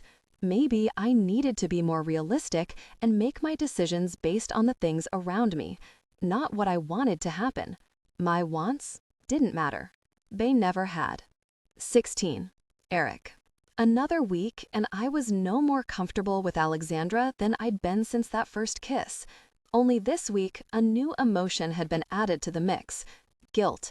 I hated emotions, and I'd felt more in the past month since she'd been here than I had in the past 5 years. Desire, frustration, confusion, want, all of them had mixed in a chaotic cocktail I was losing control of. Guilt was the most recent. I didn't usually question my actions, I made them with confidence. But I questioned the way I'd hurt Alexandra intentionally. I'd wanted her to catch me with another woman, and not just walking away on a date. I wanted her to see me intimate with another woman because words hadn't been working. Add in how angry I'd been at my inability to fully distance her from me, and I was a bomb waiting to explode. I hated that I still smiled with pride when she did something correct. I hated that I couldn't stop staring at her and getting lost in thinking about all the things I wanted to do to her. I hated that she caught me staring. After the way I'd treated her Saturday night, she should have rolled her eyes and told me to fuck off when she caught me staring. Instead, she smiled with a flush staining her cheeks. So I'd lashed out, acting like a dick. And despite my immediate guilt over my actions, I continued to be a dick, not knowing how to stop myself. I'd ignored the way she'd cowered last night, telling myself it had been for the best. Maybe if she was scared, she would finally protect herself from all the dangers around her. She needed to learn that turning a blind eye to them would get her hurt, just like Sophia had been naive about the dangers around her and gotten hurt. So you have a crush on the intern? I jerked my gaze away from Alexandra leaving my office to a smiling Karina. What? No, I denied a little too adamantly. Karina stopped packing her briefcase to deliver a dubious stare. Okay, don't patronize me, I growled. Karina and I had formed a friendship of sorts. Our meetings were no longer about just the marketing plans, but also business in general. I respected her. I liked that I could talk to her without feeling like she was trying to get somewhere with me. Talking to her almost felt like talking to Ian. She was straightforward and didn't hold any punches, hence why she was currently calling me out on my staring at Alexandra's ass. I'm not, she said, holding up her hands. I'm just pointing out the obvious. I scoffed instead of trying to answer. Fraternizing at the office can be hard. You have to make sure it's worth the effort. Aren't you engaged to your business partner? I remembered hearing it at a meeting somewhere. The Wellington and Russo company would officially be a family company rather than just partners. And now he's engaged to his boyfriend. My eyebrows rose slowly as I took that all in and refrained from commenting. Yeah, she laughed, pulling the bag over her shoulder. Well, I have to go. If it makes you feel better, she seems to have a crush on you, even though she also seems to be trying to light you on fire every time she looks at you. So maybe you've already fraternized. Let me walk you out, I grumbled, ignoring her knowing smile. When I walked past Laura's desk to head back into my office, she let me know she was leaving for the day. Can you take Alexandra home? I've still got work to do and won't be leaving until late. Of course. I closed my door behind me without looking Alexandra's way, even though I could feel her gaze doing exactly as Karina claimed, trying to burn me to the ground with her look alone. The sky faded from the orange of sunset to night, and my eyes blurred from staring at the computer screen for so long. I was shutting it all down when a soft knock came before the door slowly opened. Hey.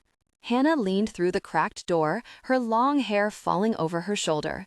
Hey, what are you doing here so late? I could ask you the same thing.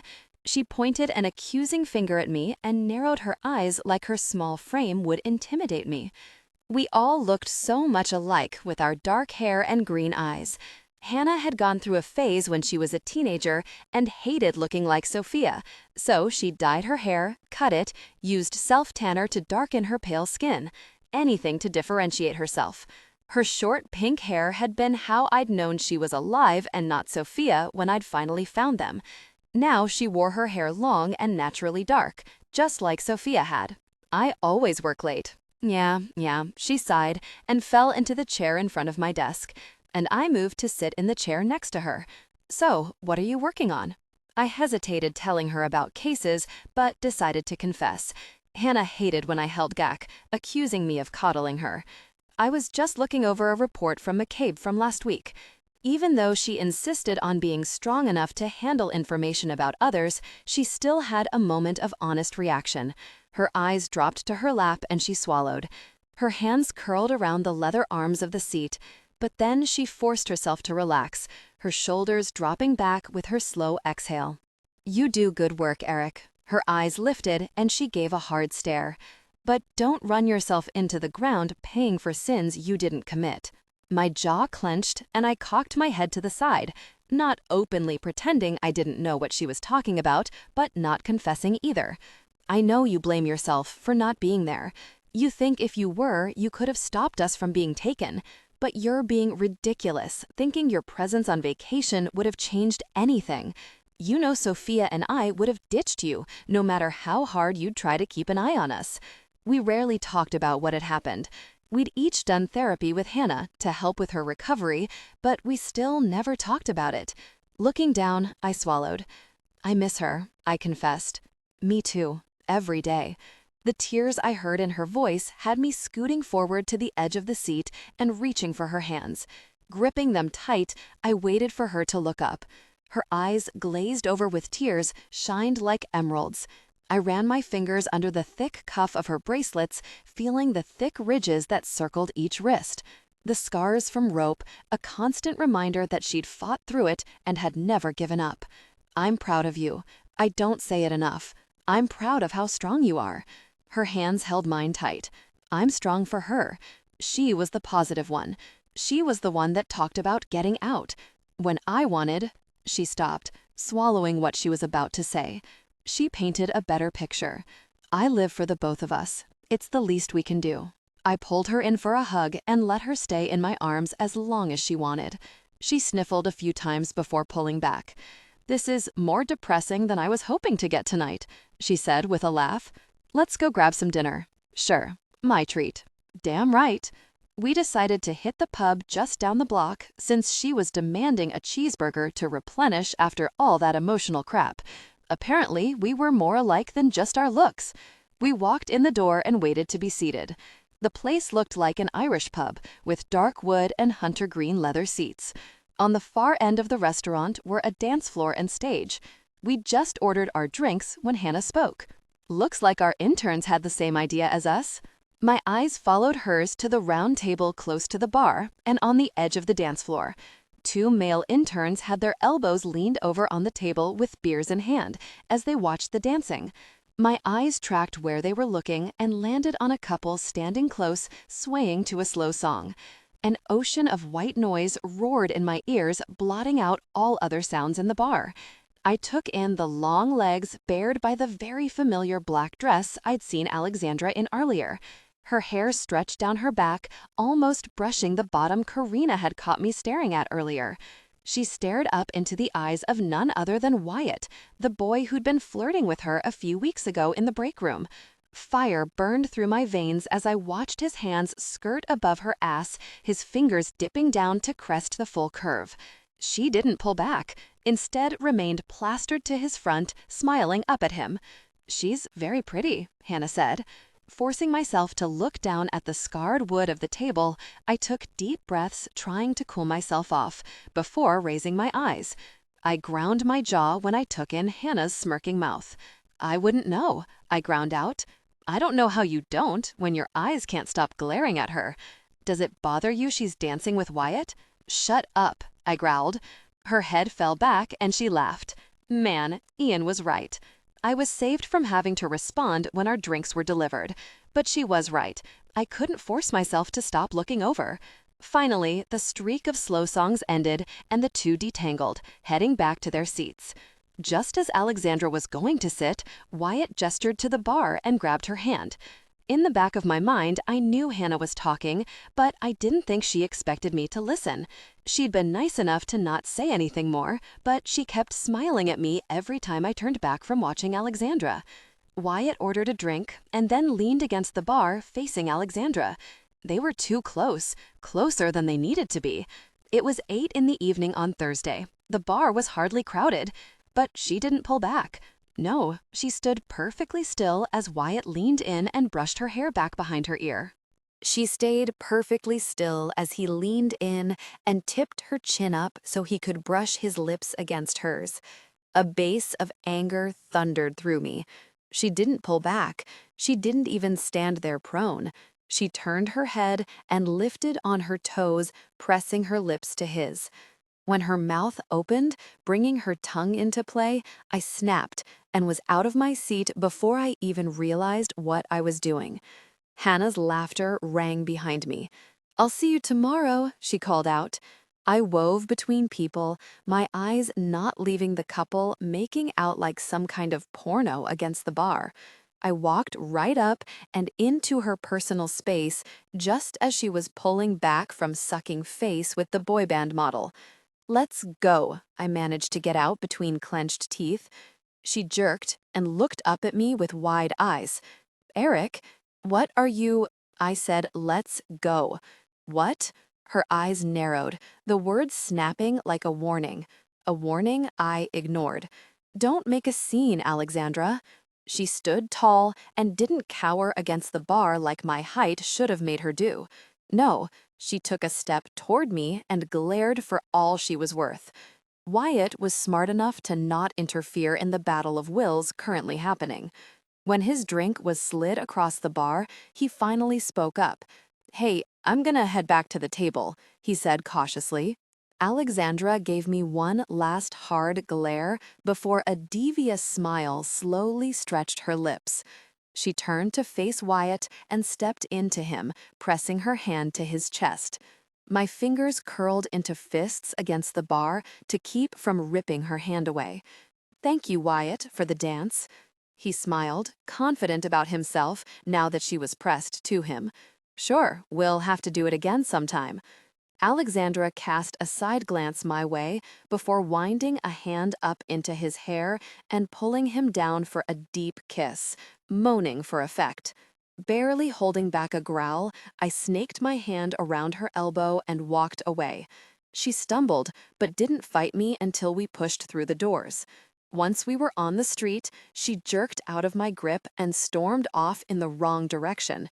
"You're such a dick," she yelled over her shoulder. I said no fucking the interns, and the car is over here. She didn't answer, just kept walking. "Alexandra, I will toss you over my shoulder if I have to." That got her to stop. People around us were staring, but I didn't care. Fire raged through me, and I needed a strong drink and to lock her in a closed-off room away from everyone, including me.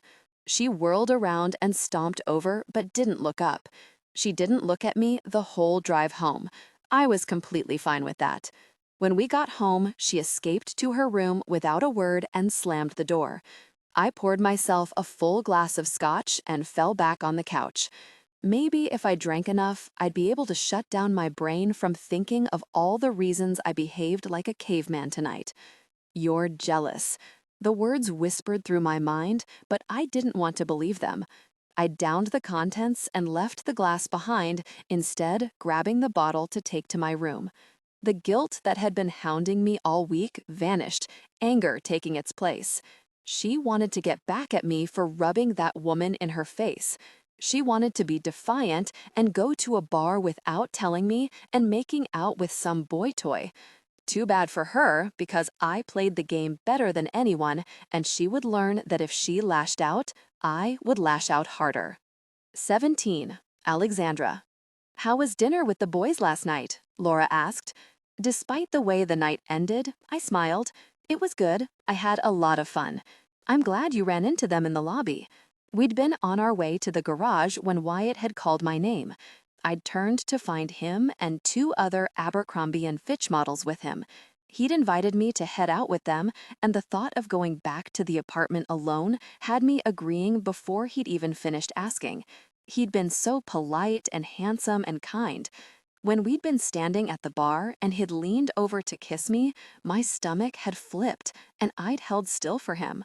I wasn't sure what I'd feel when his lips touched mine, but my mind had immediately conjured the only other man I've kissed. I compared Wyatt's soft, tentative pressure to the way Erik had held me in place and consumed me. I compared the way small flutters tickled in my stomach to the way Erik's kiss had caused me to feel lost in a storm. I'd even put more effort into the kiss, hoping I'd feel more. As if my mind had conjured the man himself, he'd growled in my ear. I'd been shocked at first, which quickly shifted to embarrassment. My blood had heated to a boil, and everything in me raged at the man who plagued me. He didn't want to have me, but no one else could have me either. I'd remembered catching him with his hand up that woman's skirt, and I decided to give him a taste of his own medicine. He'd reacted about as well as I'd expected when I'd attacked Wyatt, but it hadn't brought me any joy in my revenge. "They're good boys," Laura said, bringing me back to the present. Erik walked past, a scowl firmly in place, obviously having come in at the perfect time. "Yeah, I may go out with them again. Wyatt is pretty cute." He glared, and I refused to look away. His jaw ticked, and I forced a smile just to poke the bear. "Laura, can you make copies of the Emerson files, please? I was just about to head to lunch, but if it can't wait, I can do it now." Erik returned my smile with one of his own. "That's okay, I'll have Alexandra do it." "Are you sure? I can wait on lunch." "That's okay. Thank you, Laura." Erik went back into his office, and Laura gave me a concerned look. "If it's too much, just wait for me and I'll help you." "I'm sure I'll be fine making a few copies." Another concerned look, and then she grabbed her purse and left. Erik strolled out with a box filled with papers and dropped it with a thud on the desk. "I need 5 sets of copies." My jaw dropped, and I stared at the chunk of white papers spilling out. "Are you kidding me?" "Afraid not," he answered, his tone bored. "That's going to take me forever." "Better get started then." He waited until I looked up before giving me a wink and heading back into his office, whistling. Before he closed the door, he poked his head out. "And bring me a coffee when you're done." The door closed before I could growl what an asshole he was. Taking a deep breath, I calmed myself before grabbing the box and heading to the copier room. It went quicker than I'd thought once I found my rhythm. After about 40 minutes, I was back at the desk with coffee and files in hand. The door was cracked, and I didn't hear anyone talking in Erik's office, so I pushed the door open, looking down to make sure the coffee didn't spill as I slid the door back closed. I'd taken one step into the office when I looked up and froze, staring wide-eyed at the scene on the couch. The coffee almost slid out of my numb fingers. Erik sat with his legs spread wide, his head tossed back, and his eyes closed. A woman knelt in front of him, her red hair swaying as she bobbed up and down over his crotch. Holy fucking shit. Every muscle in my body stiffened and chaos reigned inside me. A voice screamed to run, to get the fuck out of there before anyone noticed I'd come in. I needed to look away. Why couldn't I look away? This was worse than him pleasuring a woman. This was so much more intimate. A muffled moan came from the woman, and it snapped me out of my trance. I went to take a step back when all of a sudden Erik's head lifted and his eyes opened, landing right on me. His hand buried into the woman's hair, and he fucking winked at me. Winked. He was doing it on purpose. He'd planned for me to walk in on him getting a blowjob, and I wanted to storm over there and punch him in his stupid face. Pressure beat down on my chest, and my cheeks lit on fire. He was an asshole, and in that moment, I hated him. I went to step back to leave the room when his mouth parted and a groan ripped from his chest. His hips thrust up, and he bit down on his lip, his eyes sliding closed for a moment as he came. Finally, I was able to look away and turned to leave. "Stay." My body froze again, as if his words alone commanded me, and looked over my shoulder. The woman shifted to see me and giggled. "Are we having a threesome, Erik?" My lip curled in disgust. "I'm leaving." No, Chloe was just leaving. What? The woman sat back, unblocking Erik's crotch where his softening dick was laying stark against the black of his slacks. My eyes widened and my thighs squeezed involuntarily. I'd never seen a penis before, at least not one outside of pictures. I hated that the sight had a heat burning from my core. I hated that I stared at all. Erik breathed a deep laugh before tucking himself back in his pants, a knowing smile on his arrogant face. "Yes, I'm sorry, but work calls," he told the woman Chloe. "Thank you for our lunch break." She blinked like she was trying to process the fact that she'd just sucked him off, and now he was so coldly dismissing her. Can we finish this later? She asked, dragging her hand up his thigh. His smile was fake. I will try. I scoffed, loud enough for them both to hear. Problem, Alexandra? Erik asked, victory pouring off him. His smug smile begged for me to take him down a peg. This was one too many times for me to not lose my temper. He won't, Chloe. He finds being a dick to me and flaunting his sexual activities as funny. You were a means to an end. His smile slipped. I know what you're doing, Erik. Acting out because I kissed someone else? I tusked. So childish. Now who's naive? Obviously, I need to talk to my intern, he growled at me over Chloe's head. Pay her no mind, Chloe. I assure you, I enjoyed our lunch. She turned to look up at Erik, completely ignoring me in the room. He brushed her hair back, but met my eyes. Very much. It seemed to appease her because she lifted to her toes, pressed a lingering kiss to his cheek, and left. I tried to follow, needing to get the fuck out of that room before I exploded, but he stopped me. I'm not finished with you yet, Alexandra. I need my files and coffee. I glowered at him as I stormed over to his desk. He stood and made a show of adjusting his crotch before buckling his pants. You're disgusting. I slammed the box down, feeling mild satisfaction at the thud. I was more pleased that I spilled a little coffee on his hand when I shoved it at him. And you're accompanying me to an event tomorrow. Huh, I barked a laugh. No, it wasn't a question. You're coming. It doesn't have to be a question for me to tell you hell no. Too bad. Everyone at the company is attending, including you, he said with arrogance like my rejection was futile and nothing but a pesky fly. I'll give you money before you leave tonight, and you can go buy a dress. No, I said again, this time stomping my foot. Yes, end of argument. Don't bother wasting your time. I'm not going with you because you're a dick. So, buy whatever dress you want, but I'm not wearing it. He ignored my rebuttal, bringing the coffee to his lips and cringed after drinking. It's cold. Well, next time, don't have your dick down some woman's throat, and you can have it while it's hot. I spun on my heel and stomped out before he could say anything else. Unfortunately, he followed. Laura rounded the corner as I fell into my chair, my arms crossing over my chest like a pouting child. Laura, just the woman I wanted to see, Erik greeted jovially. Can you take Alexandra to find a dress after work for the banquet tomorrow? She cringed at his request. I'm sorry, I can't. I would, but I have dinner plans tonight. Erik's brow furrowed as he scanned the office like another willing candidate would appear out of nowhere to take me shopping. Maybe he'd just give up and I wouldn't have to go. A smile was already making an appearance when he wiped it away. Fine, he grumbled, turning to me. I'm taking you. Be ready by 5. Don't make me wait. My jaw dropped, and I was ready to tell him to shove it, but he turned and slammed his office door before I could say anything. Yes, sir, I grumbled. Should be fun, Laura said, holding back a laugh. Yeah, that was exactly the word I was going to use to describe anything with Erik. Fun. At least I could enjoy myself. I'd make sure it was the most tedious night, and he regretted ever forcing dress shopping on me. 18. Erik, me. Hey, are you free? Me. I decided it'd be a good thing if Alexandra attended the event tomorrow and she needs a dress. Can you take her? I figured a text message would be able to hide my desperation as the minutes ticked closer to 5. I didn't want to take her shopping.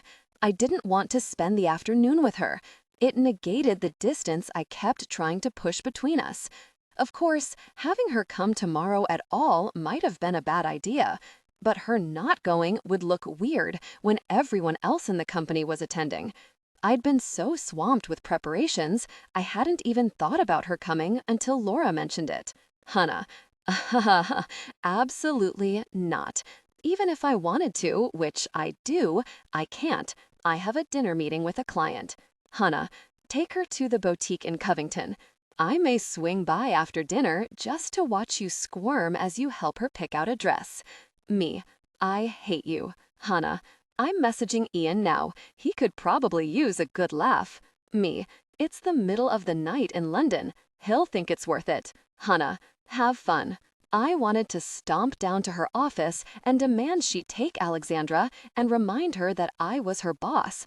Then she'd probably tell Mom, and I'd have to explain why I was bossing around my baby sister.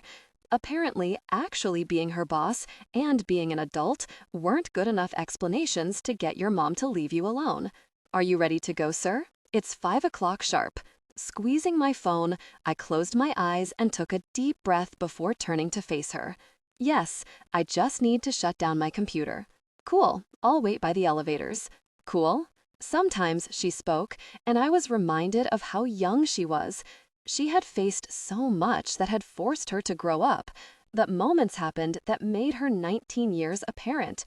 In those moments, I felt like the biggest pervert for all the things I'd done to her, for all the things I still wanted to do to her. I shook it off and met her at the elevators. We didn't speak the entire drive. I kept my jaw clenched shut, worried about what might slip out if I relaxed. Instead, I suffered through the silent drive, inhaling her sweet lemony scent. It wasn't until I crossed the bridge that she spoke. Where are we going? A place my sister recommended in Covington. Is this where you take all the girls shopping? She asked, her tone dry. Contrary to popular belief, I'm not jumping at the chance to take girls shopping. Well, I hope you're ready for this, because I'm going to take my time and be picky about my first formal dress. It may take hours. Aren't you happy you forced me to do this? I groaned at her jovial tone. You're enjoying this. You deserve this. I went back to clamping my jaw shut because she was right. After what I did today, I did deserve any punishment she dished out. I once again hadn't meant for it to go so far. I'd only meant to invite Chloe to lunch and make Alexandra see her. Then Alexandra had walked in, frozen, staring at me, and I'd come. Her blue eyes burned me from across the room and had my balls pulling up tight as jets of my cum spilled, and I completely forgot the actual woman sucking me off. The drive went surprisingly fast for Friday traffic, but as soon as we parked, I climbed out of the car and took my first deep breath that wasn't saturated with the young woman next to me. We were greeted by two women who asked Alexandra all kinds of questions about her preferences. She'd stuttered and turned wide eyes to me. She needs a gown for a black tie event tomorrow. Of course, one of the women said. I'm Tina, and this is Audrey. If you'll follow us to the second floor, we can get you started. Oh, Alexandra's head whipped between me and the woman dragging her toward the back hallway. Can he come with me? I'll need his help. Of course, we have a sitting area. She didn't bother to turn back around, just waved her hand for me to follow. Can we get you some water? Maybe some champagne? Audrey asked. Water for both of us will be great. When she walked away, I mumbled, straight liquor would be better. Actually, I'd love a glass of champagne. Alexandra turned, smirking, enjoying my discomfort. It's going to be a long night. However, she wasn't smirking much when Tina cornered her again. Do you know your sizes? Her eyes kept flicking to mine. Sizes? No problem, dear. Just follow me and I'll get you all figured out. Tina tugged Alexandra to the dressing room, causing her to stumble. You'll need to strip so I can get an accurate measurement. Audrey appeared with my water just as Alexandra disappeared behind a curtain.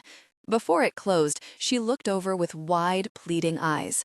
I raised my glass in a salute and took a sip, not bothering to hide the smile at her discomfort. Maybe 2 minutes in, a yelp came from behind the curtain, followed by a grumbled, "They're just boobs. Everyone has them. No need to be modest." I made sure I laughed loud enough for Alexandra to hear me on the other side.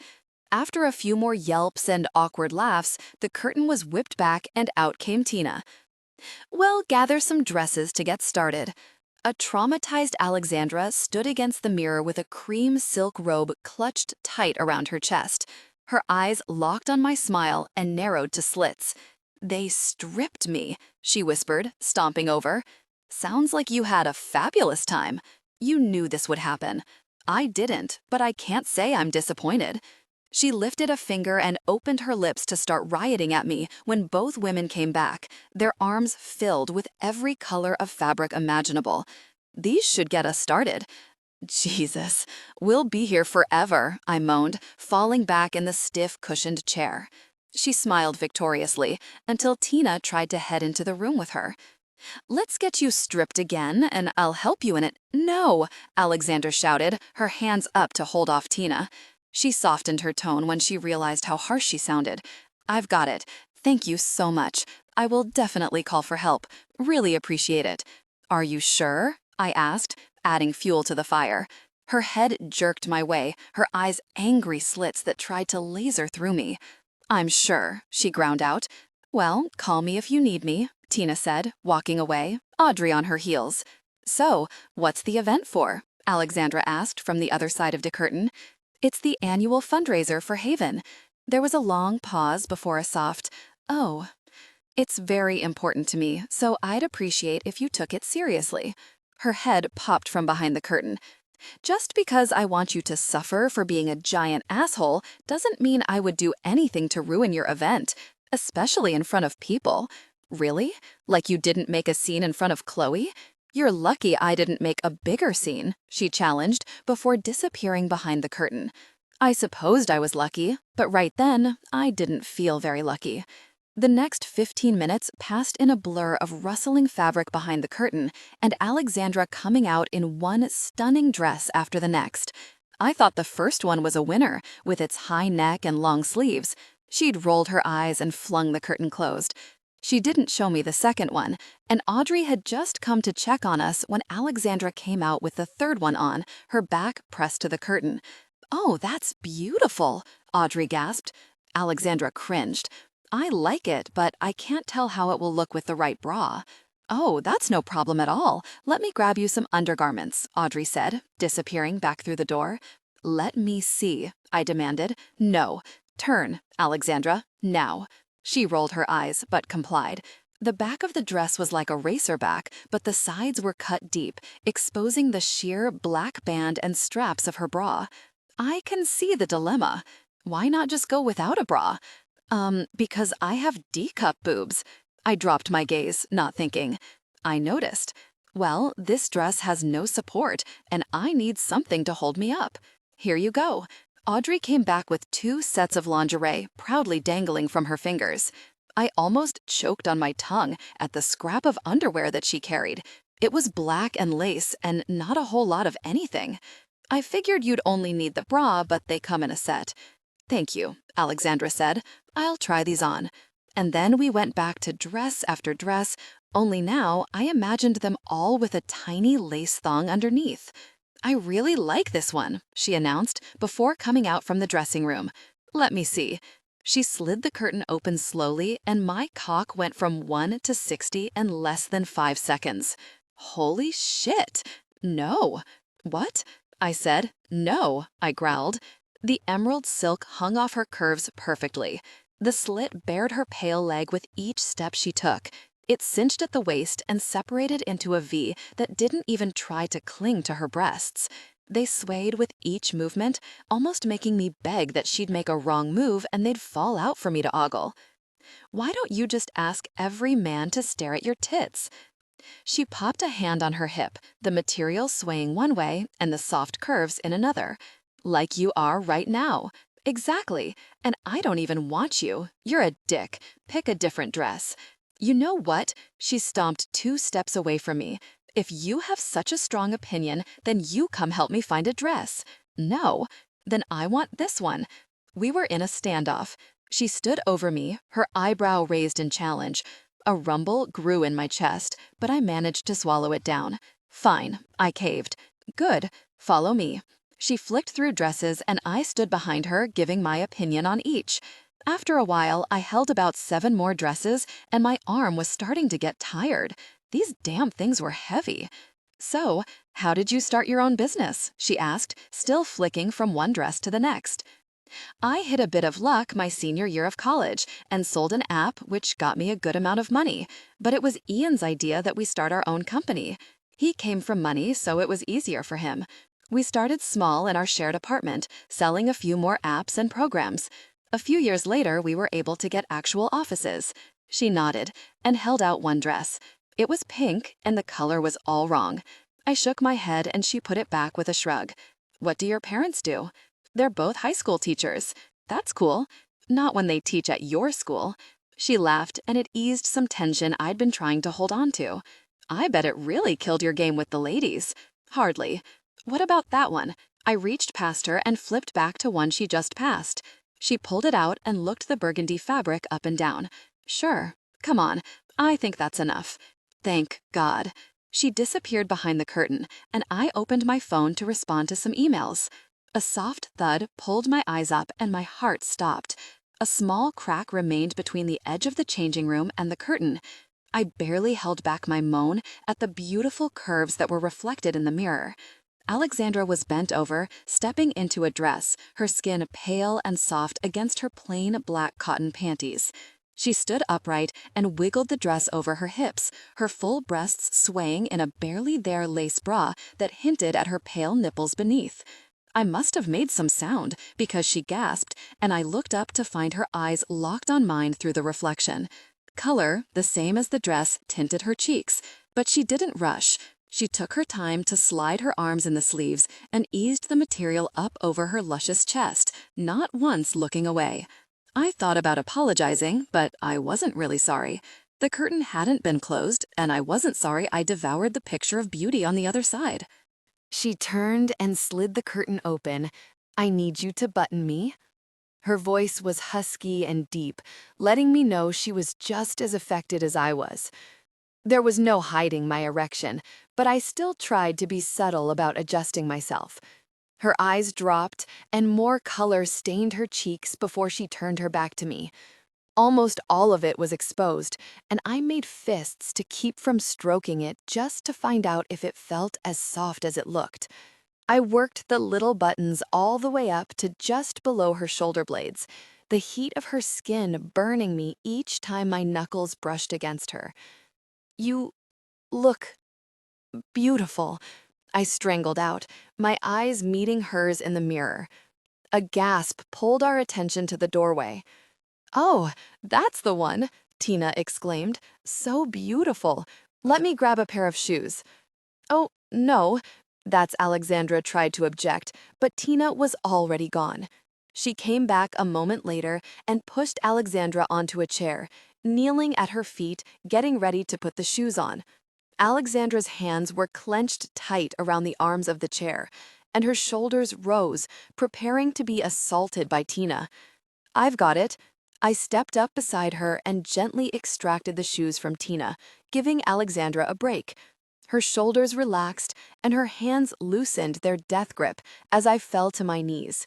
I slid the gold strappy shoes gently on her feet and fastened them around her ankles, before holding out my hand to help her stand. After a moment of hesitation, she slipped her fingers in mine. Just perfect, Tina proclaimed. Please tell me this is the one. Alexandra's eyes met mine again in the mirror. Yeah, this is the one.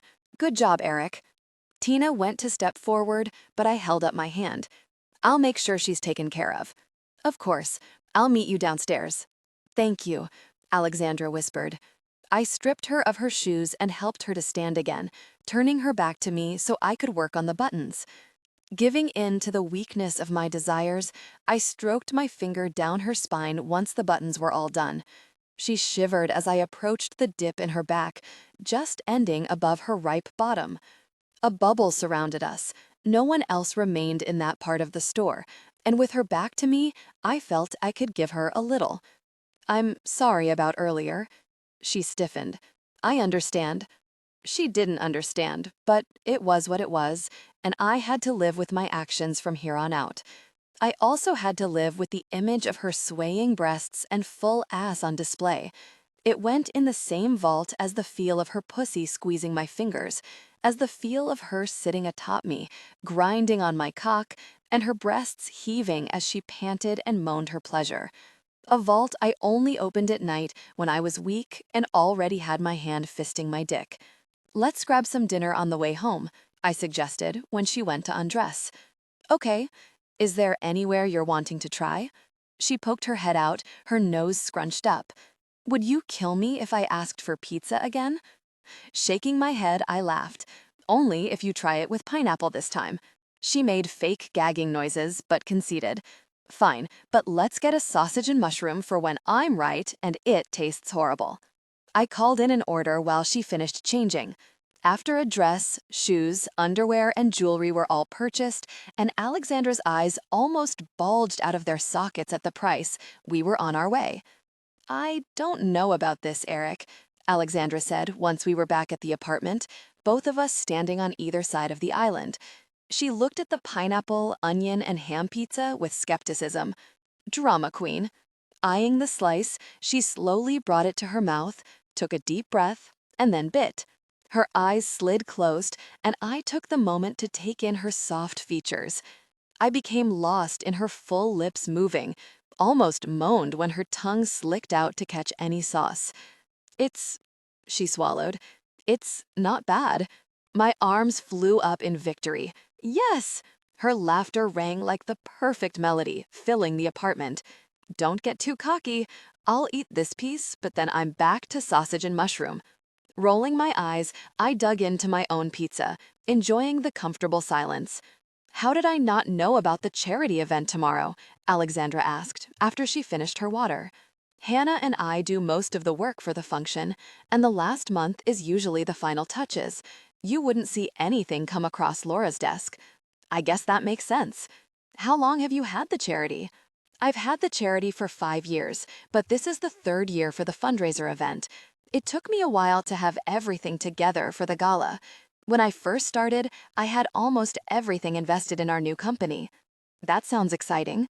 It was definitely a busy year. I drained the rest of my beer, setting it on the counter between my hands. I spun the glass in circles, the scraping sound loud in the quiet kitchen. Getting our company ready to move into the offices was why I didn't go on vacation with my family that summer. She looked up to meet my eyes. Hers were wide and filled with questions, but she stayed silent, letting me talk if I wanted. I didn't usually want to talk about it. I'd gone to family therapy with Hannah, but otherwise, I didn't speak about it. But something about tonight had me wanting to talk to her, explain to her what I'd lost, why I pushed her away so hard. Once you lose someone you love more than yourself, when you feel that pain, you do everything you can to not feel it again, including not letting anyone close. We'd had the family vacation planned for months, but Ian and I had opportunities too good to pass up. Mom was pissed, but I figured she'd get over it, because I'd be there for the others. Hannah always tells me it wouldn't have mattered if I was there or not, but I had to believe I could have kept them from going out that night, or gone with them. No 17-year-old girl wants to go out with their older brother, Erik. I breathed a laugh. Hannah says Sophia would have found a way to get past me. Which is true, she was the sneaky one, always attacking each adventure like it held nothing but fun. Where'd they go? She whispered. Sophia somehow got them in at an 18 and older club. They knew the rules about going out, they knew how to protect themselves, but they were taken anyway. Her soft hand covered mine where it was fisted on the counter. A woman lured them to the back, and a van was waiting. My parents called me the next morning, and I flew down. I was too late. The cops looked into it, but said missing girls were common from that area. I swallowed hard past the anger building in my throat. I became obsessed, I growled. I researched every single thing I could. I asked about old cases, how they hunted the traffickers, anything I could get my hands on. I'd always been fluent with the computer, but had only dabbled on the dark web just to prove I could. But once I found it was a way to track sales, I buried myself in it. It took me 2 months to narrow down who's most likely taken them. I spent 2 months after that tracking them, always missing the group, sometimes by days. I stopped to take a deep breath, trying to calm my racing heartbeat, focusing on her cool hand soothing mine. 4 months, I choked out. It took me 4 months to find them in some hovel in Utah. Over the months, I'd worked with a security company, knowing I couldn't do it alone. They helped me raid the place. My eyes burned, remembering walking in the dank, dark, concrete building. It was filled with office dividers, a string and curtain partitioning off the rooms. I stormed through the rooms, knowing they had to be there and that no matter what they'd been through, it wouldn't matter because I'd bring them home. Alexandra sniffed, and I looked up from under my lashes to find silvery tracks down her cheeks. Hating my weakness, but unable to stop it, matching tears fell from my eyes and I stared down at the counter. I cleared my throat and wiped the wetness away, getting myself under control. When I finally found them, I was too late. Erik? Hannah stared up at me with glassy eyes, none of the life shining in them. She laid stretched out next to another girl on the double bed, her pink hair flat against the filthy pillow. I ran to her side, hovering my hands over her, not knowing where to touch, but desperate to assure myself she was real. She was so thin, wearing only a stained dress shirt. Hannah, Hannah, I said her name over and over. It was her. I'd found her. Erik. Oh, God, Erik, she cried. Instead of launching herself into my arms, she curled to her side next to the still form I could only hope was Sophia, but the dark hair covered her face. It's too late. It's too late, Hannah muttered. No, Hannah, I'm here. It's not too late. I gently brushed her hair back from her forehead, but she jerked away, clutching Sophia's too pale arm. Sophia, wake up. I'm here. I gently brushed Sophia's hair back, coming face to face with blank, open eyes. No, I stumbled back into the divider, rattling the hollow walls, Hannah's sobs shaking through me like an earthquake. No, no, no. It should have been me. It should have been me, Hannah repeated. I covered my mouth with a trembling hand, holding back the bile burning up my throat. Hannah's frail body shook, and I forced myself to get it together. She'd been through God knows what for 4 months, and it was over. She didn't need the storm of emotions trying to drown me. She needed her brother like she'd needed me on vacation. Swallowing it all down, I stood on shaking legs and went back to the bed, being the rock. Hannah, it's time to go home. No, she shrieked. I don't want to go home without her. I don't want to do this anymore. I can't without her. Hannah, I choked out, I'm taking you both home. You're both coming home. She died the night before, and no one had taken the time to move her. I'd been so close. I slammed my fist down. 24 hours, and I could have made it. Alexandra's chair scraped against the hardwood, and she moved around the island, not hesitating to wrap her arms around me. I shouldn't let her. I should push her back. But for the first time in years, I talked about my worst nightmare, and I just needed the comfort. I wrapped my arms around her and let her warmth and strength fuel my own. I promised from that moment I would do anything to help any way I could. I figured I'd use the skills I'd acquired over the months and put them to use. Once I saved the first few women, I needed to help them get back on their feet, and Haven was born. She held me a moment longer, stroking her hands up my back. When my body stopped vibrating with memories, she pulled back, leaving her arms at my waist. You're an amazing man, Erik Brandt. Hardly, I murmured. Her eyes, still shining with the remnants of her tears, lightened, and one side of her mouth quirked up. I mean, you're kind of an asshole, but a good one. Her words lightened the mood and helped pull us out of the past. I stared down at the girl in my arms, and something cracked. I should get to bed, she said, stepping out of my arms. It's a big day tomorrow, and I'm excited to be a part of it. Thanks for coming. I hardly had a choice. She winked to let me know she was joking. I'm glad I am, though. Me too. Get some sleep, and I'll see you tomorrow. Good night, Erik. Good night, Alexandra. 19. Alexandra. The day moved in a blur. I'd woken up to Erik banging on my door. He'd greeted me with a coffee, a breakfast sandwich, and an order to haul ass because I had appointments to make. I'd thrown on some clothes and was whisked away to a salon. I guess I was lucky since he at least stopped the car for me rather than ordering me to tuck and roll. I'd been plucked and tugged and polished everywhere. Who needed their legs waxed when the dress was floor length? I'd backed up and almost grabbed a brush to fight off the woman who suggested a Brazilian wax.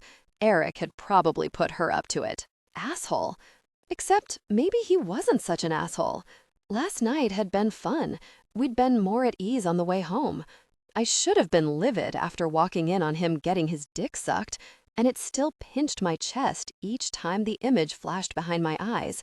But then I remembered that I had accepted who he was, closed off any hopes of more, and the pinch eased.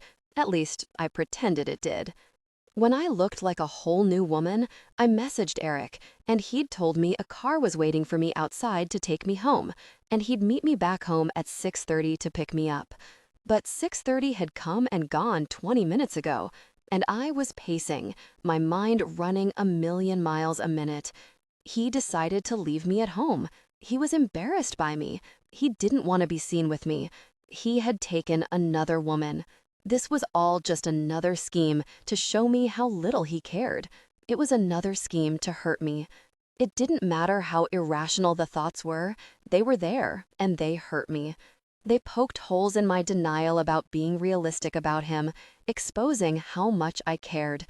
Just as tears burned my eyes and I feared my makeup would be ruined, there was a knock at the door. I froze, unsure who it could be, since Erik wouldn't knock on his own door. Stepping softly, I looked through the peephole to find a blonde-haired man I didn't know. "Who is it?" I asked, because, of course, they would let me know if they were a serial killer on the other side. "Miss Hughes, I'm William, your driver for the night. Mr. Brandt was held up and sent me to get you myself."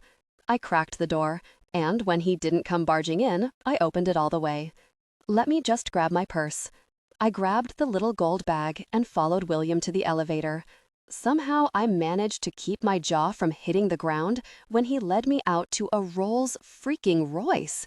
I didn't know anything about cars, but I knew a Rolls-Royce was an over-the-top impressive name. The car even smelled like luxury, like they rubbed freshly printed $100 bills over everything. The only thing that penetrated my complete fascination with the vehicle was my anxiety. Each mile we rolled closer to the event, I became more and more nervous. All of a sudden, the reasons I thought Erik had left me behind came rushing back. What if I embarrassed him? I'd never done anything like this before. I'd never dressed up and mingled with rich people. In that car, I felt young and naive about the world. And, as if she knew when my guard was down, Leah messaged me.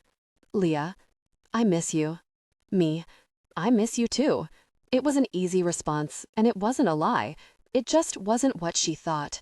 I missed my sister from 5 years before, not the one messaging me now. Leah, "Please help me out. I just need a little cash." Me, "Leave Oscar." Why are you like this? Why are you trying to take away the one good thing in my life? You're being a controlling bitch. Closing my eyes, I swallowed the pain and took a deep, cleansing breath and powered the phone down. We stopped in front of the Cincinnati Music Hall, and William came around to open my door. Stepping out, my sister's words fell away, and I refocused my attention on the large red brick building. I followed behind the people walking in pairs and groups up the steps and through the glass doors. William had informed me that Erik would meet me in the far left corner of the room and was expecting me. I strolled into the large foyer and walked slowly as to not bump into anyone. I couldn't stop looking around at the old architecture. The tall cream pillars supporting the second-floor balcony, the lights shining down on the deep red and cream checkered floor. All around sat tables with items to bid on, tables for people to chat around as waiters moved silently offering drinks and hors d'oeuvres. I wove my way between the crowd until I saw Erik's dark hair and broad shoulders. My steps slowed, and I took him in. I'd seen him in many suits, but a tux was a whole new ballgame. He looked debonair and delicious. I thought of the first time I'd met him and how he'd taken up too much room. He took up too much room here, even 10 feet away. I could feel his presence as though he stood right next to me. Mr. Brandt. I spoke his name quietly as not to interrupt the other man talking. I hadn't known what to call him and decided to err on the side of formal. Alexandra. My name fell on a breath from his lips as he took me in from head to toe and back again. His gaze stroked every inch of my body like a possessive touch, and I could only imagine that my cheeks matched the burgundy of my dress. I hoped the amount of makeup I wore covered most of the blush. You look stunning. Someone cleared their throat and snapped Erik out of his stupor. Alexandra, you look gorgeous. Karina stepped across their circle and gave me a hug, easing my anxiety. Thank you. I stepped back and took in her cream empire waist dress. You don't look too bad yourself. She smiled and shrugged, completely confident in her own looks. She was awesome. Let me introduce you to the other half of our company. This is Jake Wellington. One of the men stepped forward and smiled. He had the softest blue eyes, and I struggled to not get lost in them. It's nice to meet you.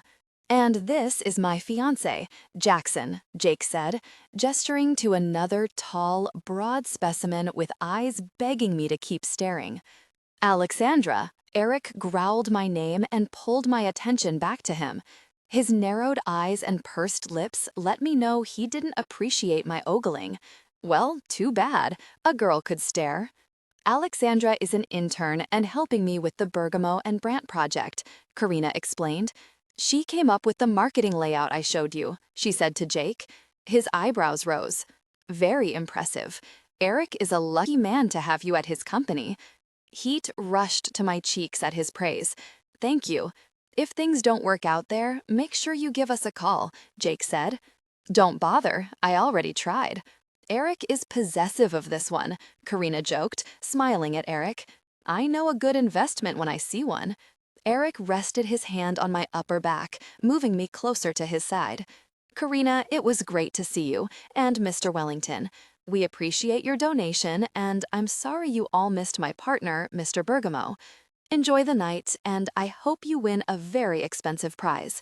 Nice to meet all of you, I managed before Erik dragged me away. Alex, wow, a familiar voice called. I turned to find 3 boys all dressed in tuxes. Wyatt, hey. I disentangled my hand from Erik's and greeted Wyatt with a hug. You look amazing. Thank you. Mr. Brandt, thanks for letting us be a part of the event. As always, each year is better than the last, Wyatt greeted. Erik didn't respond, only nodded. He probably couldn't speak past his clenched jaw. Can I get you a drink? Wyatt offered. Then we can maybe have another dance. She can't. Erik finally spoke, or growled was more like it. I'm introducing her to our clients. I suggest you boys do the same and use this as a business function. I'm sure Hannah is around somewhere. Just please remember you're representing our company tonight. Yes, sir, they all responded, standing a little taller. Erik's hand moved to my back again and guided me away. That was rude, I mumbled. This is a charity gala hosted by our company, not some rave they can get drunk at and grind on you. I couldn't help but laugh. That's a bit over the top. He looked down his nose at me and shrugged. Either way, it will be good for you to come around with me and learn how to interact with clients. I held my arm out. Lead the way. Erik spent most of the night moving around the realm, and I stuck by his side, entranced by all the beauty and excitement. He was in his element, talking with everyone, pushing them all toward the auction prizes, animatedly discussing the plans for Haven. It had me softening even more after last night. I couldn't deny how safe I felt with him. Not that it made any sense. Looking from the outside in at the relationship we'd formed, he'd been rude and cruel to me. But I couldn't deny the way I felt. I knew what fear felt like, and never once had I questioned my safety in Erik's presence. I never worried he'd seriously hurt me. It may have sounded crazy, but I was able to breathe easier around him. I just no longer held out any hope that he would come around to wanting more from me. So, for the time being, I relished the relaxed ease I had with him. I enjoyed feeling sexy each time he looked at me. I enjoyed the rush of tingles down my spine when his fingers grazed the skin on my back to direct me a certain way. I'd never had this safety to embrace my sexuality, and as the night progressed, I wanted more. After a while, we moved to a ballroom upstairs where speeches were made and dinner was served. Erik stood and gave the keynote speech that had tears burning the backs of my eyes. Knowing the story behind how Haven started made the simple words he spoke about helping women and the community ring through me with so much more feeling. Then everyone applauded as Hannah announced the auction winners before the party moved back downstairs where everyone danced under dim lighting to a jazz band playing off to the side. "How about that dance?" a deep voice said behind me. I already knew who I'd find when I turned and wasn't disappointed to meet blue eyes and an easy smile. Wyatt walked up with his hands in his pockets and I couldn't help but smile. He was handsome, and there was no denying it. He might not inspire the same heat that Erik did, but I could still appreciate his good looks. Tonight had been a unique experience and made me weightless and free from the day-to-day stresses. Comfortable. Why not enjoy a little more attention? Why not embrace the seduction? Sure. I was getting ready to place my hand in his when another snagged it away. "Sorry, Wyatt, maybe the next one," Erik said over his shoulder as he pulled me away. "Really?" I growled at Erik's back. "I told you not to screw the interns. How is that your business?" I almost bumped into him when he stopped and whirled on me, his brows furrowed over angry eyes. "Because you're my business. Now, are we going to dance?" "No." "Erik?" a soft voice called from behind him. He turned. "Chloe, hey." I saw her fiery red hair over his shoulder and didn't even bother to not roll my eyes. "I was wondering if you'd like to dance." Erik turned to me, a challenge glinting in his green eyes. "I'd love." Then I was the one dragging him away. "He can't, maybe the next one." Before I made it too far, she grabbed his hand and stepped up close to press her lips to his ear, but spoke loud enough for me to hear. "I miss feeling you inside me." I looked away from the intimate moment and went to let go of Erik's hand, but he held tight. "I'm sorry, Chloe. Maybe another time." He stepped out of her grip, allowing me to lead him to the dance floor. Once we were lost among the swaying couples, he took control, moving me where he wanted me. He lifted my hands to circle his neck before gripping my hips, pulling me close. My heart raced, making me feel lightheaded as we moved in the crowd. "I thought you didn't want to dance," he asked, his chest puffed up in victory. "Shut up." I looked up through my lashes at his laughing eyes and couldn't help but smile. "I saved you. She would have eaten you up and had plans of babies before the first song was over." He grimaced. "You're not wrong." People moved all around us, clinging to each other like lovers, and I tried to focus on the soft blend of the saxophone and piano. The music was soft and begged for couples to curl close to each other. For a moment, I gave in to the comfort and let the heat of Erik's hands on my waist burn through me.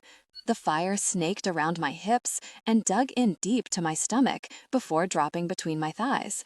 I stumbled, losing the rhythm when I took a moment to rub my legs together to ease the ache growing there. "Okay?" Erik asked, a smile in his voice. "Perfectly fine." The song ended, and he stepped back, his green eyes darkening. "We should go." His voice sounded just as rough as mine had. Was he feeling the tension between us like I was?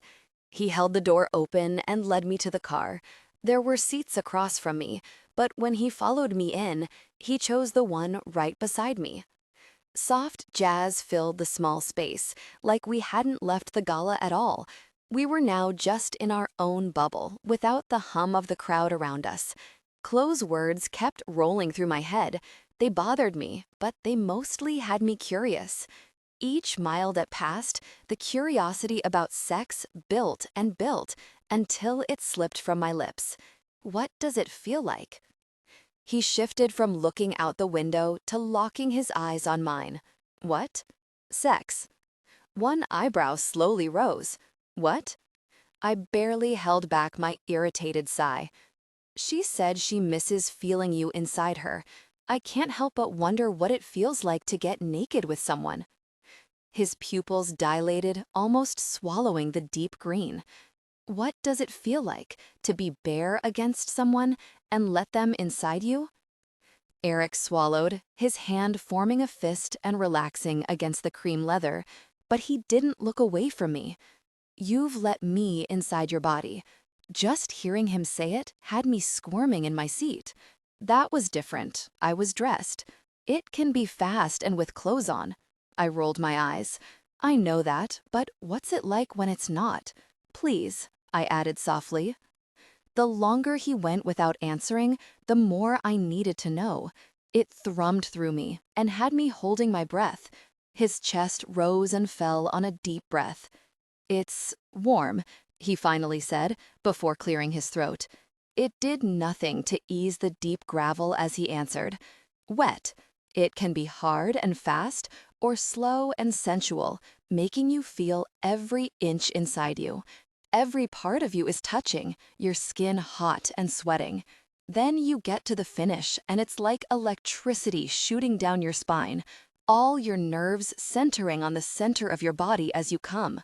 It's like a high, a pleasure you can almost black out from." The rough tone stroked my skin, the friction warming every inch of me.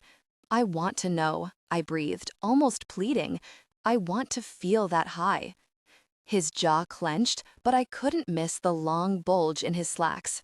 "I'm not going to fuck you." I didn't expect him to, but I was intoxicated by his words. It was like I stood on the precipice of a bungee jump, and I could already imagine how it would feel to have the wind rushing past me and the drop of my stomach, but I wasn't quite there. I needed to feel it. My body urged me to push him, not because I thought there would be more, but because I was terrified I'd never feel this safe again. One thing I learned throughout my life was to take what you could get because nothing was guaranteed tomorrow. Is there no other way to feel that? The bare heat you described? To be naked with someone? Is there another way for you to show me? His eyes flicked between mine, and I kept pushing, rushing to reassure him this time was different. "I know there won't be more. You've made that more than clear. But I trust you, and I know how rare that is. I don't want to miss an opportunity. Show me." "You trust me?" He seemed truly baffled by my confession. "Yes." His eyes flicked between mine. "Why?" he whispered. "Wasn't that the question of the night?" "Because I do." He huffed a laugh, lacking humor. "Erik," I said, getting his attention back on me, "why wouldn't I trust you? Okay, yes, you've been an ass, but it makes you no less of a great man. You'd never hurt me. You'd never take advantage of me. And I knew that if I ever really needed you, you'd be there. I've never doubted that. I'm not the man you think you are." "Maybe you're not the man you think you are." My words stole his arguments. "Please, Erik, I trust you." He swallowed again, his head dropping back against the seat, his eyes closed. "Okay." My heart soared and thudded like a freight train at full speed, only to come to a screeching halt when his words penetrated my bubble of excitement, letting nerves creep in. "Give me your panties." I froze, but then remembered how much I wanted this. The rustling of my dress overpowered the sound of the music playing softly. Erik stripped out of his jacket before working the buttons open on his shirt, watching me work my panties off under my dress. Each inch of skin he bared had my heart racing faster. I'd watched his muscles move under his clothes, but I'd never seen him without a shirt. He was built like a Greek god, his muscles hard and rigid, his abs rippling as he tugged the edges out of his pants to expose the deep V on each side of his hips. He held his hand out once his chest was bared, and I placed my panties in his palm with shaky fingers. The scrap of black lace he'd bought me dangled on a single finger for his inspection. "Now come pull my dick out of my pants," he ordered, stuffing the fabric into his pocket. I swallowed my nerves and leaned over, working his buckle open with shaky fingers. He didn't move to help me as I fumbled. By the time I'd eased the zipper down, his length was pressing against the cotton of his boxer briefs, and I was squirming in my seat. His hips lifted in an invitation to tug everything down to expose him completely. I remembered his softened cock I'd glimpsed in the office, but nothing prepared me for the soft skin that grazed my hand when he sprung free of the confines. Nothing prepared me for the heat. Penises had never been anything I was interested in. I'd only viewed it as a tool to hurt me with. But Erik's cock was beautiful, long, thick, and straight, with a head I couldn't help but brush my thumb across.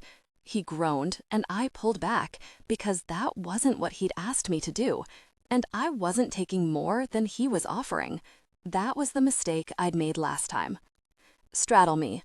We're going to do what we did before on the couch, except this time we'll be with the wet, naked heat you want. It's the best I can do. My thighs were slick with my arousal, and it embarrassed me to imagine letting him know how wet I was. Have you changed your mind? No, I'm just kind of wet everywhere. A growl rumbled in his chest. Good, let me feel it. I threw my leg over his lap, pulling my skirt out of the way and closing my eyes as I settled over him. My body shook with nerves, but I didn't let it hold me back from settling and pressing my wet heat fully against him. Oh, fuck, he groaned. His hands disappeared under my dress, moving up my thighs to my core. My thighs clenched and I choked on my breath, the light graze up and down my slit, building the ache, the anticipation to exploding. Both of his thumbs found the lips of my pussy, pulling them apart just enough to settle his cock between my slit. I gripped his shoulders and squeezed my eyes shut, trying to control how fast my breaths were escaping. I didn't want to show how scared I was by being this close to him, how terrified I was that he would stop and I'd never feel this again. His thumbs slid up and down the edge of my folds, playing in the moisture. So fucking wet. Perfect. He thrust his hips and I gasped as the smooth skin of his dick slid over my clit. Open your eyes, Alexandra. Look at me. I obeyed and became lost in the forest green that watched me through half-opened lids. He pushed my hips down so I was settled perfectly atop his cock as he thrust again and again. Ride me, Alexandra. The command slid through me, controlling my muscles. I moved my hips slowly at first, biting my lip to hold back the whimpers. His cock was thick and touched every part of me. I slid all the way to the tip, feeling him at my entrance, before sliding back down. We moved in tandem, and each time the soft head would graze my opening, I almost wished he'd push in and take me. I swallowed my plea on each stroke. His hands came out from under my skirt and moved to my back. They fumbled with the buttons before he growled, "Fuck it," and ripped the material. He tugged it off my shoulders, trapping my arms at my sides before yanking the thin lace bra to the side, baring my breasts. He wasted no time falling forward and latching onto my nipple. The wet suction shot straight from my breast to my core like a live wire burning down, closer to explosion. He sucked and nipped before kissing up my neck, pressing his chest to mine as he bit at my ear. Do you feel it? Do you feel my heat? Do you feel my heart thundering against you like a wild animal desperate to get closer? Fuck, you feel so good. Yes, I whispered. More. He pulled back and flipped my dress up, exposing where his length slid between my folds. Feeling him moving was one thing, but to watch the head of his cock slide underneath me and reappear coated in my juices was another. Each time I feel the head of my cock at your entrance, I want to shove up and take that tight pussy for my own. I want to watch your tits bounce as you move up and down on my cock. I want to look down and see the blood of your innocence coating me and know it's mine. I want to take everything. Oh, God, the pleasure burned my cheeks and slipped down my chest, but I won't. Tonight, I'm going to watch the lips of your pussy coat me in your cum and jack me off. I'm going to fuck your slit until you rub every ounce of my cum from my body. I moved faster, harder. I was so close. Every nerve began and ended at my core, and I was desperate to explode, to feel it all. There was no room for shame. There was no room for fear of what came next. All I had was need. Look at you. Look at us. I looked down to where he stared. Look at your pussy lips on each side of my cock, too small to do more than stroke the top. Your little clit poking out, desperate for each brush of my cock. His words, the hard thrust of his length dragging across my clit, it was too much. I exploded. Tears burned my eyes, the pleasure too much. Cries ripped from my chest as my whole body exploded. The driver could probably hear me, but I didn't care. Nothing mattered but the pleasure consuming me. Fuck, what I wouldn't give to feel that tight cunt squeezing me right now. Erik, oh God. He leaned back and gripped my hips hard, staring down at us and moved me hard and fast. A moment later, his own groans filled the car as we both watched his cum shoot across his stomach. I never knew watching a man come could be so sexy. The way the first few ropes shot high on his abs and the last bit leaked and slipped from the small slit. I wanted to make him do it again and again. Once he stopped sliding between me, he relaxed his grip marginally and took a deep breath. Fascinated by the white fluid dripping between the ridges of his abs, I dipped my finger, collecting some and bringing it to my mouth. The salty tang exploded on my taste buds and didn't taste like I thought it would. I'd heard Leah talking about cum before, but Erik's had a salty, rich flavor. I slid my finger from between my lips and looked up to meet his eyes. He'd watched me, and his breaths, that he'd been trying to get under control, picked back up again. Sorry, I was curious. He breathed a laugh. Don't be. I'm finding it hard to control myself knowing you want my cum in your mouth. He dipped his own fingers through the white liquid and brought it to my lips. I moaned and sucked them in my mouth, making sure to get every drop he offered me. Satisfied? Definitely yes. Mr. Brandt? A voice came over the speaker. We're here. The embarrassment that hadn't mattered before hit me now. The man up front probably knew what we'd done. I tugged my dress back up my shoulders, but had to hold it in place because he'd torn through the buttons in the back. Easing off Erik's lap, I moved to my seat and rearranged my skirt. Erik used my panties to clean up the rest of his cum and tucked himself back in his pants. He gave me his jacket to cover my ruined dress. Before he opened the door, he turned to face me, his large hands framing my face. Now you know how it feels, he whispered across my lips before giving me the softest, most gentle kiss. He pulled back and opened the door, holding his hand out to help me exit. I stared for just a moment, unsure of what happened next. I tried to stay in the moment, tried to be realistic about what happened when we went upstairs, but my mind was a mess of pleasure and nerves and hopes. We'd never ended a moment we gave in on such good terms. It usually ended in an argument, not with him kissing me gently and offering his hand to help me stand. Giving in to whatever happened, I slid my palm against his and stepped out. He gave a soft smile and closed the door behind us. Erik? We both froze at the female voice behind us. Erik, please talk to me. I miss you, and I just wanted to talk. The words were slurred, and when Erik stepped back, the red-headed woman stumbled to reach him. He let go of my hand and caught her before she fell on the pavement. Chloe, what are you doing here? His voice was cold, but she missed the obvious, continuing to cling to him. I miss you. I miss fucking you. Again, I looked away at her intimate confession. You're drunk. Not really. You can take me upstairs and do whatever you want. I'm going to take you home.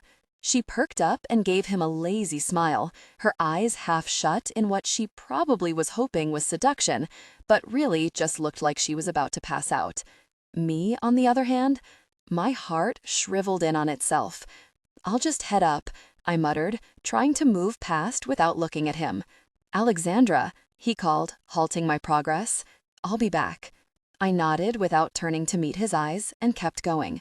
But then his hand was on my bicep, forcing me to face him. I willed the tears to subside as I raised my eyes, hoping they were as cold as I felt inside. "I'm not going to fuck her. I just want to make sure she gets home safe." His eyes pleaded with me. I'd never seen Erik look so earnest before, making the decision to believe him easy. I stroked his cheek and gave him a reassuring smile. "Get some sleep and we'll talk in the morning." I nodded, my chest managing to relax enough to breathe again. 20. Alexandra. I tried to stay awake, but when 2 in the morning rolled past, I gave up and let myself fall asleep. He wasn't there in the morning when I woke up either. I'd quickly brushed my teeth and finger-combed my hair to casually stroll down the stairs to find an empty apartment. Maybe he'd never come home. Maybe Chloe had convinced him to stay with another stupid blowjob. I plopped down on the bar stool at the island and let my head fall into my hands, groaning my frustration. I'm so stupid. No matter how much I shut down thinking and hoping, nothing was stopping my body. My body had a mind of its own when my heart flipped in my chest at the thought of seeing him in the morning. My body was a traitor as my face stretched into a smile, remembering what he'd given me last night. My mind was screaming at my body to get itself together and stop being a desperate idiot. But the way my stomach fluttered at his name, it was a losing battle. Sitting in the kitchen, my body just hurt and my mind was sitting there muttering, "I told you so." Lifting my head, my spirits perked up when I saw a glass beside the sink that hadn't been there last night. He'd come home. Hope was short-lived because it was 8 in the morning and he was already gone. On a Sunday. I had to wonder why he didn't want to be here. Maybe he regretted it, but had the decency to not be a dick about it like he usually was after we'd been intimate. Maybe I should at least thank him for that reprieve. Taking a deep breath, I did the best I could to shake it off to keep myself busy through the day. I sat at the dining room table and pulled out the laptop Erik let me use and began applying for scholarships. It took longer than I thought because a lot required me to write a paper about why I thought I deserved the money. I could have summarized it in one sentence. Because I'm poor as fuck, but work as hard as anyone else. I decided to use more eloquent wording than poor as fuck when I had to. The words began to blur in front of me, and I decided that was enough for one day. It was somewhere between lunch and dinner, and my stomach growled, reminding me I hadn't eaten anything after breakfast. I still hadn't heard from Erik. To be fair, I hadn't messaged him either. I was too scared of his reaction when I was forced to face it. So instead, I pushed on through the day and decided to make spaghetti for dinner. Maybe he was on his way home and we'd be able to sit down and enjoy a meal together. I ended up sitting at the dining room table again, alone, twirling noodles endlessly around my fork, staring out at the twinkling lights of Cincinnati. I almost jumped out of my skin when my phone vibrated across the table. I fumbled the phone as I turned it over to see who was calling. Leah. I hesitated, weighing the pros and cons of a phone call. So far, she'd stuck to text messages, but the fact that she called had me anxious something was wrong. Before it could go to voicemail, I swiped to answer. "Hello? Alex?" I sat up, everything in me on high alert at the tears in her voice. "Leah, what's wrong? Are you okay?" It's Oscar. I left him and he was mad and he scared me. I left, but he just messaged me, letting me know he tracked my phone and he's coming to me. I'm so scared, Alex." I stumbled in my rush to get out of the chair, catching myself on the back of the couch. Every neuron was firing through my body, causing my limbs to tremble like I'd had too much caffeine as I ran up the stairs to put on a pair of leggings and shoes. "Where are you? Are you hurt?" "Not much. I'm at the Budget Inn on 8th. Can you come get me?" I froze, looking around the room, trying to come up with a plan. I don't have a car. Shit. What about an Uber? You have money for an Uber, right? Yeah, I'll do that. On my way, Leah. Hang in there and don't answer the door until you hear me on the other side." "Thank you, Alex, thank you." I hung up and opened the Uber app, thanking the heavens that one was only 3 minutes away. I skipped the elevator and rushed down the stairs, just bursting through the door when the car pulled up. The ride was less than 10 minutes, but each one passed like a lifetime. "Leah, room 10. Me, on my way. I love you." I cringed when I imagined what Erik would say, but he had to understand. Leah was in trouble. He helped girls all the time, and Leah needed help. Making a decision, I quickly dialed his number. He does stuff like this all the time. Maybe he could help. Maybe he had plans in place. But with each ring that went unanswered, I knew I was on my own. "Can you wait here?" I asked the driver when we pulled up. "I've got another job waiting for me to accept. Please. We'll be right out, I promise." He screwed up his mouth but gave in. 5 minutes. If it takes longer than that, I'm out of here." "Okay, be right back. Thank you." Shoving my hands in my jacket, I hunkered down just in case Oscar was waiting to pop out somewhere. Maybe he wouldn't recognize me. I walked up to room 10 and knocked on the chipped green door. "Leah, it's me." The door cracked open and Leah's face appeared. Thank God. "I didn't think you'd show." She reached through and gripped my hand, yanking me inside and slamming the door. And there stood Oscar, leaning against the wall with a smarmy smile on his gaunt face. I stomped over, ready to punch him in his junk. "You son of a bitch, you leave her alone." He shoves me back, and I spread my arms wide so he couldn't get to Leah. "Oh, Alex, I'm so glad you're here."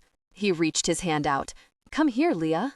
My jaw almost hit the floor when she moved out from behind me and went right into his arms. He tucked her close against his body and dug into his pocket, producing a pill that he placed on her waiting tongue. "You did good, baby." She swallowed and smiled up at him like she had a million times, not at all scared or trying to get away. What the fuck is going on? I inched my way to the door. This was wrong. Nothing was adding up, and everything in me screamed to get the fuck out of the room. Alex." Oscar took a wide step, blocking the door. "We needed you here to fulfill the deal." "What deal?" I hated the way my voice shook.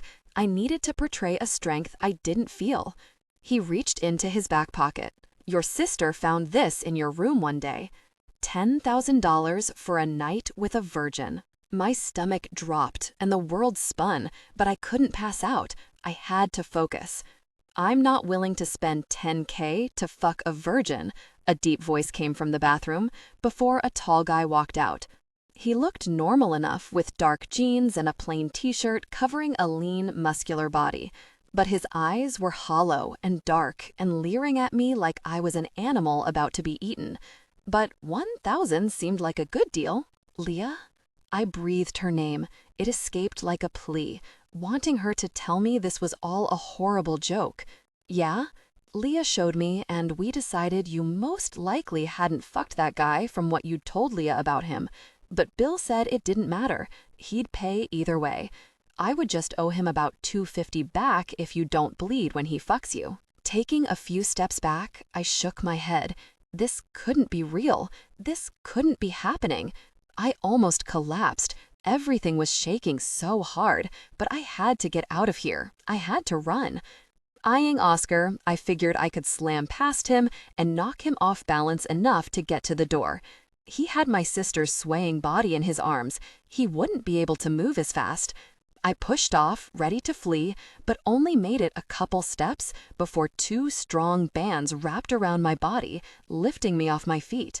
I kicked out, trying to hit anything or anyone, only swiping at air before my body was slammed on the bed. Adrenaline coursed through my veins, and I moved every inch of myself, lashing out to fight. But Bill's heavy weight sat on my thighs as he gripped my wrists in one hand, using the other to maneuver a zip tie around them and through the old wooden frame of the bed. "No!" I screamed. "No! No! Maybe someone would hear me. Someone could stop this." Bill laughed. "Scream all you want. Where do you think you are? Do you think people here give a shit what happens in these rooms? As long as they get paid for the night." I dug my heels in the bed, trying to lift him off, but he sat on my thighs, and I couldn't gain an inch against the slick bedspread. You know, Oscar, we have the room all night. I have some friends who'd pay to fuck her. She won't be a virgin when I'm done with her, but they're not picky. I think we could get at least 10 in tonight. I flexed every muscle and screamed as hard as I could. This couldn't happen. Tears streamed down my temples into my hair as the picture Erik had painted for me in the same hotel all those weeks ago was coming true. My screaming stopped when his palm struck my cheek, a stinging fire engulfing my skin. I took a deep breath, trying to focus and get through the pain, to stop the ringing in my ear. I'd never been hit before. Not that I don't want to hear you scream, but that's a bit excessive. Don't make me duct tape your mouth shut. My chest shook with the sobs I was trying to hold back, but I stopped screaming. I didn't want to have my mouth covered. It would prevent any chance of anyone hearing me. I stopped for now, but if the opportunity struck, I needed to be able to speak. Please, please don't do this. Please. I wasn't above begging. I would do anything to get out of this situation. There was no pride here. There was only survival. You beg so pretty. His finger dragged down my cheek softly, an illusion completely opposite of what was to come. Maybe we can keep you here for a while. Let people come and go as they please. My own little whore. Oscar laughed. Maybe I'll get to shove something up your tight asshole other than the prude stick you have. I shook my head, looking over at him lazily sprawled in the chair. Leah, please, please, you can't let this happen. Her glassy eyes met mine, mostly vacant except for a small flare of anger. You should have helped me when you had the chance, but no, you're a selfish bitch, so I'm helping myself. Shh, baby. Oscar palmed her head and pressed it into his neck. Don't worry about her. Just enjoy the high. He pulled another pill from his pocket and fed it to her. Leah, I cried, but she didn't look up. Betrayal washed over me. Leah! I screamed her name, forcing her to acknowledge what she was doing, but she ignored it like I didn't exist in whatever world she slipped into. Bill leaned over me, reaching for the radio to turn the knob to blare the music. I jerked, trying to headbutt him, but it didn't work. My hands were secured, and the plastic tore into my skin when I moved too far. It didn't stop me from pulling. The wood was old. Maybe it would crack. Maybe a miracle would happen. He flicked a knife open, and the world closed in on me. We won't be needing this. He put the tip of the knife at the top of my shirt and cut just enough for him to tear it all the way to the bottom. I froze as the cold metal then slid against my breastbone under the center of my bra to cut that away too. I watched him toss the blade on the nightstand, and I swore I'd break free and cut off his dick with it. I'd destroy him. I squeezed my eyes shut so tight, bright spots appeared behind them as he peeled back the cups of my bra. Look at these tits. God damn. He'd washed over my body, and I tried to picture Erik's face as two foreign hands cupped my flesh, his thumbs rolling over my nipples. I pulled back, trying to make myself one with the bed, but it didn't help. Nothing helped. There was no vision to pull me away from the moment. I'm gonna fuck these tits too, he stated, pinching and rolling my nipples painfully hard. I'm gonna come all over you. I've got first dibs on it all. Except her ass, Oscar spoke up. Yeah. Bill moved, shifting the bed so he could bow over me to suck a nipple into his mouth. I jerked side to side to avoid it, bile churning in my stomach. His palms held me still as his teeth latched on. No, I cried. I tried to scream again, but my throat was sore, and any sobs I'd been trying to hold back were breaking through. He scooted back and I tensed my muscles, prepared to kick if he moved off them. Instead, he tugged my pants down my hips, past my thighs, and stopping at my knees. No, please. My words were like desperate bullets as he bared my body. I just needed one to hit a soft spot. I just needed one to penetrate this psycho in front of me, to reach him, to let me go. I had to try. Please, stop. Please, just let me go. Please. Let's see if she's still a virgin, Bill said, smiling at Oscar.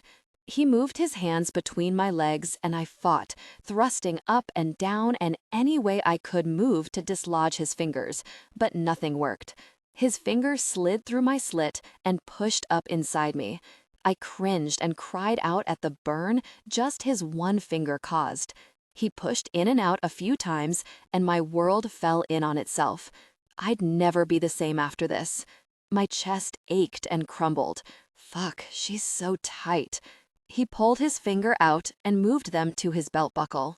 Dry as a fucking desert, though. Not that I'm worried. I'll make it in. You just may bleed more. Bile threatened to come up at his gleeful tone. His pants parted, and he reached in to tug his penis out, stroking it a few times. I stared at the ceiling, anywhere but at him. I counted the textured stars, starting at one end of the room and moving to the other. I pictured Erik's face. I pictured working at his office. I pictured anything other than what was happening. The tears wouldn't stop coming as my lips kept whispering please over and over. If Erik ever found me, he'd tell me he was right. I'd admit defeat. I'd grovel and tell him I was sorry for not being smarter. I'd do anything to get out of this. Can't wait to see all that virgin blood on my cock. He leaned over with his hands braced on either side of my head, shifting his face into my line of sight. Then I'll wipe it off on those pretty tears before I make you suck me clean. Please don't do this, I whispered. Please. He laughed and sat back up, adjusting himself so he could grab my legs and push them up and back, folding me in half. My pants were still locked around my knees, and his hand had a bruising grip on my ankles. His other hand palmed my vagina and stroked down before smacking my ass. The bed moved as he inched his way closer. I jerked my hips, making it hard for him, and didn't hold back on my screams. No! My throat burned, but I didn't stop. Help me! Help me! Please, help me! He grunted, trying to hold me still and get himself lined up. I let loose a primal scream, but nothing helped. No one was coming to my rescue. Please! The word was choppy over my crying, broken up by my shaking chest. Please, don't. Something brushed against my entrance, and I screamed again, but it was drowned out by the door crashing open. Erik's tall, broad form filled the door, his face a mask of rage as he took in the scene. His body tense and muscles tight right before he exploded into action. 21. Erik. My whole world stood still as all eyes turned to me. I took it in. Oscar and Leah on the chair. Alexandra tied to the bed, every inch of her bared with her folded in half. Some blonde asshole on his knees, gripping his cock, poised at her entrance. "Who the fuck are you?" the asshole holding down Alexandra asked. I met her eyes and I was almost brought to my knees. Hers were red and blotchy from crying and shined with fear and relief. Red slipped over my vision, my pulse thudding in my ears. Everything in me snapped and I took off with a roar, my sight solely focused on taking down the blonde. He thankfully let go of her legs right before I made impact and took him to the floor on the other side of the bed. His lips were moving, but I heard nothing, a dull roar of white noise drowning it all out as I pinned him under me and started punching him.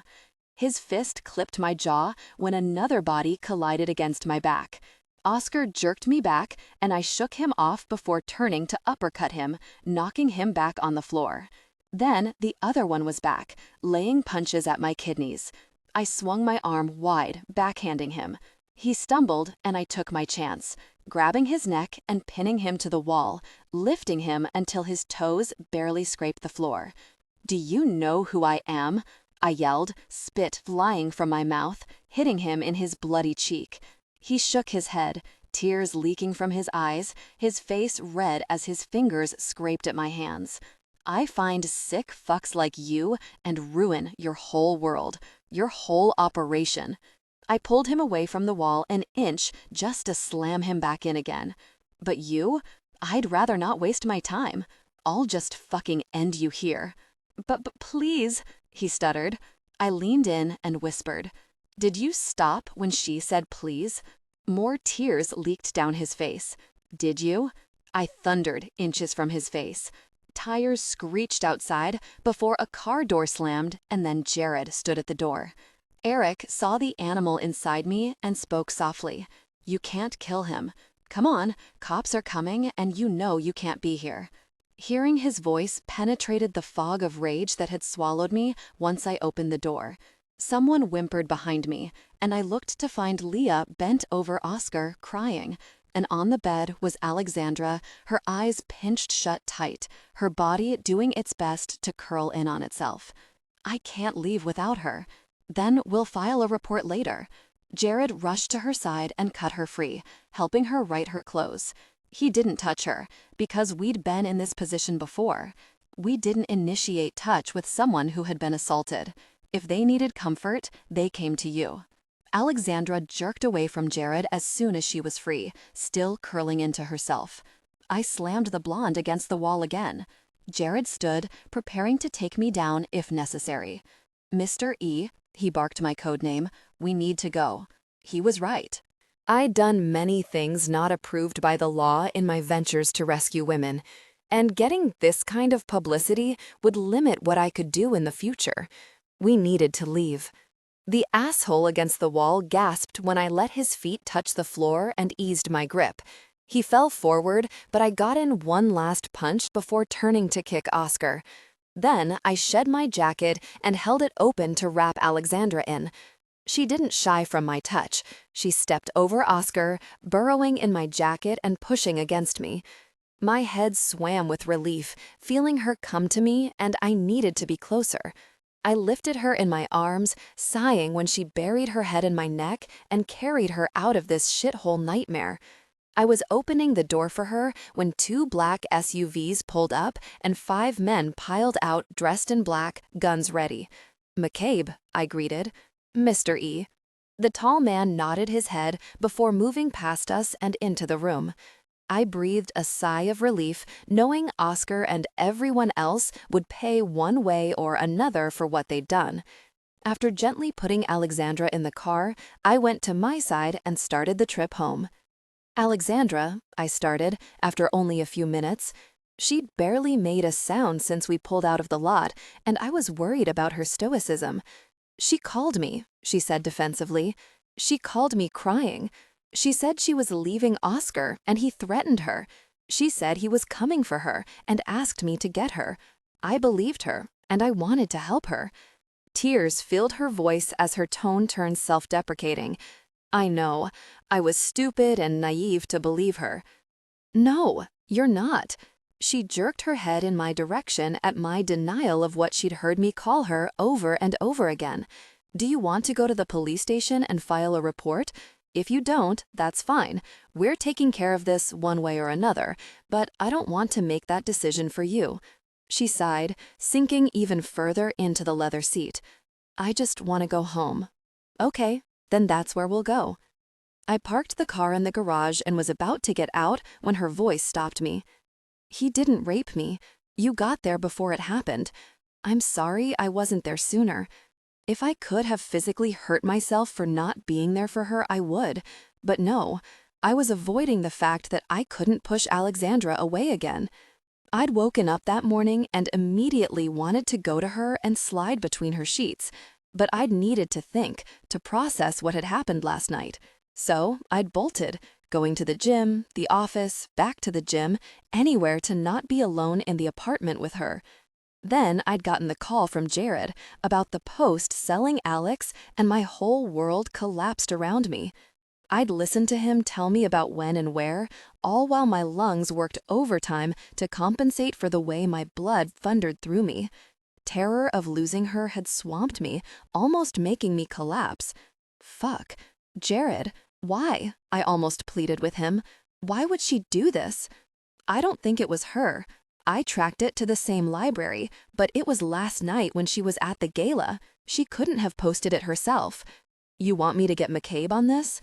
No, there's no time to wait. I'm checking the apartment first, and if she's not there, I'm headed that way. None of it would have happened if I'd just been there. We sat there until the dome light went off. She kept staring at her fidgeting fingers and biting her lip. I wanted to reach out and tug it free from her teeth, but after everything tonight, I was letting her come to me. I followed her lead as she got out. I remained quiet when her sniffles began in the elevator, but holding myself apart from her became impossible when the apartment door closed and she fell to her knees on the hardwood in the foyer and gut-wrenching sobs tore from her. One hand supported her against the floor as her back shook. The other was doing its best to hold in the cries as though trying to physically shove them back down where she wanted them. I eased to my knees in front of her and moved slowly, giving her the chance to pull away before I placed a hand on her back. She didn't stop me. She lifted enough to move her hand to my thigh, where she clung to me, her nails digging into my skin through my sweatpants, before moving to ease herself into my arms. He touched me, she confessed through her hiccuping tears. I want to feel clean, Erik. I need to feel clean. I slipped my hands under her knees and pulled her to my chest, cradling her as I made my way to my bathroom. Her sobs slowed back to sniffles when I set her down on the bathroom tile. I started the shower and shed my shirt, socks, and shoes, leaving my pants on. Once the water warmed, I tugged her into the walk-in shower, clothes and all. They were quickly saturated and hung from her body, but I let her wash away her pain the way she needed to. I held her for as long as she wanted me to, until she stepped back and unzipped my hoodie she still wore. "Do you want me to leave?" Her hand shot out to grab mine. "No, please don't leave. I just need it off me. I need it all off me and gone. We'll burn it later." That got a small laugh from her, and it was the most beautiful sound I'd ever heard. In the face of her worst nightmare, she found a place to laugh, no matter how small. I kept my eyes high above her head as the clothes came off, falling to the tile floor with a slap. She was vulnerable, and taking in her naked skin right then was the last thing I'd do. She stepped into me, her warm skin against mine. "Please hold me." Of course. I ran my hands up, clinging to her when her tears began again. "I'm so sorry, Alexandra. You are so brave and strong. You will be okay. I promise." I kept whispering words against her hair, over and over, hoping one of them would sink in and ease the pain. I had no idea what I was doing. I'd rescued hundreds of women, but I'd never been the one to console them, to make it better. Even Hannah had had therapists and my parents to help her through the emotions. I worried that I would mess up with Alexandra, but nothing would stop me from offering her everything I had. I held her tighter, needing to remind myself she was safe in my arms. I'd spent years pushing everyone away, not wanting to feel the pain of loss like I had with Sophia, and there I was living my worst nightmare. I'd held myself back from Alexandra for so long, and I'd still almost lost her. And no matter how much I pushed her away, I would have been devastated if the night had ended any differently than her standing in my arms. "Thank you," she whispered. "Thank you for saving me. I'm sorry I wasn't there sooner. I'm sorry I wasn't here this morning. You're here now." Unable to stop myself, I pressed a kiss to the crown of her head. "Tell me what to do. Tell me what you need." Her warm breath puffed against my skin. "I guess I could probably use some soap." I reached for the bar of soap on the shelf and handed it to her. I expected her to ask me to leave at any moment now that she was done crying. But resilient, brave Alexandra did no such thing. She stepped back, soaped up a washcloth, and began washing her body. Every once in a while, she'd give me a side glance from under her lashes, but it was as if I wasn't even there. "Are you going to wash off? You have a little blood on your cheek. I can do it when you're done and settled." She stepped into me and tipped her head back to meet my eyes. Fuck, she was beautiful. Even when I didn't look directly at her, even when it was only shadows and blurs from my periphery, she was beautiful. I don't want to be alone. Her small hands brushed my sides and tugged softly at my pants. You can take your pants off and shower with me, Erik. I know you won't hurt me. Are you sure? She nodded and passed me the soap. I ran the soap efficiently over my body, quickly since she was almost done, and we finished at the same time. Are you ready to get out? Yeah. I turned off the water and reached for a towel off the heated rack and wrapped it around her shoulders. Another towel went around my waist before I grabbed another and gently dried her hair. She held the thick white cotton around her and let me take care of her, wiping away the day one drop of water at a time. I'd just finished running the towel over my own hair when she stepped back into me. I dropped the fabric and wrapped her in my arms. She didn't cry or even sniffle. She pressed her warm cheek to my chest and breathed me in, finding comfort in my arms. Holding her, I felt like a giant, like I could carry the world on my shoulders, and I'd happily do it if she could feel safe again. I felt like more of a man than ever before in my life, all because this young woman had been traumatized and was still able to find solace in my arms. Do you want to lay down? Will you stay with me? Of course. I directed her out to my bedroom, and she wrapped the towel under her arms and around herself before curling up on the bed. Moving slowly, I lay beside her and let her curl around me however she needed.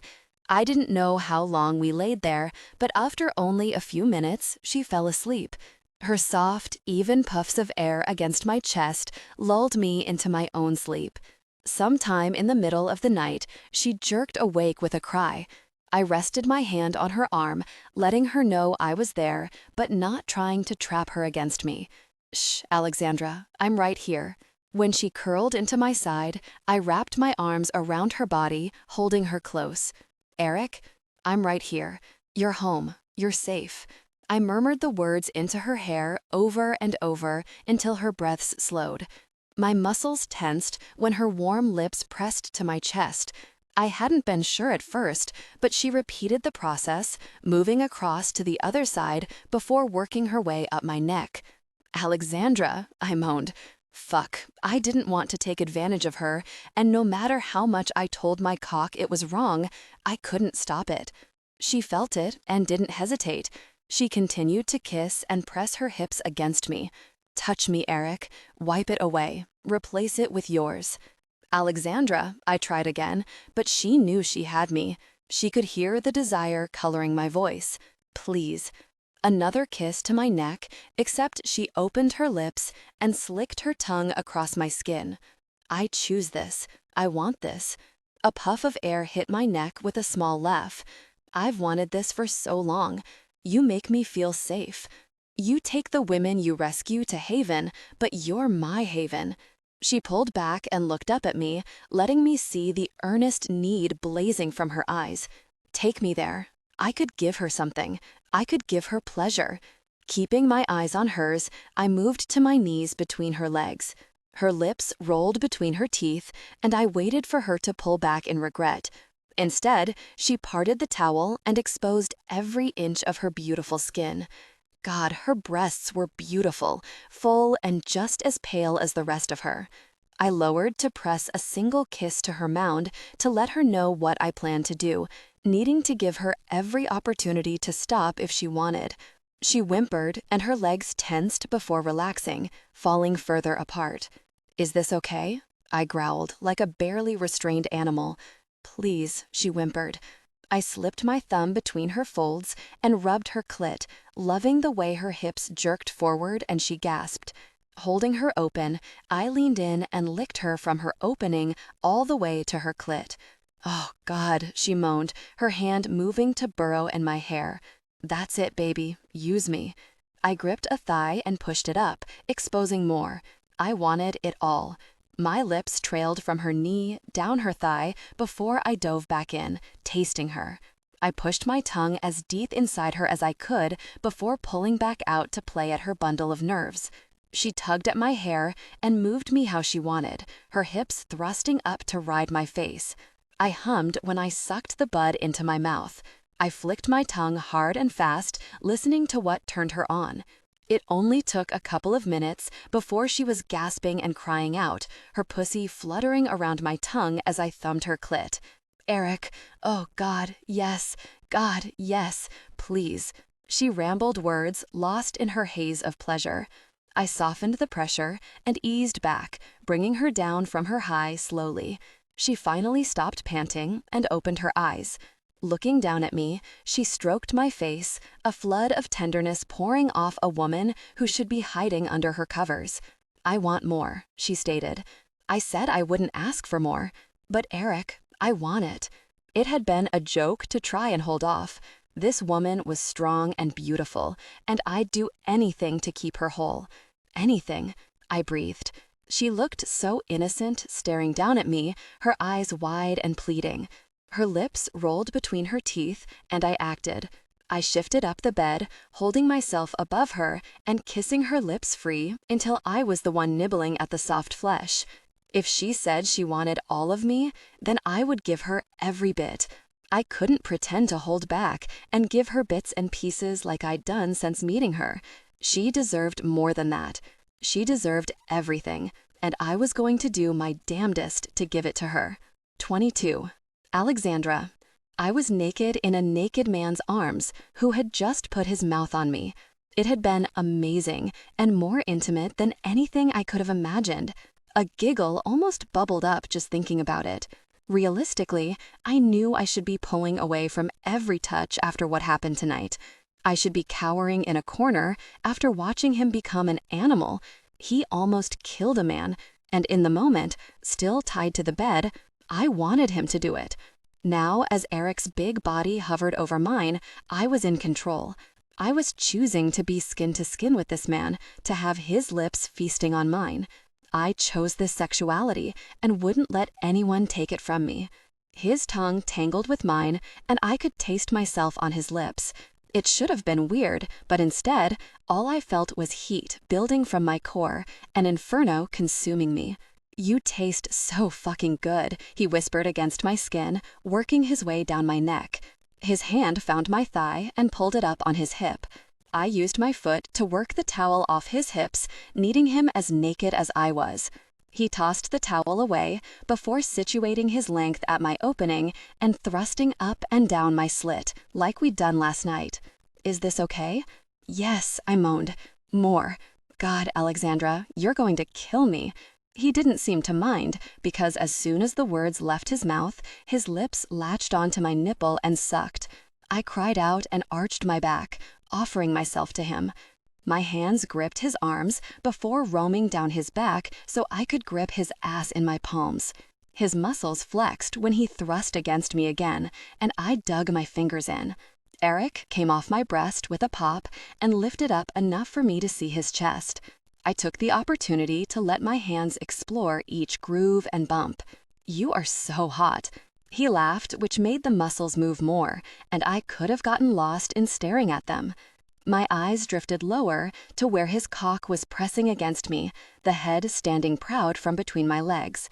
I tentatively reached my hand down and let my fingers dip into the slit, collecting the pearl drop before sliding down the length and back up. His body was a statue above me as he let me explore. I want to taste you, I whispered, a little worried it was the wrong thing to say, especially when he groaned and dropped his head between his shoulders. This may really kill me, he muttered, before rolling to the bed next to me. He supported himself with an elbow and used his other hand to stroke himself slowly. Are you sure? I cocked an eyebrow but was unable to look away from his hand. Are you? He breathed a laugh. Am I sure that I want you to suck on my cock? Yeah, I'm pretty sure I'm going to love it. I'm just praying I last through it. I shifted off the bed to my knees between his legs.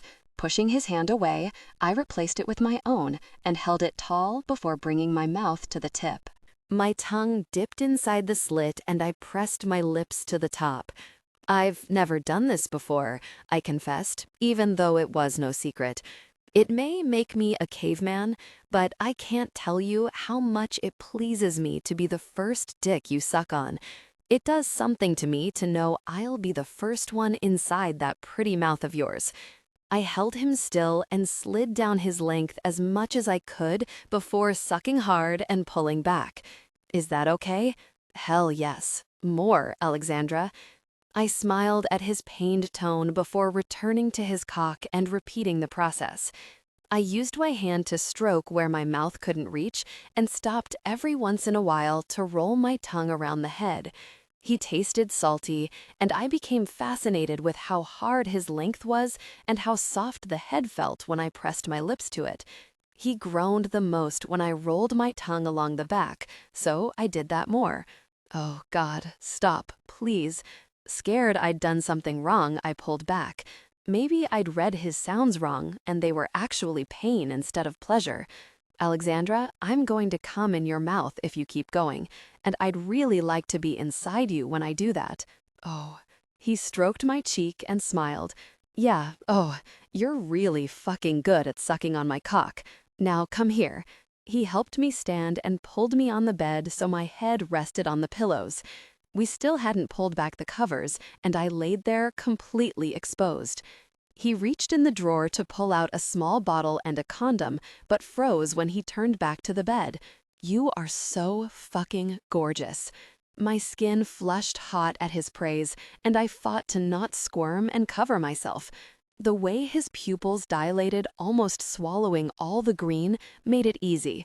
He climbed between my legs and sat back on his heels, taking time to roll the condom over himself. That move shouldn't be as erotic as it was, but it held me entranced. His hands moved up my thighs, easing them apart, but not forceful. When he reached my core, he slid his thumb up and down my slit, rolling around my clit. Are you sure? Yes. I jerked from his touch, still sensitive from the orgasm he'd given me. You probably won't come. It's okay. When he wouldn't look at me, I said his name. He needed to know how much I wanted this. Erik, I've already felt so much pleasure with you. The fact that I get to choose you is more than enough pleasure for this. He nodded, his whole body tight like a man on the edge of losing control. He reached past me for the bottle and flipped the cap. I want to make this as good as I can. The lube will help. He squirted some on the head of his covered cock and stroked himself. Then he put some on his fingers, before tossing it aside and moving his hand between my legs. One finger slid in easily, and I thrust up to meet him. He moved in and out, and my hips had a mind of their own as I shifted restlessly on the mattress. Erik, I whimpered. He added another finger, moving his thumb to roll across my clit, stretching me. He only fingered me for a few seconds before adjusting himself over me, lining his cock at my entrance. I could feel the brush of him against my opening, and only for a moment, my body stiffened, remembering how close I'd come to being raped. But I quickly shoved it aside, staring up into his eyes, getting lost in his safety. Tell me to stop at any point. Tell me if it gets to be too much. I only nodded, finding it hard to breathe. My limbs shook with adrenaline and excitement. I clung to his shoulders and held my breath when he began pushing in slowly. Each time he'd get a little further and I began to ache with wanting. I knew it would hurt, but I just wanted to feel him inside me. I needed it. A pinch of pain had me wincing and he pulled back, but only to push back in until I winced again. He moved a hand to my cheek. Open your eyes. I did as he demanded, and with our eyes locked, he pushed in all the way. It burned, and my body went rigid, but he stayed still for me to adjust. When my muscles began to relax, he pulled back just a bit before pushing back in. My muscles stayed tight as he moved slowly inside me. Despite the burn, my heart was ready to explode. It thundered in my chest with each small movement. Erik was inside me. Tears burned the backs of my eyes, and he froze. Am I hurting you? Do you want me to stop? I shook my head on the pillow as a few tears leaked out down my temples. No, please. You were right. It's so much pleasure. Relax your muscles, baby. His hand moved to my thigh and massaged, slowly easing the tension. Tell me if anything feels wrong. This is perfect, Erik. He bowed his head and attacked my lips, nipping and sucking at them, as he pushed in all the way. I cried out, but he swallowed the sound. More, I ground against his lips. The burn shifted to a fire that grew until it consumed my whole body, and I wanted more. I wanted him to take his pleasure. I wanted to watch him come inside me. He picked up the pace, and while it still hurt, it wasn't as sharp. It became more of a dull throb. Anytime I tensed, he would rub at my legs and slow down until I relaxed again. Sweat beaded along his brow, and his muscles bunched under my searching hands. I gripped his shoulder and dug my nails in, holding him to me as his hips thrust faster. He'd go from kissing me like he was starving to licking at any piece of my skin he could reach. I was unable to stop my hips from rising to meet his when he sucked on my nipples. I could have done this forever. The pleasure didn't peak like it had when he ate me out, but it was there, a thrum under the surface that had me eager for more. He began to lose his rhythm. He stared down at me, and he pushed in harder each time until finally he dropped his forehead to mine and groaned, holding himself inside me as he came. He pressed soft kisses to my lips between his gasping breaths before he slowly slipped out and fell to my side. "Holy fuck, you're tight," I laughed.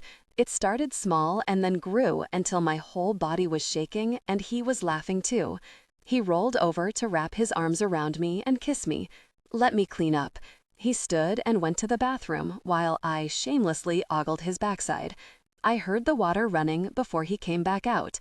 I repeated the ogling process to his friend side, cocking my head to the side as I analyzed his softened cock. "It's really crushing my ego with you staring at my dick with that narrow-eyed look." "Sorry," I laughed. "I've never seen a fully soft penis before." He shook his head and smiled, climbing back up on the bed between my legs. "Let me clean you up." I tensed again when he dragged the washcloth down my thighs and across my pussy. I watched as he wiped away the blood and pressed the warm cloth to my opening. "I'm sorry you didn't come. It may be the first time I haven't been able to get someone off." I shrugged. "I hear it's normal." "It won't always be." He tossed the towel aside and moved to lay flat on the bed, his head in perfect line with my pussy. "Let me kiss it better. I want you to come." He didn't move to touch me until I nodded my head. I wasn't going to turn down more pleasure from him. He licked me softly, sucking each of my folds in his mouth. Easing his tongue into his slit, he dragged up until he was circling my bud. He pulled back with a smirk and moved to kiss up my thighs back to my center, where he repeated the process. My hips thrust up when he brought me close to the edge, only to pull back. "Erik," I cried, "please." I think I love hearing you beg. But he gave in and sucked on my clit, flicking his tongue hard and fast. My hand gripped the comforter and I moved my hips, flexing my ass, digging my heels into the mattress as everything in me pulled tight and snapped. I shot off and didn't hold back my moans. I cried his name over and over as I fell apart, only to come back to him, softly kissing every inch of my tzufti. He lifted himself and kissed up my stomach, past my heaving breasts until he reached my lips, and had me tasting myself again. "Will you sleep with me tonight?" Tears burned the backs of my eyes, and I nodded, managing to hold them back. Tonight had been a whirlwind of emotions, and curling up next to him was more than I could have ever asked for. He shifted the blankets back, and neither of us bothered dressing. He asked me if it was okay before he wrapped me in his arms and pulled my back to his front. "Thank you, Alexandra, for your gift," he whispered behind me. A smile stretched my lips. "Thank you for accepting it." He hummed and pressed a lingering kiss to the base of my neck. "Sleep. Well, talk in the morning."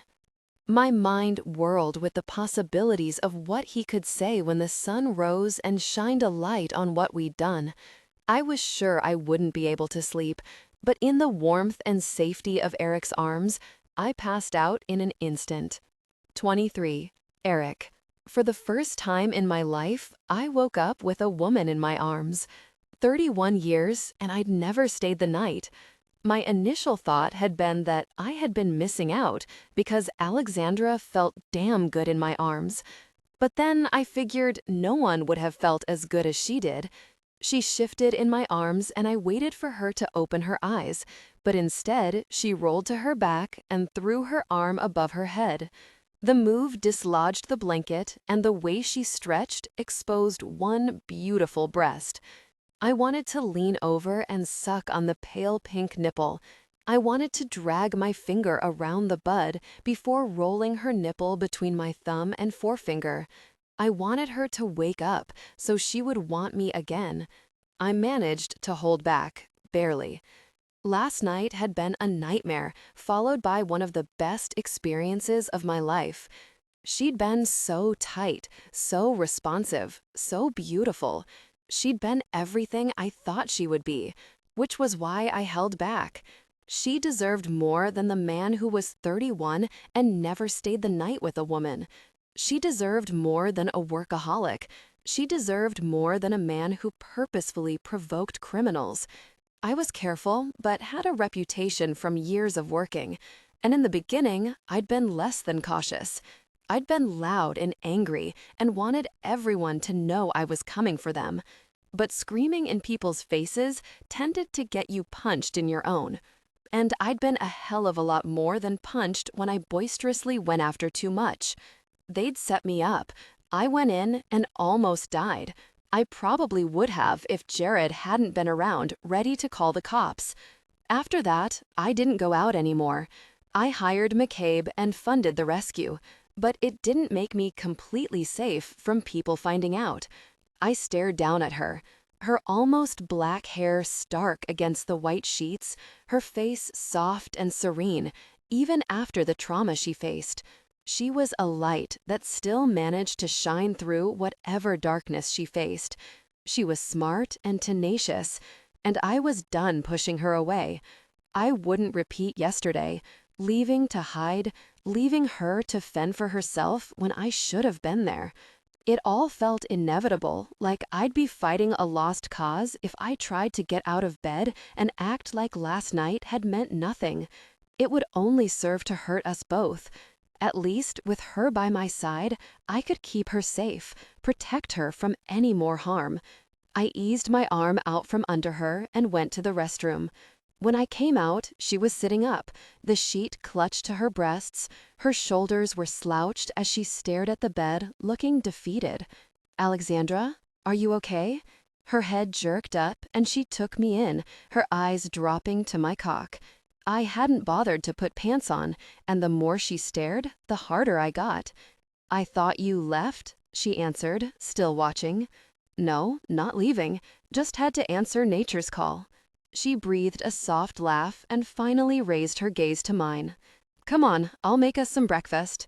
Won't we be late for work?" "I called the boss," he said with a wink. I said with a wink, eating up her every smile. I walked to my closet and tossed a robe on the bed before pulling on a pair of sweatpants. I loved watching her slip the robe over her shoulders while still trying to clutch the sheet to her chest. She stumbled out of bed a bit when she tried to get out without exposing anything. I wanted to call her out on it, tell her how gorgeous she was, and how I planned on seeing every single inch soon. But her cheeks were already stained red from her fall. I decided I'd let her have this moment and just show her later what I thought of her body. She turned on the news when we went downstairs, and I made us each a cup of coffee. When she sat at the island, I slid it over, and she murmured her thanks. Her shoulders were pulled up to her ears, and she kept clutching her robe closed. My chest pinched watching her. Did she regret last night? Was she scared of me? Were the events from before catching up? I wanted to walk to the other side and pull her in my arms, but the way she almost curled in on herself, I was too scared she'd be the one to push me away. So, like a coward, I turned my back on her and began making scrambled eggs. We were sitting at the dining room table, almost finished eating, when I couldn't take it anymore. "Alexandra, are you okay?" She kept her eyes on her empty plate. "Yeah. If you need to talk about anything, you can. If you..." The words choked in my throat, fighting to not come out. "If you need me to give you space, I can." "No," she denied quickly. "Are you regretting last night? It doesn't have to change anything if you don't want it to." "No." She shook her head and tucked a strand of hair behind her ear before looking at me with a smile. "Last night was more than anything I could hope for. I guess I'm just nervous. I'm sorry. I've never done this before. God, I was an asshole. I forgot how few experiences she had. I scooted my chair out from under the table. Come here, I ordered, patting my thigh. She moved slowly, but eventually perched on my leg, looking at me from the corner of her eye. Touching her chin, I brought her lips to mine and gently kissed them, just breathing her in. When she didn't pull back, but sunk more into me, I moved my hand to the neck of her robe and tugged it aside to bare her shoulder. Is this okay? Yeah, she breathed. How about I just tell you if it's not? If I don't say anything, then we can assume it's more than okay. Okay, I smiled and pressed my lips to her soft skin again. She gasped when I gently licked back to her neck and kissed up to her ear. Don't scare me like that again, I growled before pulling back to meet her eyes. I needed her to hear me, to take in my words. I'm protective of you. Somewhere along the way, your name-calling latched on, and I'd miss it if it was gone. Her gray eyes sparked before she laughed. Then she leaned down and kissed me. My chest expanded at her initiative. It was more than a kiss. It was an acceptance. It was the most relaxed and like herself I'd seen her all morning, and it eased the ache I'd had since I'd walked out of the bathroom. Her gaze turned serious when she pulled back, nervous. Not to sound like a naive teenager, but what are we doing? I shook my head. I keep forgetting how young you are. People will think I'm an old pervert. She framed my face with her hands. I don't care what other people think. And then she did it again. She leaned down and kissed me, this time with bites and sucks, pulling groans from my chest. We are doing what feels right, I explained when she pulled back to let me breathe. Having you in my lap feels right. My hand parted the robe and stroked her inner thigh. Touching you feels right. Not pushing you away feels right. I'm done fighting you. I want to enjoy you for as long as you will let me. She sunk her teeth into her bottom lip, but it didn't stop her eyes from creasing and her cheeks from foaming up. Will I be the only one you enjoy? Only you. Then I only want to enjoy you too. You better, I growled. I moved my hand higher, pushing my way between her thighs until I could feel her heat against my finger. I pressed between her folds and lightly dragged my finger up and down. I groaned when she squirmed on my lap, brushing against my cock. Now, how about I introduce you to shower sex before work? I'd have you sit your pretty pussy on my cock right here, but I don't have a condom. Okay, she answered breathlessly, her head rolling back on her neck when I pressed harder against her clit. I like that plan. Tell me, Alexandra, how many times do you think I'll have to fill you up with my cock before you finally come all over it? I don't know, she moaned as I pulled my hand out from between her thighs. I slipped them under her legs and stood, quickly making my way up the stairs to said shower.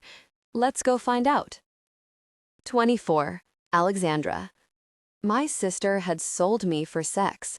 I'd almost been raped as she sat there on her boyfriend's lap, high as a kite, angry at me for not giving her money. Erik had rescued me. Erik had taken my virginity. I gave it to him. Erik. Just thinking his name helped pull me back out of the daze I kept finding myself in. We'd come into work a little before lunch, and I'd struggled ever since to focus my attention on the emails in front of me. Laura kept giving me curious side eyes, but was nice enough to not ask. So the day progressed. I would respond to emails and stop, remembering how my sister had sold me for sex. I would remember Erik crashing in and almost killing Bill. I would remember wanting him to. Then I would remember asking Erik to make it better. Part of me had been scared he'd turn me away again, but I'd needed to take control of my body. I needed it, and he gave it to me. It had been more amazing than I thought. I remember Leah sneaking into our bedroom at night and telling me how gross it had been, but had turned to me with a smile, telling me it'd get better. It was painful and sloppy, and fast, but I guess fast was good because of the whole painful thing. But soon it will be better. And then I'll own my body and all the boys who want it. They won't be able to help but give me what I want if they want a piece of this." "Did you at least like him?" I asked. She shrugged, staring up at our shared ceiling. "Nah, makes it better. My expectations weren't high, and I didn't really care, so it makes the sucky experience meaningless. Always let your first few times be with some dumbass you don't care about. Makes it easier to brush it off. My sister had been wrong. I cared about Erik, and he had made it a beautiful experience. And even though I hadn't come from sex, he always got me off." "Well, that's the first smile I've seen all day." Laura brought me out of my memories. "Yeah, it had been a long weekend. I think it's just hitting me." "Well, whatever makes you smile like that, don't give it up. I don't plan on it." I looked over at the clock and decided getting up may help distract me from getting lost in my thoughts again. I'm going to grab Erik his coffee. I thankfully didn't run into anyone while I grabbed 2 cups. I figured I could use a caffeine boost too, and maybe he'd want to drink with me. I didn't know the protocol for how we interacted at work.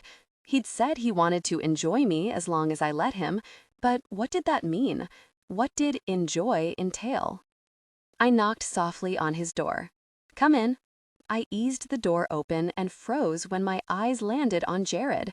Flashes of Sunday assaulted me. Being tied to the bed, my pants around my knees, my breasts bared. Jared had been over me, seeing me like that as he cut me free and helped me cover myself again. "Hey, Alex, how are you?" His tone was polite and neutral, like any other day at work. "Good." I forced a smile that didn't reach my eyes. "Just bringing Erik his afternoon coffee." "Thank you, Alexandra." Everyone but Erik had begun calling me Alex. I liked that Erik was the only one who called me Alexandra. "I'll catch up with you later, Jared." Jared collected his things and nodded as he walked past, closing the door behind him. I appreciated that he didn't treat me any different. I wanted to move on from the whole thing. I knew Erik was going to take care of it in some way, and that was enough for me. I didn't want to be coddled and constantly reminded, because if I let myself sink into the nightmare, I didn't know if I'd make it out. So I pushed past it, knowing I would fall back every once in a while, but I wouldn't live there. I wouldn't let that night and the memories ruin me. "Come here," ordered. I placed his coffee on his desk and went to sit back in one of the guest chairs. "No, no." He stopped my movements and tapped his thigh like he had that morning. "Over here." I bit back my smile and moved around his desk until I could perch myself on his lap. His hand rested possessively on the curve of my butt. "You didn't have to bring me coffee, but thank you. I know you always have one around this time. I figured I'd go ahead and get it without you having to come out and yell at me about it. I can see I've trained you well." I rolled my eyes at him and took a sip of the hot liquid. "Did you see the email from Karina?" he asked, conducting business as though his hand wasn't caressing up and down my thigh. "I did. Any questions?" "A few, but I emailed her back personally." "Good. You can always come to me for help too." "Thank you, Erik." He set his coffee aside and leaned up to press kisses along my neck. "Who knows, maybe marketing is the path you take. I know your internship requires 2 years here, but there are marketing roles we can have you focus on." I smiled and tipped my head to the side, liking the picture he was painting of my future. I wanted to respond, but everything became hazy with the wet heat of his tongue slipping along my collarbone. "How do we do this?" I asked. He paused his assault and lifted his gaze to mine. "Let's keep it between us. Not because I don't want people to know, but I want to avoid rude gossip. I'm also not big on PDA in the office," says the man who has me on his lap and is assaulting my neck. All is fair behind closed doors. Leaning forward, I pressed my lips to his and shivered as his hand moved from my thigh up to my breast, his thumb stroking my nipple. I was ready to straddle his lap and really dive in when there was a knock at the door. "Erik," Jared called through the door. "Remember our meeting is in 20. Erik sighed, and his head fell forward to rest on my shoulder. "Yeah, be there in 10. "Does Jared know?" He huffed a laugh. "I think he's always known." I didn't know what that meant.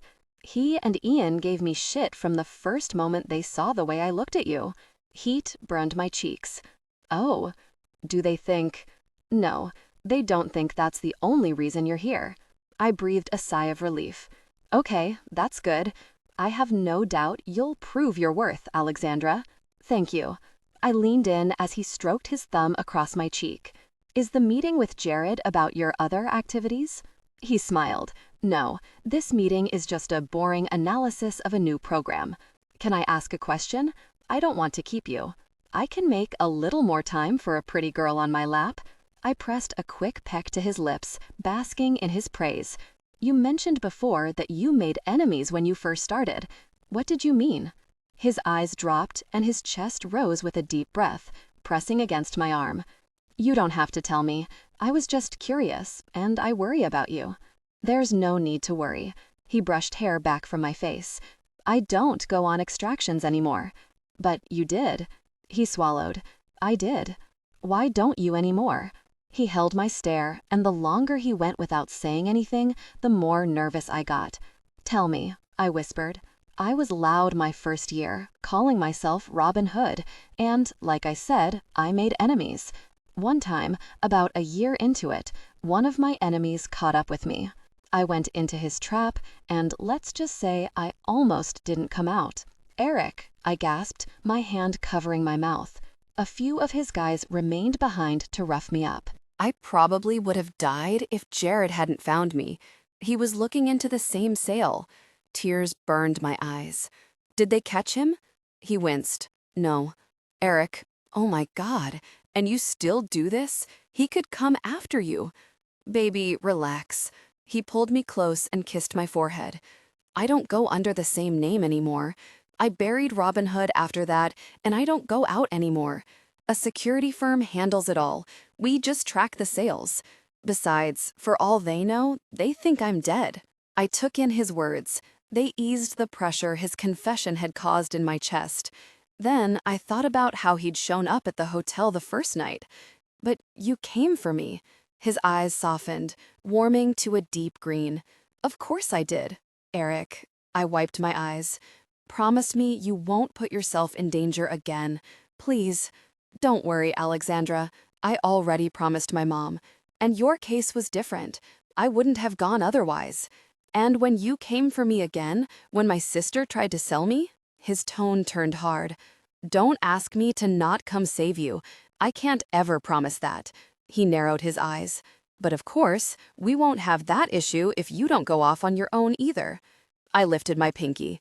Pinky promise. His soft laugh soothed me and his finger slipped in mine. Pinky promise. His lips latched to mine, and I barely managed to pull back after a moment. I should get going. I've already made you late enough for your meeting. Let me take you on a date tonight, he suggested. Oh, I've never been on a date. Another first, he growled. You're feeding my inner caveman. Oh, then I will stop, I laughed, standing. We wouldn't want that to get any bigger. He smacked my ass as I walked away. I'll plan something for 7. Perfect. That would give me plenty of time to run to a store after work and get an outfit for my first date. I did nothing but smile the rest of the day. Any stray parts of my nightmare trying to take up residence in my head were shoved aside for thoughts of what I'd wear tonight, or where we'd go, or how the night would end. Holy shit, Erik breathed, watching me walk down the stairs. His heated gaze made me feel like I wore a designer gown rather than a black and gold geo dress I picked up at Target. I dragged my hand against the wall as I walked down in a pair of new heels. I wasn't used to the staircase with no handrail yet, and adding 4 inches to my height had me extra cautious. You like? I asked when I stood in front of him. Hell yes. I'm tempted to say fuck dinner and keep you here. His eyes scanned up my body before meeting my gaze. You look stunning. Thank you, I muttered past my smile, tugging one side of my hair over my shoulder. Who knew you'd be such a gentleman? I sure as hell didn't, he said, laughing before pulling me close, aligning our hips up so I had no doubt how much he appreciated the dress. But I'm enjoying the hell out of it with you. Something about you urges me to try harder, to be a better man. My stomach flipped over itself. He wanted to be a better man for me? The words had tears burning the backs of my eyes. I think you're an amazing man. He pressed a hard kiss to my lips, but quickly pulled back. Okay, we have reservations, and if I stand here with you in that dress a moment longer, I'm going to forget dinner and take you here. He interlocked his fingers with mine and didn't let go the entire drive. This Erik was different than the one I'd been with the past month. Or not so much a new man, because I'd always noticed how caring he could be. He just had his guard up too high to relax and let himself be at ease. I tried to keep my expectations low, knowing there was a chance he could push me away again. But staring at the man smiling at me over a candlelit dinner, nothing was able to slow the way my heart thudded in my chest. Nothing was holding back the happiness that filled me to the brim and had me almost bursting. How long did you live in Ireland? 10 years. My parents were never married and separated when I was born. Mom was young and didn't fight our dad when he said he was leaving with us. So he took us to Ireland and we lived there for 10 years. How did he die? A heart attack. I'm sorry, Alexandra. It was a long time ago. But you still have bits of your accent. I smiled, pulling myself out of the slump talking about my father seemed to send me in. A little, and not much. Leah and I would practice our American accents all the time because the kids at school would make fun of us. I like it when it comes out. It's mostly faded, but you can hear it more when I'm tired or mad. Or a little tipsy, he said with a wink. That must be why I've heard it so much. You've been all three around me. More mad than any others. You bring out the best in me, I joked. Did you like it there? I loved it there, I answered quickly, my tone wistful. Maybe I painted a prettier picture because I was young. Not that it took much to be better than when we moved with our mom, but I remember being happy. I remember our dad being happy. We lived close to the ocean. It was cold as hell, but the water was beautiful and peaceful. We'd go to play there as often as we could. Leah was always there by my side, never getting in trouble. So she wasn't always crazy? I laughed. No, but our mom wasn't around much. And when she was, it tended to be better when she wasn't. He frowned, and I hated putting a damper on the dinner with my mess of a life. It wasn't always bad. Leah stayed by my side, defended me, and taught me how to be strong against all the catty girls. It wasn't until our mom died that things started spiraling. I can't imagine. I waved away the topic. Enough about me. Tell me about your family. I can only imagine the woman who raised you and twin curls. He laughed, and I couldn't help but smile with him. The topic of his mom was a good one. She's a hell of a woman. A mean one? Are you sure you didn't deserve it? His brows furrowed and he nodded. Oh, I totally deserved it. My father would shake his head at my antics, but my mom would still gasp and have an hour-long talk with me about how I should behave. He laughed again, as if remembering a specific memory. Especially since she was a teacher in my high school. A boy had to be creative to not get caught by his mom with the girls. But then I'd get caught and be in more trouble because it was usually for something over the top. I groaned. I don't even want to know. It was just typical boy stuff. Typical boy stuff is gross, I cringed. He winked. Well, see if you're saying the same thing tonight. Did your sisters have trouble in school with your mom? I almost wished I could have swallowed the words back, not wanting to make him sad with talk of his sisters, but he surprised me by smiling. Oh no, they had trouble in school because of me. I'd make sure to visit Mom for lunch as much as possible and scare off any boys. I groaned. No, those poor girls. Hannah wasn't much of a problem, but Sophia liked to push her limits. I swear she didn't even like boys, she just flirted in front of me to see if she could make me explode. His smile dimmed, and he dropped his eyes to his empty plate. She was always so strong-willed. I reached my hand across the table to rest atop his. He flipped his palm up and squeezed. Thank you, he whispered. For what? For making me talk about the good times. So often I shut down about her because it hurts, but it's good to remember the best parts of her too. Anytime.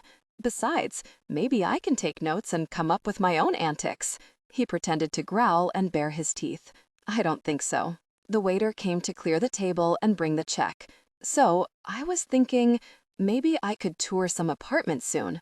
His eyes flicked to mine with no smile behind them. I have enough saved up for a down payment and feel good about my income.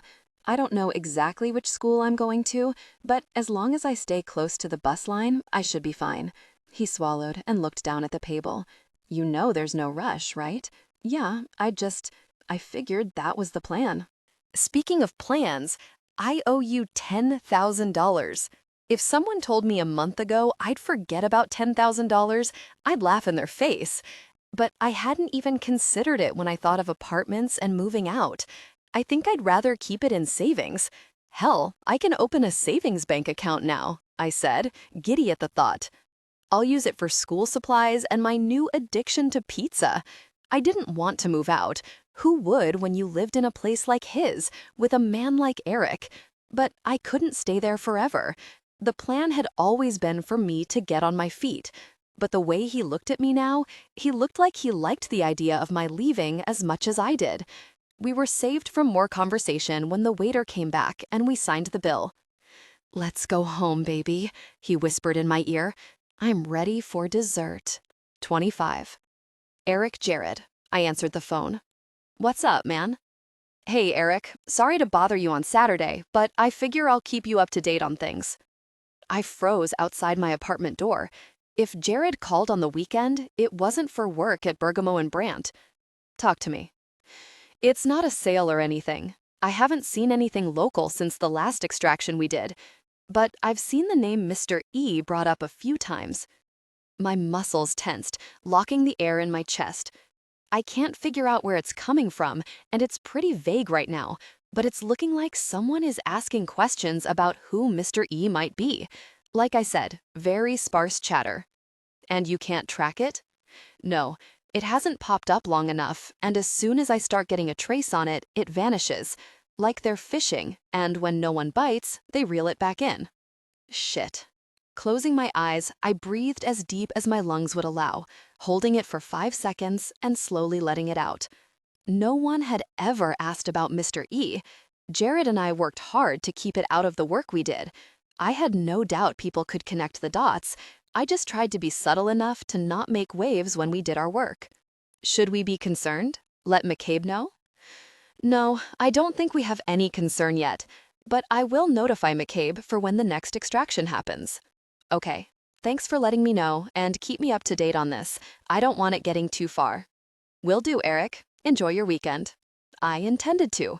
Taking one more deep inhale, I breathed out the stress and focused on the woman waiting for me. Walking into the apartment, I tossed my bag aside, ready to rinse off from the gym and wake Alexandra from bed. I'd left right as the sun rose, shining in through the windows onto her pale skin. I'd wanted to wake her then, but I'd kept her up late last night as it was. I tried to give her recovery time since her body wasn't used to so much sex. But when she laid out, her breasts shining like a beacon, begging for my lips, it was hard. Instead of giving in, I threw on some sweats and went to the gym in the basement. However, when I strode into the room, the bed was empty and the shower was running. Smiling, I began shedding my clothes and heading toward the bathroom. I stopped upon entering. She looked like an angel in heaven.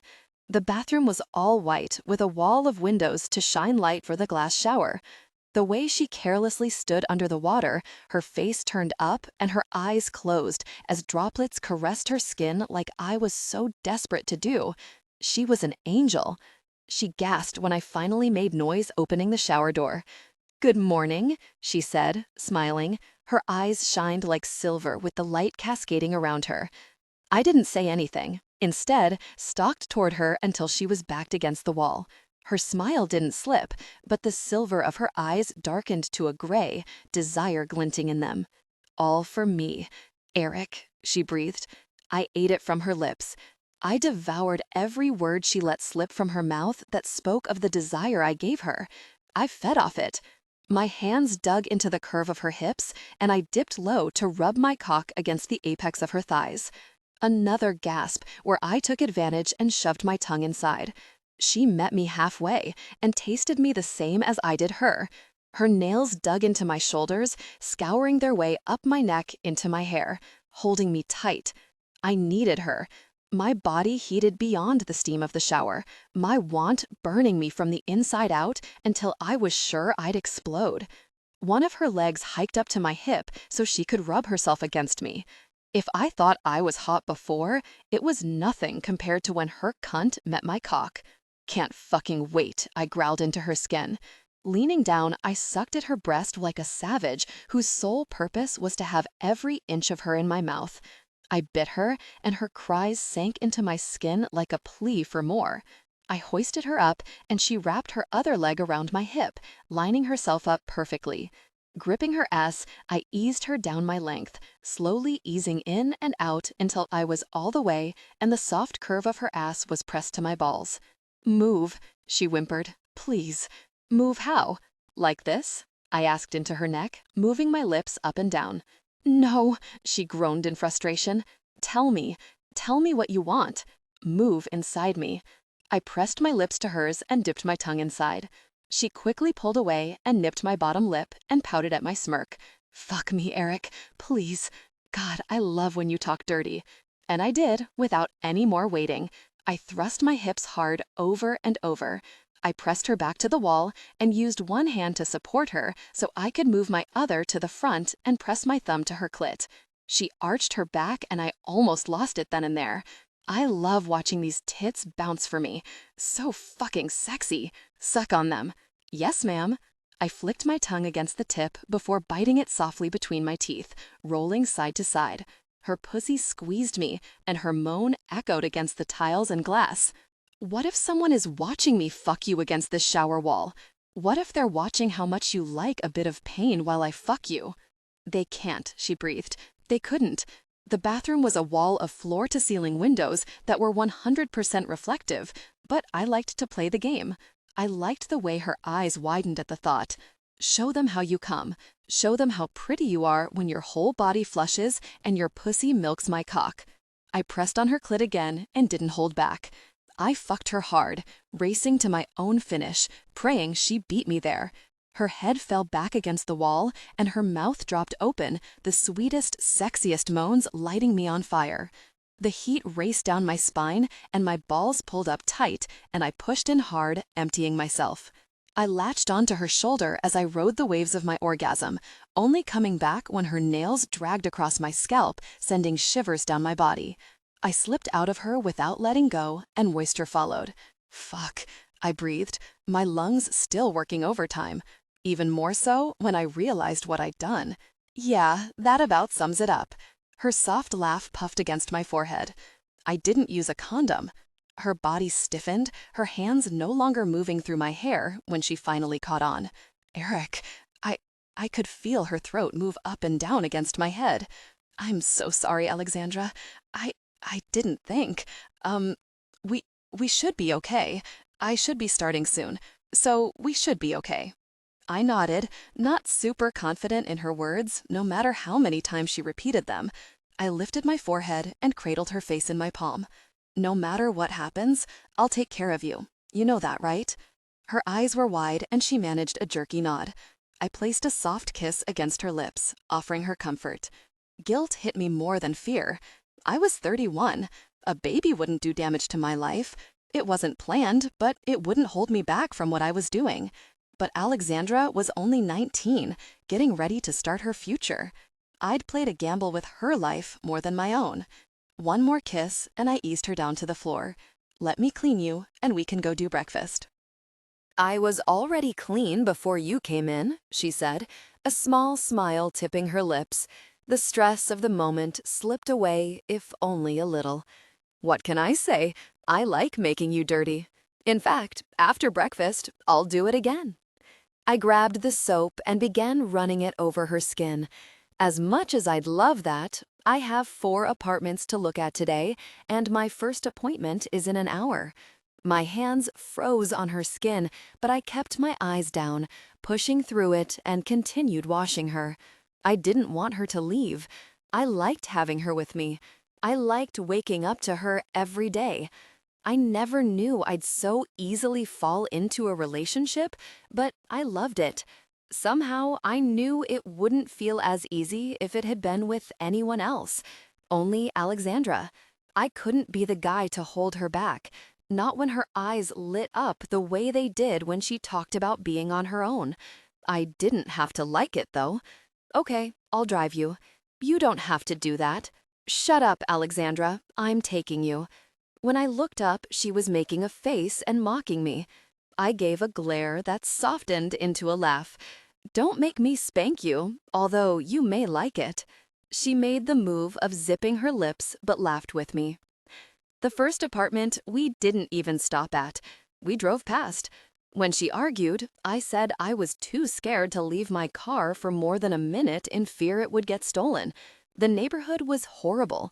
The second apartment, we at least made it in the door, but just. We haven't even looked at it, she'd argued. It isn't safe. It's in a better neighborhood, Alexandra, I sighed. Come here. I pulled her into the hall and made sure to lock the door behind us, the confused landlord standing wide-eyed on the other side. She stood there with her arms crossed, hip out, and foot tapping. Well? I cocked an eyebrow and lifted up on the handle and pushed lightly with my shoulder, easily opening the door. She didn't even say anything, just dropped her arms and rolled her eyes with a disgusted sound. Sorry, we won't be looking at this one, I said to the landlord with a smile, and happily followed the ball of thunder back to the car. I don't want to hear it, she'd argued, her finger in my face at the third apartment. It's in a great neighborhood, and cable and Wi-Fi are included. Cable, Erik. Real, life cable. It's disgusting, I argued back. This landlord followed our argument like a tennis match of words. It is not. It's a shithole, Alexandra. I can clean it. The landlord opened his lips to interject, but I cut him off. I wouldn't even fuck you here, and you know I'd fuck you damn near anywhere. Red bled into her cheeks, and her mouth slammed shut. If she could have burned me down with a look alone, I'd have been another unknown substance sinking into the used-to-be cream carpet. I managed to hold back my victorious grin until she turned around and rounded the corner to leave. I gave a nod to the guy, still standing a little slack-jawed, and followed her out again. I was screwed when we reached the fourth place. This place is amazing. The bus stop is right around the corner. It has a workout gym, a pool. She practically squealed. It's even got a balcony, a freaking balcony, Erik. Her smile lit up the whole apartment, and I did my best to tone it down with a frown. But she was bouncing on her feet and flying from room to room just to report back to me with another amazing feature. A fucking fireplace, she shouted from the living room. What about that other place we passed, the one with the gate? I argued when she met me in the kitchen. She scoffed. I can't afford that, and you know it. I could give you a raise. I'm an intern, Erik. I don't get raises. We already know I'm getting more than anyone else as it stands.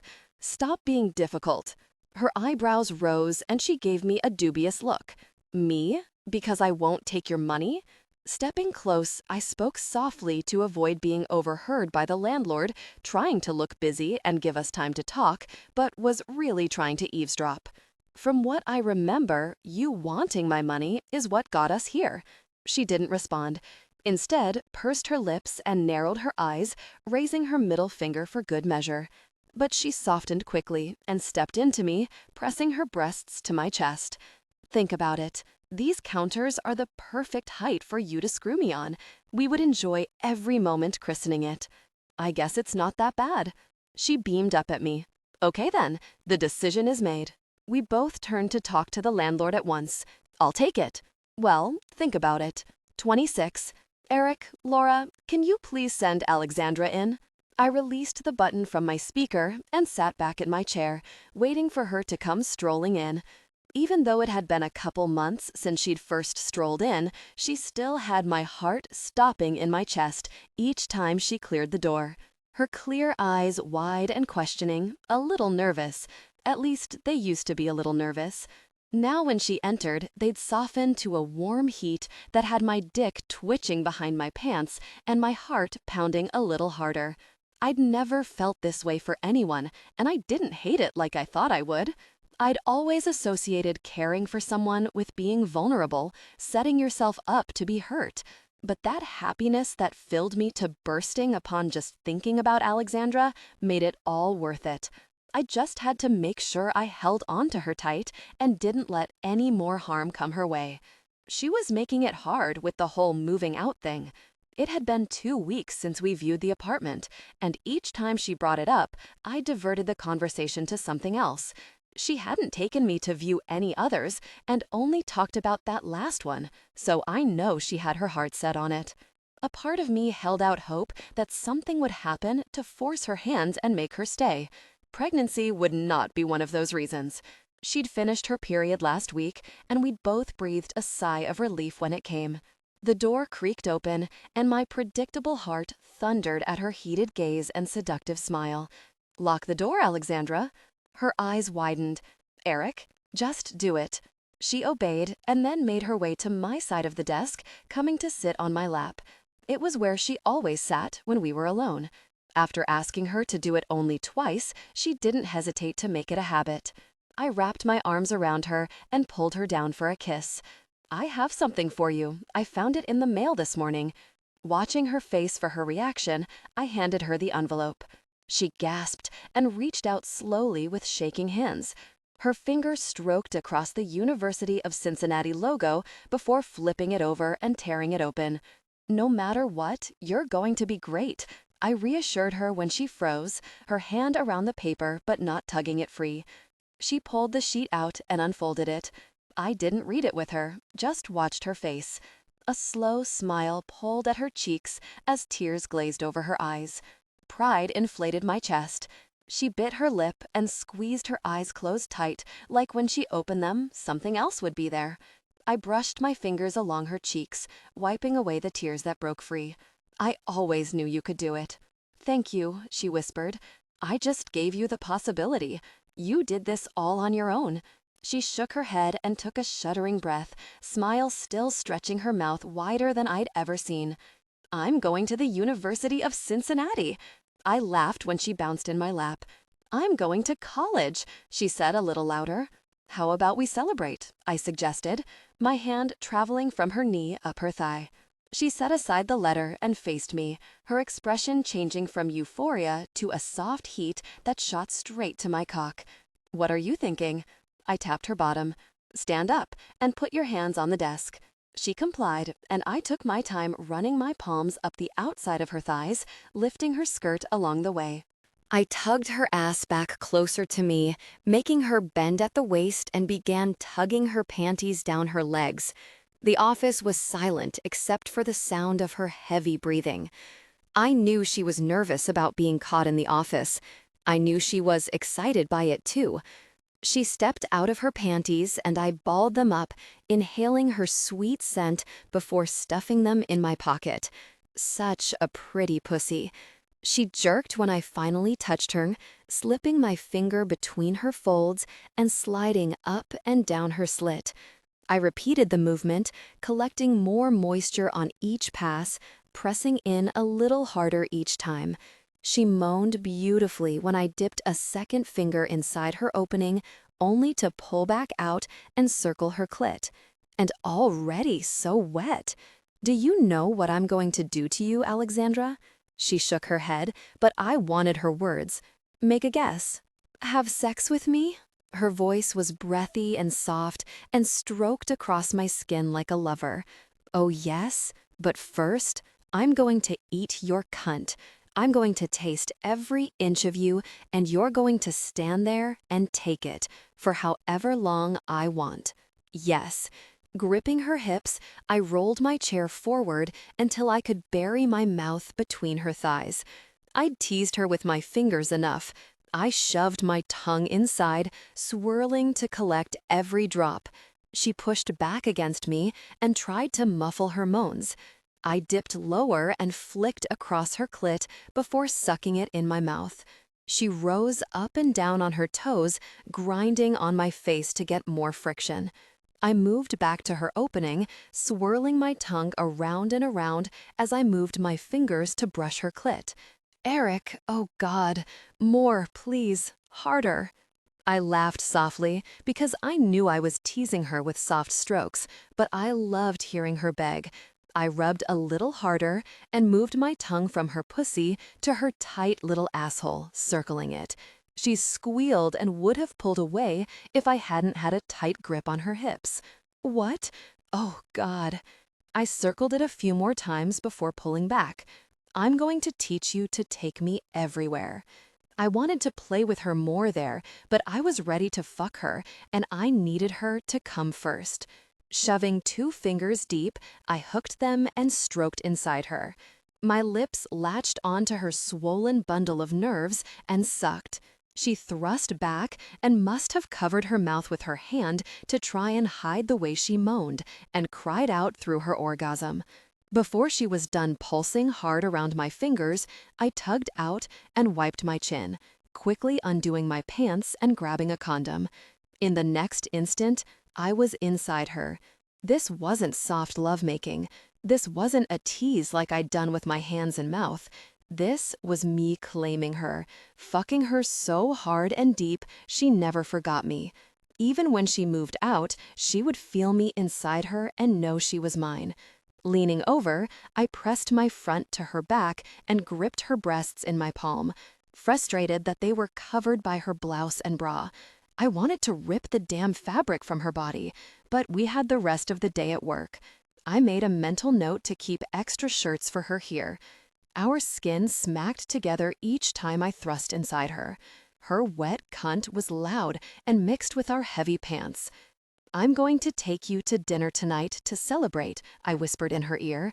It will have nice long tablecloths, and I'm going to want you to climb under the table and suck my cock. I want you to swallow my cum. Will you do that for me? Will you swallow every drop while the waiter stands there and I order our food? She whimpered and nodded. I wanted to do everything with her. I wanted to lay her on the conference table and fuck her in front of everyone, so they knew she was mine, so they knew I was the only man who'd owned her body. I loved that she loved it, that she loved these scenarios and was willing to play them out. I dropped my hand to between her legs and slid my fingers around her wet clit. Will you play with yourself while I stuff my cock down your throat? Will you finger your pretty cunt and come with me? Yes, anything. I buried my teeth into her shirt and grunted with each thrust, giving her every ounce of me. Her head shifted and pressed to her shoulder as she came, her pussy fluttering around my cock, squeezing like a vice. I fought to pull out just to have her suck me back in. It was too much. Everything became a white noise with only the thundering of my pulse pounding in my ears as I fucked her harder than I ever had before. Like a man possessed, I claimed her until my world exploded and the air was sucked from my lungs and I emptied everything I had inside her willing body. My hips moved in small thrusts as I came back to earth. My hand had moved to the desk in front of her to support my limp body, and her lips pressed across each of my knuckles. I think I blacked out for a minute. I huffed a laugh and rained down kisses where teeth marks marred her shirt. Did I hurt you? Never. Groaning, I slipped from her pussy and fell back in my chair. She remained bent over the desk, and I stroked her swollen folds, loving the way she jerked. Can I have my panties back? Not a chance in hell. She finally stood and shivered as I got rid of the condom and refastened my pants. Well, while I have you, and we're sharing good news, I'll share some good news with you. She bit her lip and smiled hard before letting her words fall out in an excited rush. I accepted the apartment. I move in next month, which gives me plenty of time to set up for college. Any high I'd been riding from being inside her crashed down over me, sucking out every bit of air from my lungs. Somehow I managed to keep a straight face and hide the crushing disappointment. I stared up at her shining eyes and brilliant smile, and I knew I couldn't put a damper on her excitement. It wasn't like her moving out meant I was losing her. I just needed to bide my time until eventually I moved her back in with me forever. I managed to smile and pulled her hand to my lips. Good, We can go shopping this weekend for some furniture, just the necessities. I still need to save for everything else. Well, at least need a bed that I can fuck you in. Do you need a bed for that? She teased. I guess not. I can be pretty creative. She tugged me to stand and pressed a kiss to my lips. Thank you, Erik, for everything. One more lingering kiss, and she stepped back, not letting go of my hand until the last second. I should get back to work. Wouldn't want the boss to fire me for playing on the job. I think he'll understand.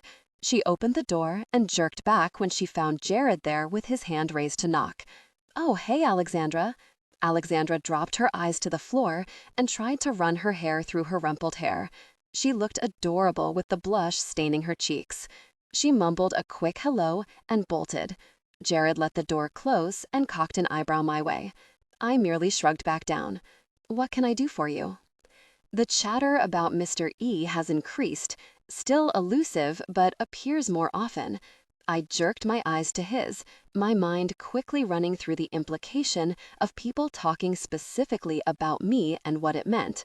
Someone has taken the bait, and there's been mention of possibly knowing who you are. How? My mind scrambled to make a list of enemies. It was endless.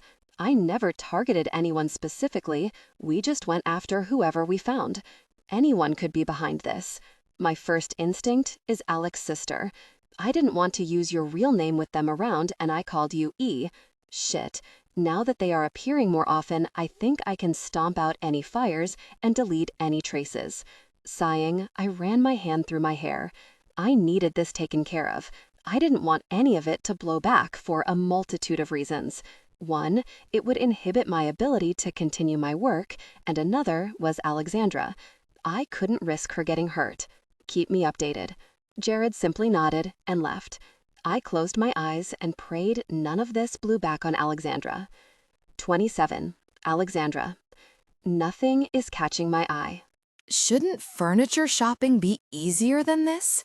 All of it's cheap. That's why none of it is appealing, Erik said, his lip curled up in disgust, eyeing another fancy futon. It was cheap, but my expectations had been pretty low. The quality of the furniture wasn't the problem. The fact that my heart wasn't into picking out things for my apartment was the real issue. Part of me didn't want to leave Erik's place. I wasn't nearly as excited as I came off each time I rattled on about all my independence, but I knew it needed to be done. It was my original plan all along, to move out and finally be free of my past, to live on my own and not have to worry about my grocery money being stolen, to not have to sleep in front of my door in fear someone would sneak into my bed in the middle of the night. My end goal hadn't changed the day Erik came storming into my life, just the way I got there. But being connected to someone was new to him, to me too, but for different reasons. I hadn't had an opportunity to be in a relationship. Erik actively chose not to be in one. He'd never had a girlfriend. Hell, he'd never even let a woman stay at his place. Until me. The newness of our situation made it feel unstable. He could change his mind at any moment. He could decide having a relationship wasn't for him. He could decide I wasn't enough woman for him, that he missed the variety he'd had before. I'd rather move out on my own than be forced to when he was done with me. I knew leaving was the right decision to make, but none of it felt right. I flopped down on an actual couch, not one that could be maneuvered into 15 different shapes and could double as a bed. What about this one? Could you see yourself claiming me on this couch? He shuddered. God, no. My sister has that couch. I laughed and tugged him down with me, curling up against his side. He wrapped his arm around my shoulder and kissed my forehead like we weren't sitting in the middle of a store. Maybe I should go see her place. She obviously has great taste if we like the same couch. I could arrange that. She lives 5 floors below me. And don't act like you like it. You hate this couch. I did hate it. How did I not know she lived in the same building? My head moved with his shoulders rise and fall. She doesn't venture out too much. She lived with my parents until about a year ago, and I think moving into my building allowed her some freedom and still feel close to home. I honestly think she forced it because she wanted Ian to see her as an adult, and that can be hard to do when you live in a pink room with frills and your mom still packs your lunch. That sounds awesome. Will you pack my lunch for me? Not a chance. Your mom sounds amazing. She is. She wants me to bring you to dinner sometime. It's been a while since I've gone to a family dinner, and the last one, she gave me hell for leaving you at the apartment. The moisture evaporated from my mouth. A family dinner? The thought gave me a mixture of panic and excitement. Would I stand out like a sore thumb, an obvious interloper who had never had a family meal? Would I fall right in line with the laughter and jokes? Each image brought forth a new emotion. I didn't want to focus on either since it probably wouldn't happen, and changed the subject.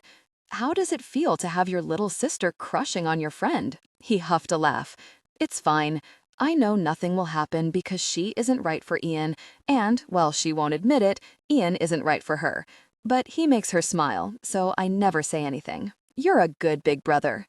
I know he didn't believe me since he blamed himself for not finding the twins sooner and saving Sophia, but I wanted to remind him as much as I could that he was a good man.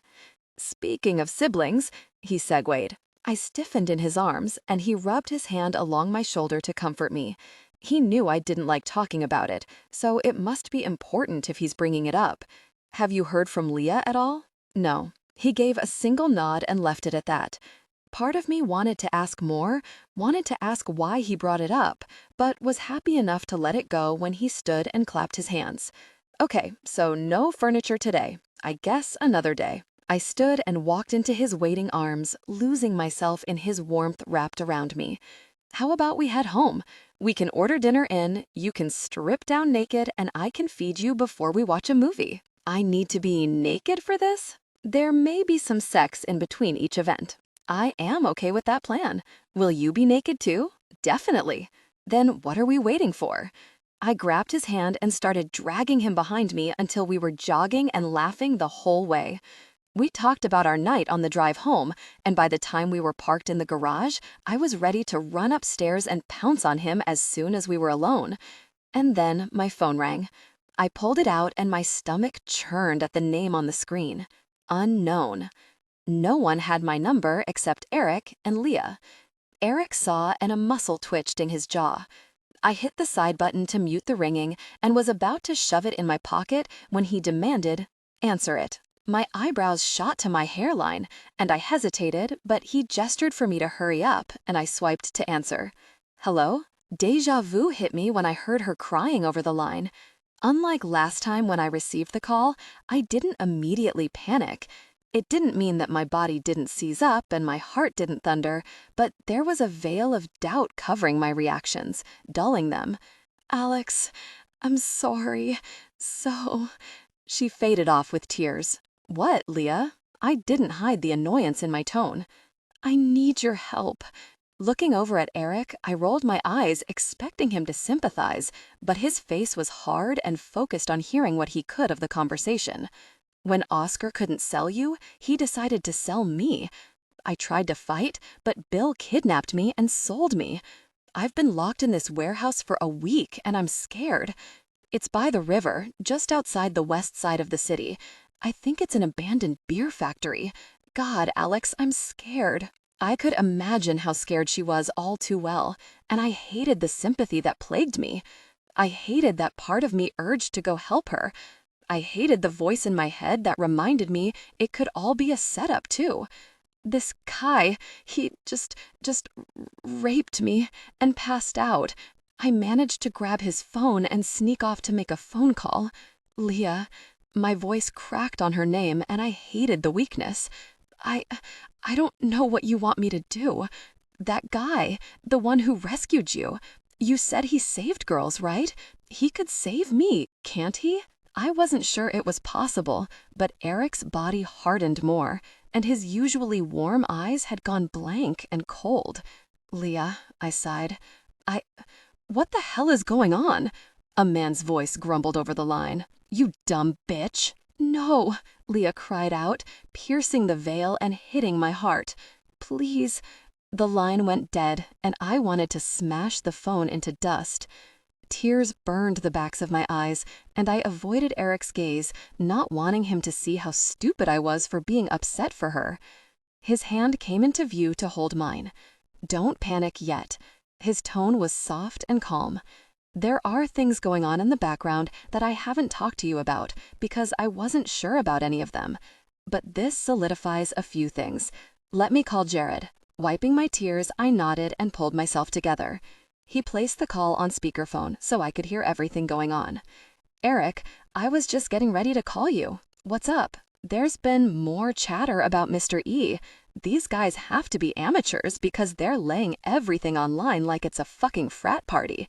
We just got a phone call from Alexandra's sister claiming she's been kidnapped. Anything on that? Anything over the past couple weeks?" "Not of her being sold," he hedged. "Good. Meet me at my place ASAP. You want Nakabe in on this?" "Definitely.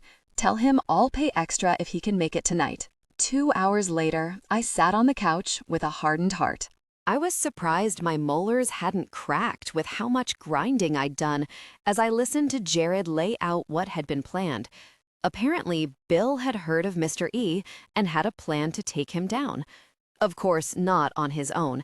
He had some friends who'd been affected by Erik's takedowns before and wanted revenge. Jared was right. The conversation had been like a frat house chat room. They discussed how I would be a bonus to sell off, but not until Bill finally had what had been denied to him.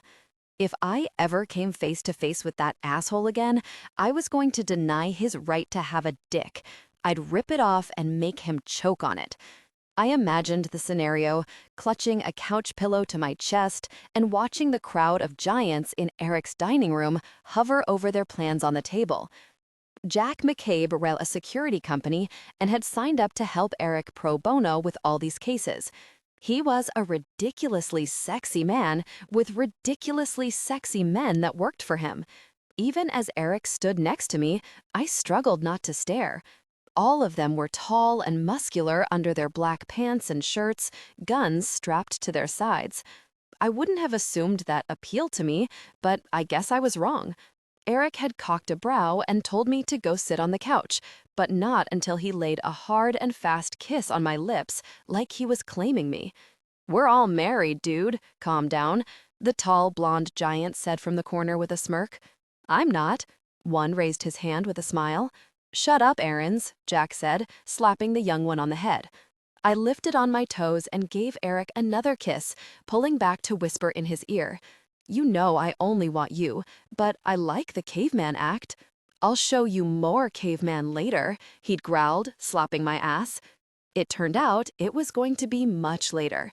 The men had their plans and began packing up to head out. "Are you sure you have to go?" I looked to Erik with hopeful eyes, wanting him to stay back with me. "I have to go." "But they're expecting you." "Yes, but they don't know that I know. I have the upper hand. This is personal. I can't let this go on anymore. It has to do with more than just your sister." His hands framed my face, and he pressed his forehead to mine. "Please stay home and wait for me. I need to know you're safe. I promise I will be back." "You better be." I didn't care that 4 other men's eyes were on us. I held him to me and kissed him with all I had. I pressed my tongue to his lips and demanded entrance. He slid his hands down to grip my bottom and pulled me to him so every inch of us touched, his tongue tangling with mine. "Be good." And then he was gone. 28. Erik. Once you're in, try to figure out who the lead is. If this is as personal as they made it sound in their chats, he's going to want to confront you, Jack explained, loading a magazine into a gun and passing it off to me. We sat in a large black SUV in the shadows, running through our plan one more time. From our vantage point, we watched a few men stumble in and out of the warehouse. One man stood at the door collecting money, and my stomach rolled each time a new mail came out. "We have squad cars a couple blocks away picking up these guys," Shane let us know. His face was dark and showed the same anger each man in this car felt. It was hard to believe that a slave ring had been here for who knew how long, right under our nose, in our own city while we went on about our lives.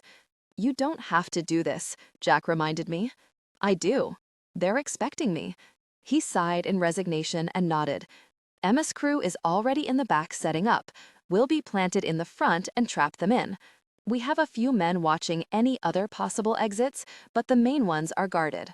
Go in and try to spot Leah, but something tells me they'll take you right to her eventually.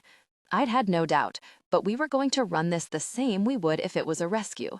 I slipped the black baseball cap on my head and looked to Jack to make sure the camera was working. He held up the small screen that relayed the feed and currently showed his face. "We'll be able to watch from here. You ready?" asked, the blue screen of his laptop illuminating his features. "As I'll ever be, I'm ready to end this shit." I left the car and made my way across the street into the light from the front door. I tripped over my feet and fumbled my money to appear clumsy and drunk as I approached the guard at the door. "How much for a good time?" I slurred and smiled. He studied me up and down with furrowed brows. "Come on, man, I just want to get laid, and my buddy told me you have the best girls. He even mentioned a new one I'd love to try out. 50 for an hour." I handed him wadded up bills and held up my fist for a bump like a douchebag. "Gonna use every second." He tapped his knuckles to mine. "I'll take you to a good one. I fucked her earlier and she's still tight as can be." I balled my hands into fists and breathed through the rage to keep from sucker punching him right then and there. We walked into an open factory, the machinery large and imposing in the shadows of the dimly lit room. A burly man appeared from the double doors we were approaching. "Hey, Tony, I'll take him from here. We don't want to miss any customers." Tony turned back after slapping my back. "Enjoy that hour." I followed the new guy through the doors and entered a long hallway, almost like a shitty hotel. We walked down and I tried to look around as much as possible to give McCabe's team as much info as I could. We usually went in with blueprints and intensive plans with even more intensive backup plans, but tonight we didn't have that luxury. Some doors muffled groans and cries, turning my stomach as I tried to focus on the task at hand. But I almost lost my lunch when we walked past a room with the door partially open. The girl had her hands tied to a pipe on the wall, stretched above, her naked body lying out on a mattress on the floor. Her eyes were glassy and unfocused, and quickly looked away when they met mine. Images of Sophia and Hannah handcuffed to a bed frame and drugged the same way flashed through my mind. I struggled to stay in the present as I was assaulted with memories from the night I rescued them. Hannah had barely been sober enough to remember me, and Sophia had been cold with a blank stare. Here we are. The man stood back with his arm out like he was welcoming me to his home. It was the last door at the end of the hall, and I prepared myself for what I would find. I slowly opened the door and searched for the bed. Leah was fully dressed, or barely dressed, considering she wore a lacy bra-like shirt and tiny shorts. Leah was tied to the bed. The door clicked closed, my escort stepping in behind me. "You came," Leah smiled, not looking fearful at all. "Hello, Mr. E." I jerked my head to the corner across from the bed. A short, stout man stepped from the shadows with a smile. I scanned him, making sure the team caught all of him, including the gun he gripped in his hand. This was the head honcho of the organization. He stood there with no fear and arrogance, an ease only a leader could have, knowing everyone around him was loyal. Something tickled at my memory, telling me he was familiar, but I couldn't place him. Whoa, whoa. I held up my hands and stumbled back, playing dumb. I paid my money for an hour alone. I'm not into some sausage fest. He gave me a patronizing smile before looking over to the bed. "Thank you, my dear, for bringing me Mr. E. You can collect your payment as you go." Oscar sneered at me as he untied Leah from the bed. She jumped in his arms and gave him a sloppy kiss. "Let's get out of here, babe." "Asshole," Oscar growled, walking past. I wanted to trip him just so I could watch him smack into the wall, but I held back. Barely. Boss man focused back on me. "You've ruined quite a few operations for me, Mr. E."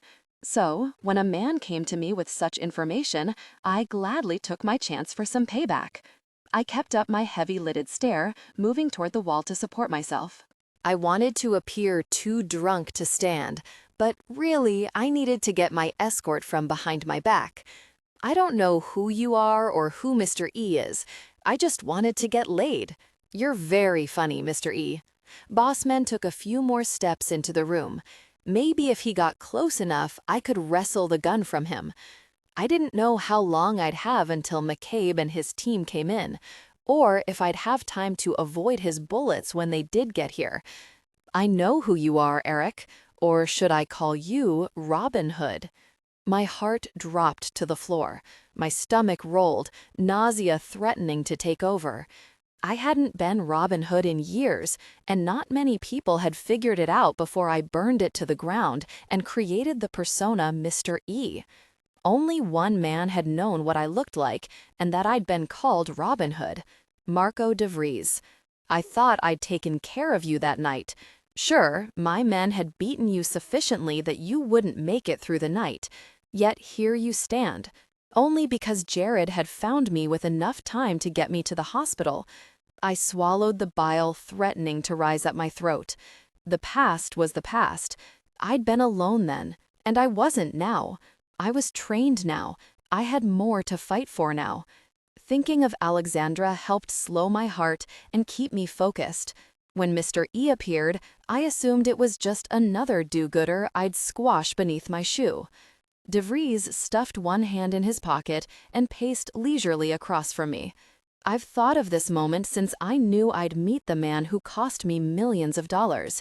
I thought about torturing you, making one of the whores suck your cock. I found most men can't hold back pleasure even when they want to. I thought about keeping you for a while so I could steal the girl's sister and have you watch her get raped by every man I can get. Then I considered maybe just having you tied down as a woman got brutally raped next to you, so close but unable to help. I've gotten more creative since we last met. He sighed as though the ideas pleased him. My muscles tightened at every idea he laid out, like a screw was pulling them more and more taut until they'd snap. But I needed to wait for the right moment, and when that happened, I would crush him. This time, I would win, and he'd be left for dead. In the end, I just want you gone, and I'm not cocky enough to keep you around and have a chance to escape. You seem to have gotten smarter over the years, and I know you have a team you usually use, but the girl's desperation had you moving too fast to prepare. But your arrogance has reared its ugly head, and you came in alone this time, unable to be patient. You came in thinking you'd save the day for all these sluts, but in reality, you'll just die. And this time, I won't leave it to chance. Apparently, he was done talking because, with a serene smile on his face, I realized my time was up. He lifted the gun and aimed for my chest. The time to move was now. Whether McCabe was ready or not, I needed to act. Taking a deep breath, I slowed my heartbeat and channeled my training in Tai Chi. I saw Alexandra's smiling face. I needed to get back to her. I needed to tell her how much I cared for her. I needed to tell her I loved her. I loved her.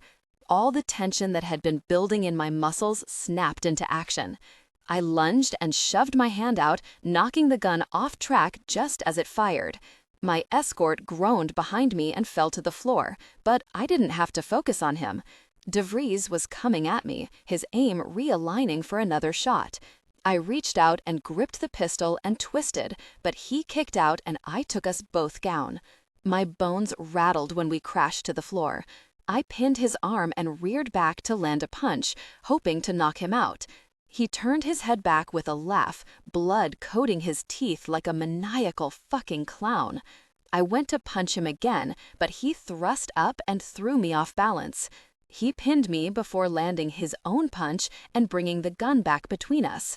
I gripped his hands between mine and fought to push the gun off to the side, shoving hard just as the gun went off. Adrenaline flooded my system, making me numb to anything other than taking this crazy motherfucker down. The door crashed open, and Shane, one of McCabe's men, landed a solid punch, knocking De Vries off me. Another body came in to pin the arm holding the gun to the ground and finally freed the weapon from his fist. Holy shit, Erik! Shane stared down at where I laid gasping for air on the floor. We need to get you to the hospital. I looked down to where he was staring and saw blood seeping out onto the floor under my body, my black shirt dark and wet.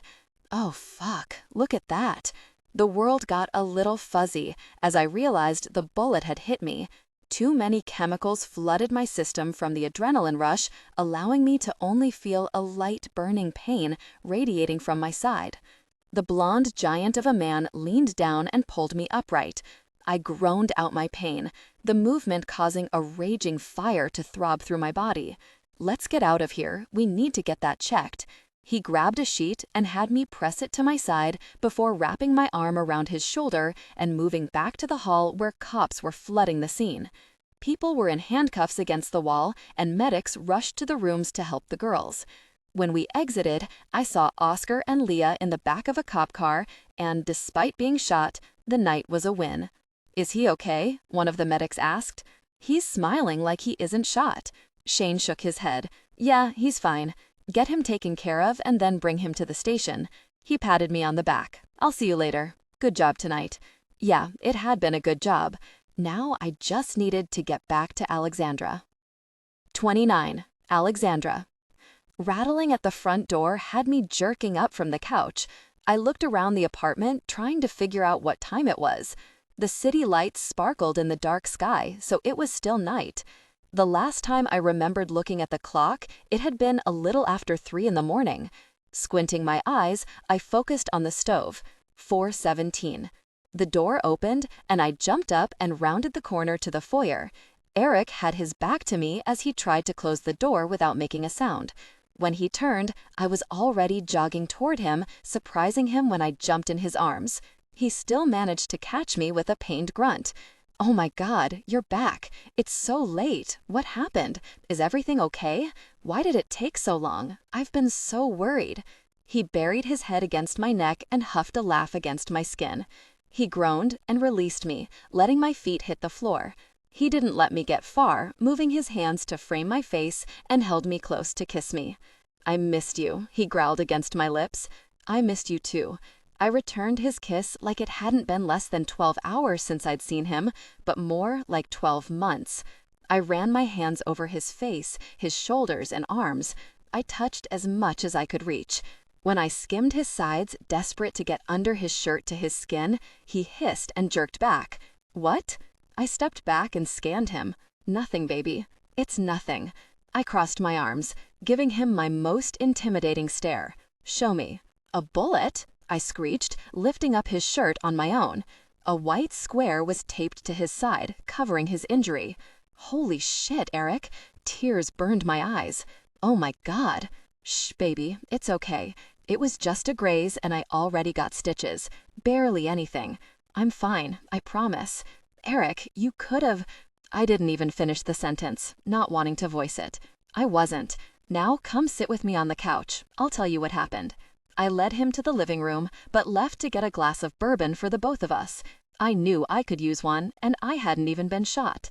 He downed it in one go.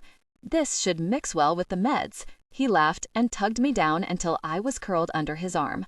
I settled in as he laid out the night for me. I was sure he left things out, like what he saw in the rooms as he walked down the halls. He would start talking about it. Then his body would stiffen, and he'd start a new sentence, skipping the darker parts. My body heated with shame when he got to how my sister was there waiting. How had she fallen so far from the sister who helped me through my first period, who held me when the boy I liked had broken my heart by kissing another girl? I rubbed my tears off on his chest, not wanting to admit how much it hurt to know she would be part of something so sinister. "Come on, it's late," he said when he finished. "Come take a shower with me and we can go to bed." He tugged me off the couch and held my hand all the way to his bathroom. The city lights sparkled beyond the windows, the beginnings of a sunrise along the horizon behind the tall buildings. I made him lean against the counter as I got the water started before turning my attention back to him. I took care to help him with his clothes, enjoying each bit of skin I revealed like a Christmas present. I took care to place a plastic cover over his bandage before stripping out of my own clothes. "Let me wash you." I moved him under the water and began lathering my hands. He groaned when I massaged his shoulders and scrubbed at his scalp. He grew hard as I worked my way down his body, but this wasn't a moment for sex. It was a moment for comfort and being close and being grateful for having each other. "My turn," he murmured against my neck. "Not tonight. Let me wash off and we can go to bed." He sat on the bench and watched me clean myself. When I was done, he tugged me down to his lap and held me, pressing kisses along my shoulder up to my neck, sending chills down my spine. I gently stroked my fingers along his bandage, hating that I played a part in his injury. "I'm so sorry, Erik." Tears clogged my throat, and I swallowed the lump, trying to hold them back. "I'm sorry this happened because of me." He gripped my chin and made me meet his eyes. They were dark like a forest, and pleading for me to hear him. "Don't you dare apologize, Alexandra. This was not your fault. Too many good things came from tonight to be sad about it. Tell me," I whispered, leaning down to press my lips against his skin. He told me the details, but I wanted to know more. 10 girls were rescued.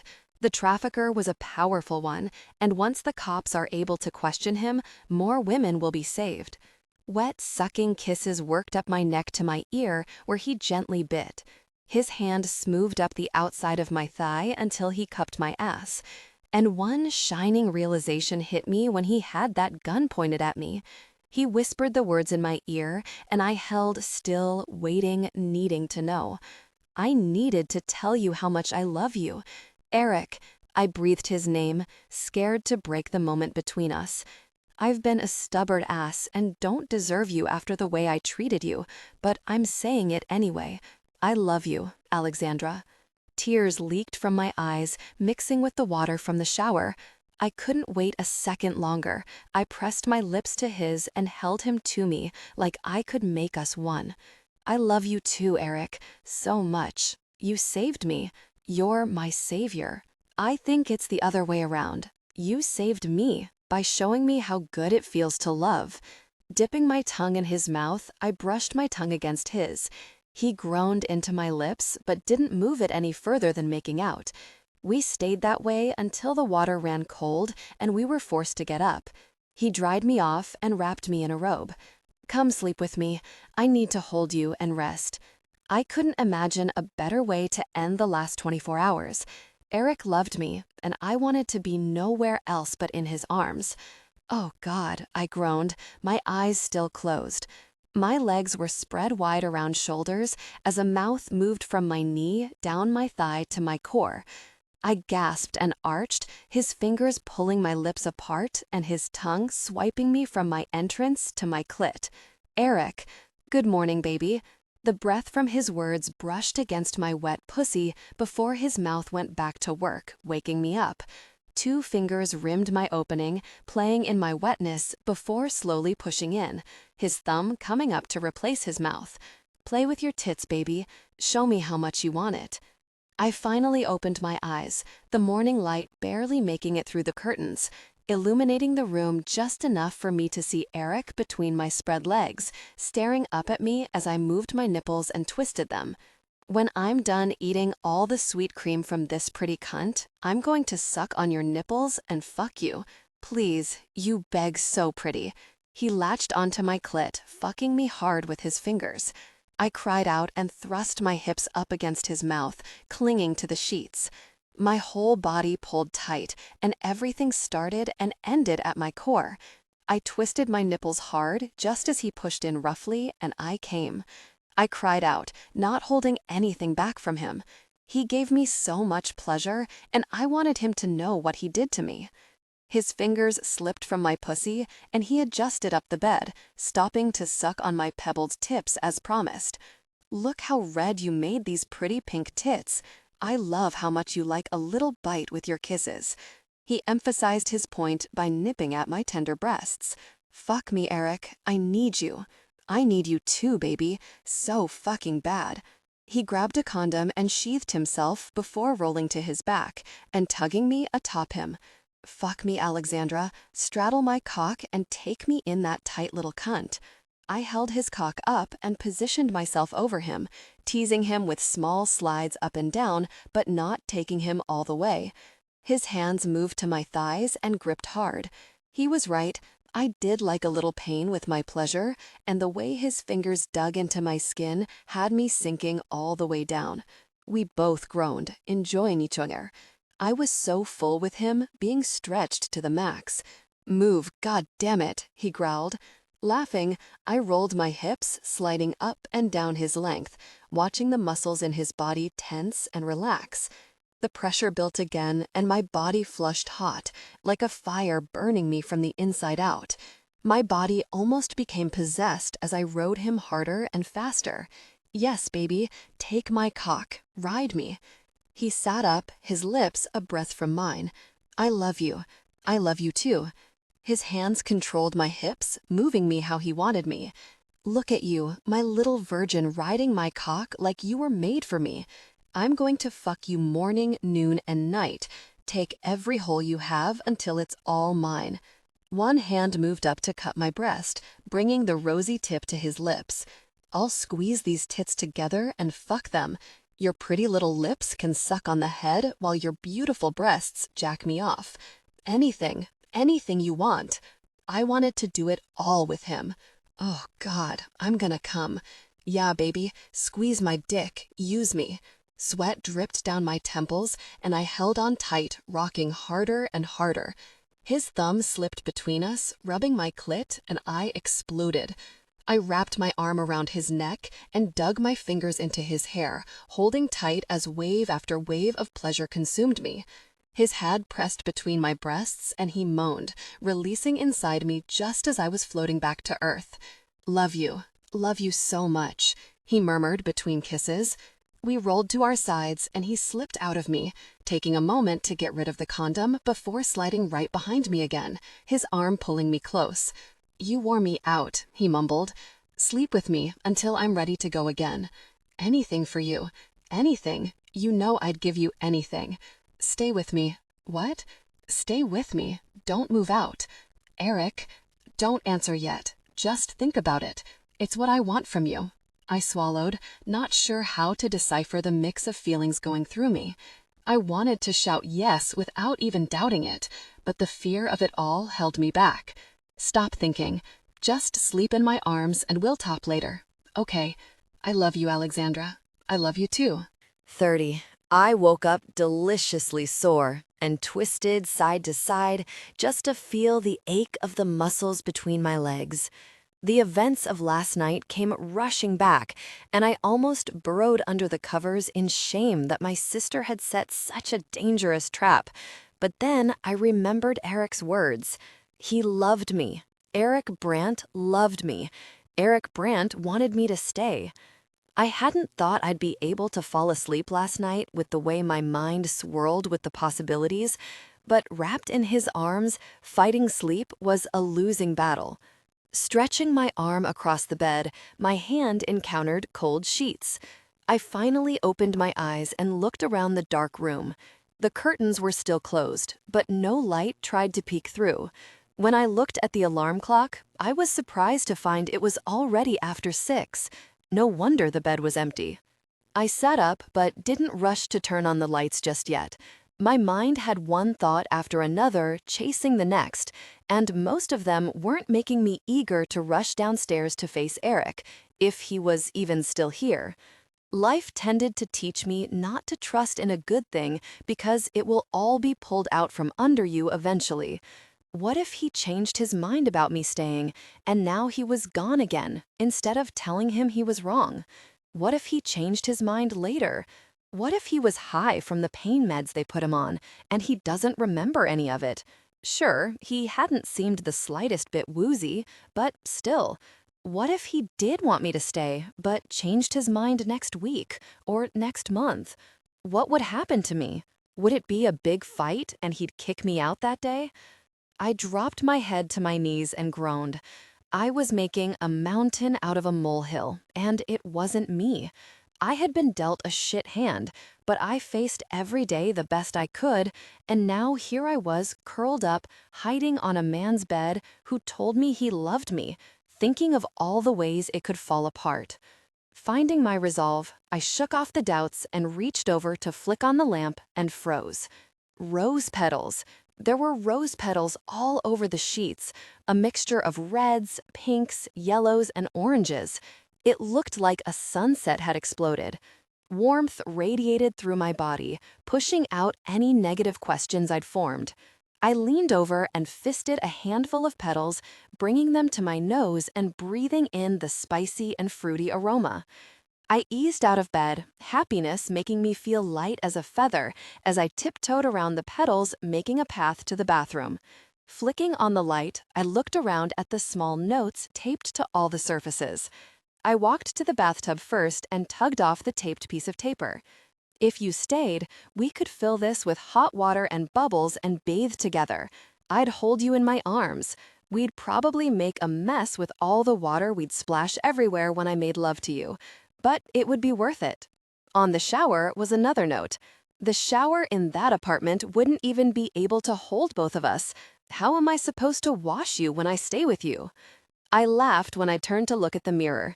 He used my lipstick to write, "Stay with me," on the glass. Turning in a circle, I giggled at all the work he'd done. I wasn't sure what my answer would be yet, but I couldn't deny how each thing made me want to be fearless and run to him with a resounding yes. My feet stopped when I opened the bedroom door to find another trail of rose petals, all various shades of pink, down the hall. I followed the path until I stood outside the media room with another note taped to the door. With trembling fingers and a wide smile, I opened the envelope, becoming desperate for more of his words. "I know what you're thinking. I can't stay here because I'll be a working college girl. How am I supposed to get work done when Erik will be wanting sex with me all the time? How will I fight off such a sexy beast? Don't worry, this door has a key lock just for you. I love you. Don't go. P.S. You sleep like the dead. I don't know how you didn't wake up with all the noise. Must be because I'm such a sexy beast who wears you out." Excited tingles rushed through my body at what I'd find on the other side of the door. I took a deep breath and slowly opened the door. My eyes burned, tears making the world fuzzy.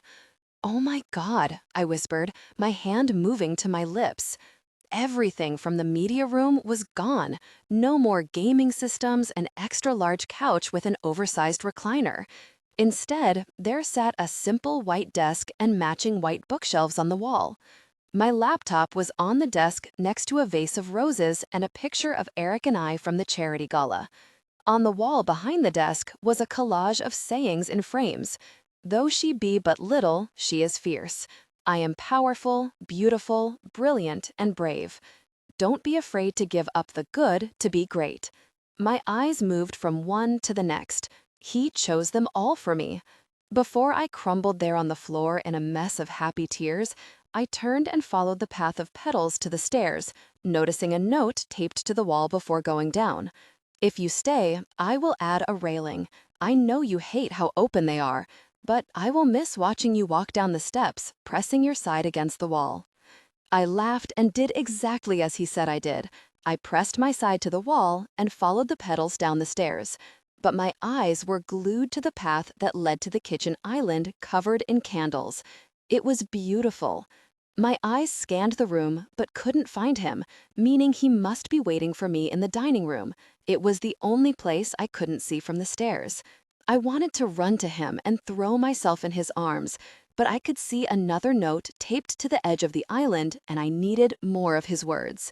"I know you want your independence, and your pride won't take handouts. So you can take care of the groceries and those chick flicks you like to watch. Also, maybe the water bill too, because damn, you like to take some long showers." Laughing, I wiped at my cheeks, ready to walk to the dining room and see him. I breathed in as deep as my lungs would allow, stretching them to the max, feeling like I could float away any moment. I needed his arms around me to hold me here with him. When I turned the corner from the kitchen, he stood in the dining room, holding 2 glasses of wine, a slew of roses, and a few candles decorating the table. His green eyes shined even in the dim lighting. I somehow walked slowly toward him, and he met me halfway, giving me a glass of wine. Erik. I breathed his name, not wanting to break the moment.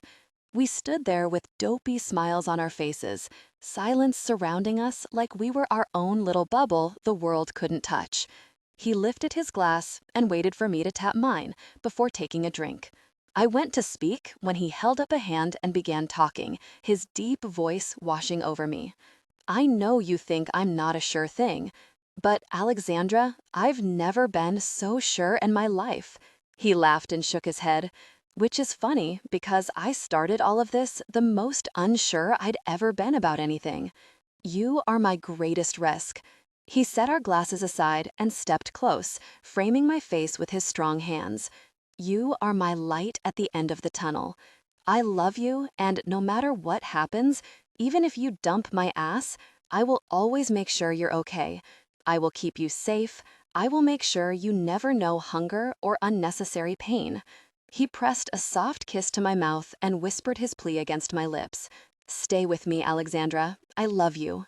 Erik. My voice cracked on his name, and I had to swallow past the lump of tears. I love you too. But what do I have to offer you? I'm 19 years old with $1,000 to my name and a shitty past. He listened to my worries and gave me a smile in return. We all have pasts, some worse than others, but not everyone can persevere like you can. If I have to be honest, I'm only in this for one thing. My heart dropped a little, shock hitting me at how wrong I had read the entire situation. Immediately, I began panicking and thinking of where I screwed up, but he laughed and rushed to reassure me. Stop right there. God, you have a dirty mind. He gave me a kiss to stop me from saying anything. I want your brilliant mind. I shoved his shoulder hard, but huffed a laugh with him. Asshole, you are so smart, so fearless. I've never known a woman like you, and I love every ounce of it.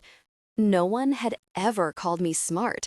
No one had ever looked at me past my body, and I was back to crying at his sweet words. I'm hoping maybe I can trap you into staying at my company when all is said and done. I'm ready to offer sex multiple times a day into your benefits package. Oh my God, stop.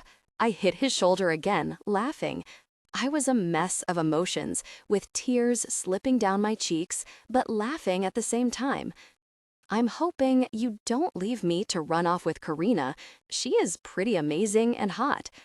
He pursed his lips and cocked a brow, and I pressed up to my toes to kiss the look away. Even if you did want to go with Karina, I would support you, as long as I get to wake up with you in my arms, reminding me of all the good things in life. I'll be more than fine. I'll be better than I've ever felt. You make me a better man. His hands slipped down my arms and slid around my hips, pulling me flush against him. I tipped my head back to give him access as he kissed up my neck to my ear. Stay, Alexandra. Tingles raced down my spine to my core, and I was unable to come up with a reason to say no. Okay. He lifted his head to meet my eyes, a slow smile stretching his lips. Okay? I nodded. Okay. The next thing I knew, I was lifted off my feet and clinging to him as he twirled us both around, his laughter vibrating against my chest. He sounded so happy, I began laughing with him. But then my feet touched the ground, and the laughing stopped because our mouths were fused together, sealing our agreement with a kiss. We wrapped ourselves around each other and left no place untouched, no part of our mouths untasted. He'd done so much for me, and I felt more energized and ready for anything than I ever had before. He'd given me that. He'd given me a future I could look into and see something great. He saved me that night from myself, and I'd spend the rest of my life loving the man who bought me. Epilogue. Ian. When's Alexandra coming back with your balls? Erik rolled his eyes and gave me a hard stare. You're just jealous no one is playing with your balls. He wasn't wrong. Usually, I had no problem playing just as hard as I worked, but the last 8 months had me pulling back, being pickier with the women I slept with. It was that damn woman from the blind date photo shoot. God, she'd been hot as hell, and one of the only women who gave back just as good as she got. She wasn't like other women I'd hung around. She wasn't docile and didn't give in to everything I suggested. No, she argued. It had kind of pissed me off at first, but then it became our unique way of foreplay. Add in the lack of clothes and touching for each photo, and I wasn't shocked at all we'd ended up fucking like bunnies. I'd thought about contacting her again, even gone so far as to get her contact information from the photographer. But he'd been gone like a ghost, no trace of him anywhere. So I resigned myself to my fate of never seeing her again, just remembering her on nights in bed when I jerked my cock, or in the shower, or on the couch, or in the bathroom at work. But that had just been that one time. Hey, boys. Alexandra strolled into the office, her eyes solely focused on the man behind the desk. Hey, where's my kiss? I asked when she walked past me to Erik. Erik glared before shifting Alex onto his lap and kissing the hell out of her. I broke the moment with gagging noises. Get a room, you two. Ignore him, Erik said. Alexandra laughed but pulled back. How was your first day of school? Her whole face lit up with her smile. Great. It's mostly introductory classes, but it's exciting. Erik beamed with pride, brushing her hair behind her ear. Even if I was jealous, it was nice to see my best friend happy. He'd closed himself off for so long. Hey, everyone. Hannah entered the office next. We have the meeting with Miss Russo in a few minutes. Yes, I get to meet the elusive marketing guru. I kind of love her, Alex said wistfully. Hey, Ian, glad you're back. Hannah came over to sit on the couch next to me and bumped my shoulder before turning to the overly happy couple. How was your first day, Alex? Good. I think astronomy will be my favorite class. Alexandra waggled her brows and Hannah laughed. Ah, yes, Dr. Pierce. Who the fuck is Dr. Pierce? Erik growled. The hottest professor of all time. Hannah sighed like she was recalling a fond memory. Don't worry, babe. You're all I need, Alex reassured Erik. Better be, he grumbled. And how was your sister? Alex's smile dimmed. She's good. Therapy was okay today. Alex's sister had taken a plea deal for a shorter sentence and going to rehab. It was more than she deserved. After taking part in trying to sell her sister and trap Erik, I'd have let her rot in jail. But Alex was a better person than me, and Erik gave her what she wanted. Mr. Brandt? Laura called over the line. Miss Russo is here. Alex hopped off Erik's lap, moving toward the seating area with me and Hannah. Send her in, please. I was flipping through the files for the new London office when the door opened. Hey, Karina, Erik greeted her. Can we get you anything to drink?